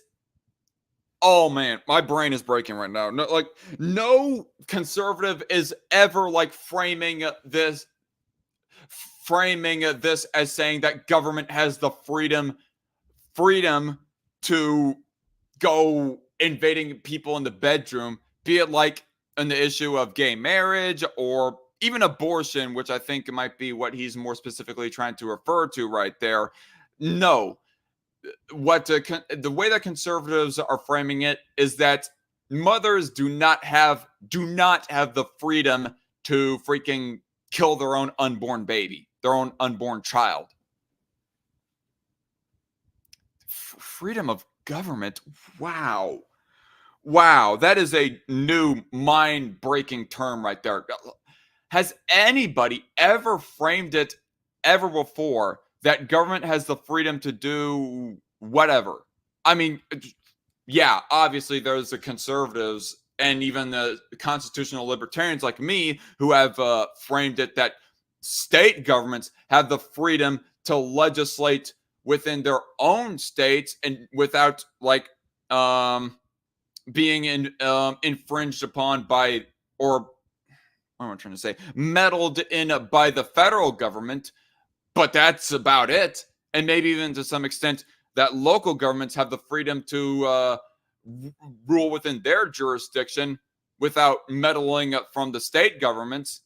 But to say that, to frame it like government has freedom to infringe on other people's freedoms. There seems to be a contradictory statement right there. A statement that is so contradictory that literally nobody has ever framed it like that, Walz. Freaking crackpot. Now, look, we all know who Donald Trump is. He's told us, and as Maya Angelou said, believe him when he told you that. His first inaugural address talked about American carnage, and then he spent 4 years trying to maybe do that. Senator Vance tonight made it clear he will stand with Donald Trump's agenda. He will continue to push down that road. Excuse me. Kamala Harris gives us a different option. Now, I'll have to tell you, I'm going to be careful about the quotes, but there's one that Senator Vance said that does resonate with me. He said, Donald Trump makes the people I care about afraid. A lot of America feels that way. We don't need to be. I believe that might be a very old quote that he is pulling right there. But anyway. Afraid. Franklin Roosevelt was right. All we have to fear is fear itself. Kamala Harris is bringing us a new way forward. She's bringing us a politics of joy. She's bringing real solutions for the middle class, and she's centering you at the heart of that. All the while asking everyone, join this movement, make your voices heard. Let's look for a new day where everybody gets that opportunity and everybody gets a chance to thrive. I humbly ask for your vote on November 5th for Kamala Harris. Governor Walz, thank you. You certainly are not getting my vote. The only thing that I am questioning is whether or not that I abstain from voting entirely, or I go ahead and do a hold my nose vote for the Trump campaign. Thank you. Senator Vance, your closing statement. Well, I want to thank Governor Walz, you folks at CBS, and of course the American people for tuning in this evening. And one of the issues we didn't talk about was energy. And I remember when I was being raised by my grandmother, when she didn't have enough money to turn on the heat some nights because Ohio gets pretty. But wait, okay. When he said energy at first there, I thought he was talking about energy as in personal energy. The energy, the vitality of this campaign is more energetic than the Harris campaign or something like that. But then he got talking about heating and air conditioning. What? Bullshit, Vance. Honestly, energy was talked about in the debate.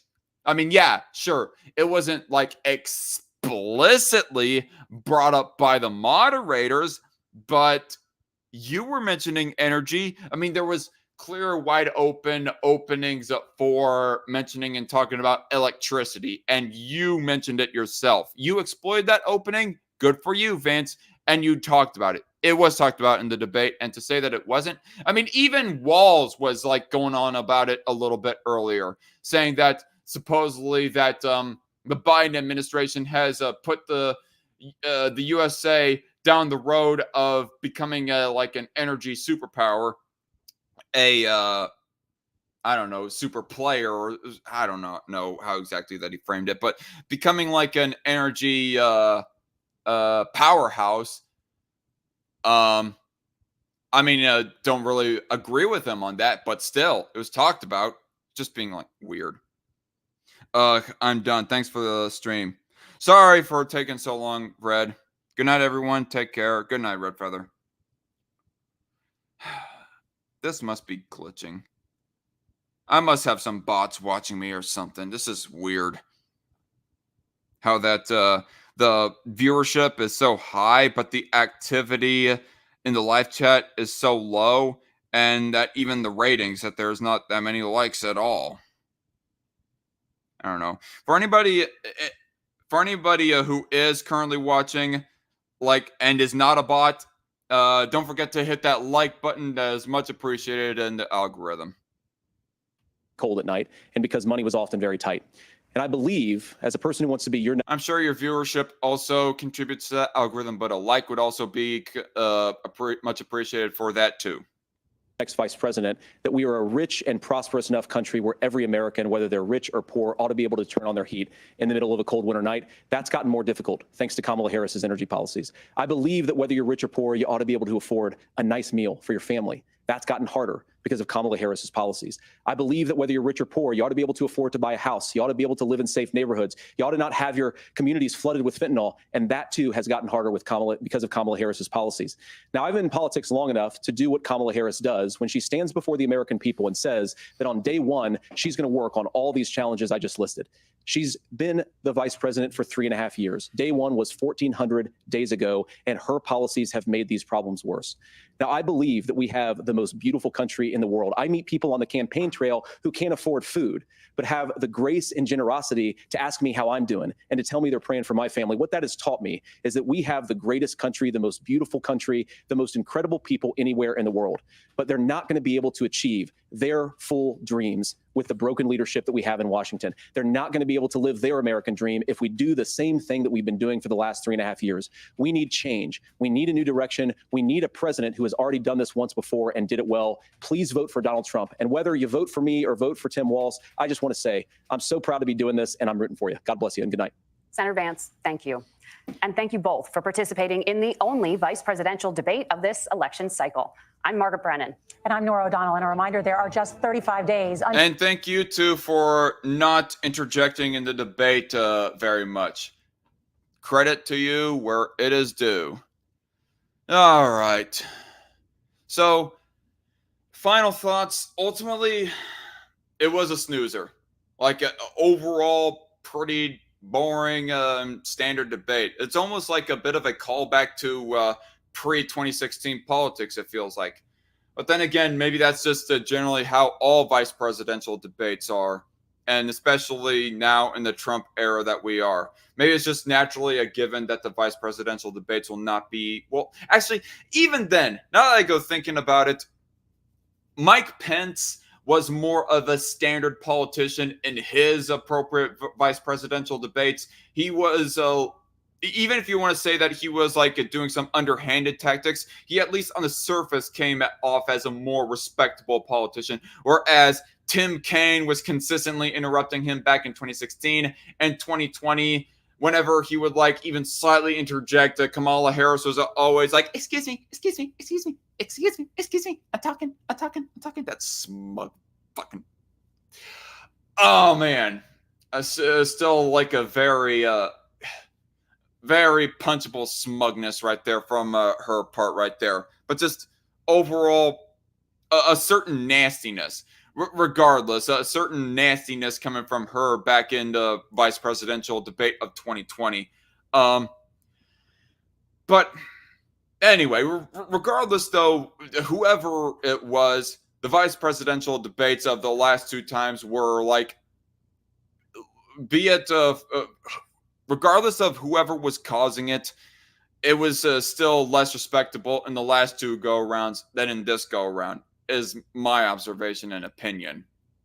And I don't know, maybe this will be a slight turnaround if we keep up the trend of civility, of increasing civility and civil discourse as opposed to uncivil discourse with how this vice presidential debate panned out. But at the same time, if we have increased civility and civil discourse, then that also means, on the other hand, that debates are going to get pretty freaking boring again. And ultimately, that's what I have to say. It was an overall boring debate. It got like somewhat fiery at the end there of when that Vance and Walz were going back and forth between, you know, claims about election fraud and questions about election integrity and election legitimacy and whether or not that those claims should be censored or not. Walz just coming full out of the closet as a full-on tyrant, saying that those claims should be just completely censored. Yeah, screw him for that. I mean, honestly, but still, despite that, it was still an overall boring debate. Not much happening. I don't even think that there was anything quite stand out within the debate that would like actually get people to change their minds as far as who they were voting for. That is, if they even watch this debate. I mean, let's be honest. Vice presidential debates, I think it's safe to assume, not as well viewed as prime presidential debates. And by prime presidential debates, I'm talking about presidential proper candidates. You know, the Trumps, the Bidens, and so forth, and the 2024 Harrises. Anyway, I'm like rambling on that point. What was I gonna say? Not as well viewed, but even if people are to view it, I don't think there is much mind changing to be going on.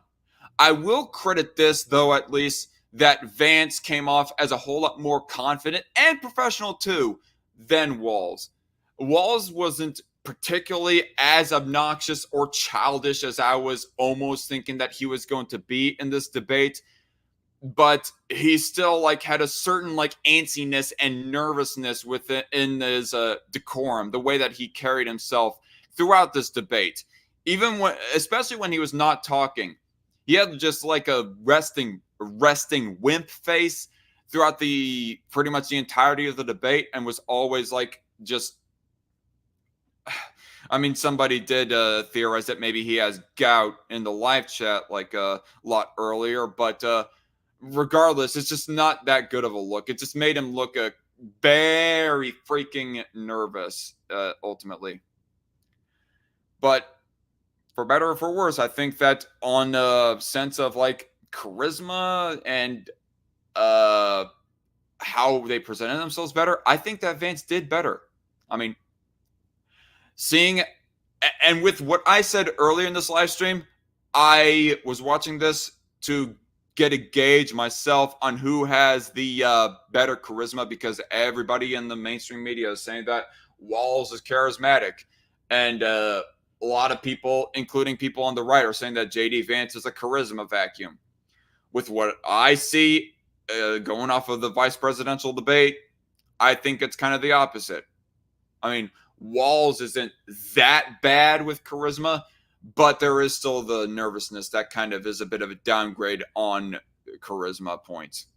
But Vance is not near as bad as I would say, as I would think that other people are claiming. He's a pretty standard Republican, but standard average Republican on the charisma factor is not that bad in the grand scheme of things. It is a lot worse than Vance. But anyway, my body is feeling weird right now. It's what I get for wearing a jacket as a bit of a gimmick on these live streams. And I am feeling very tired right now. And I got work in the morning. I have to wake up in about 5.5 hours to get ready for work. Thank you all for watching. And again, don't forget to hit that like button to help me in the algorithm. And just, yeah, all of y'all who have liked, it's much appreciated. All of y'all who have watched and contributed in the live chat, much appreciated as well. And I will try to plan ahead better and get more well informed better in the future for like a debates, the next 2 debates. That is, if there is another 2 prime presidential debates that are going to happen, but who knows? We will see.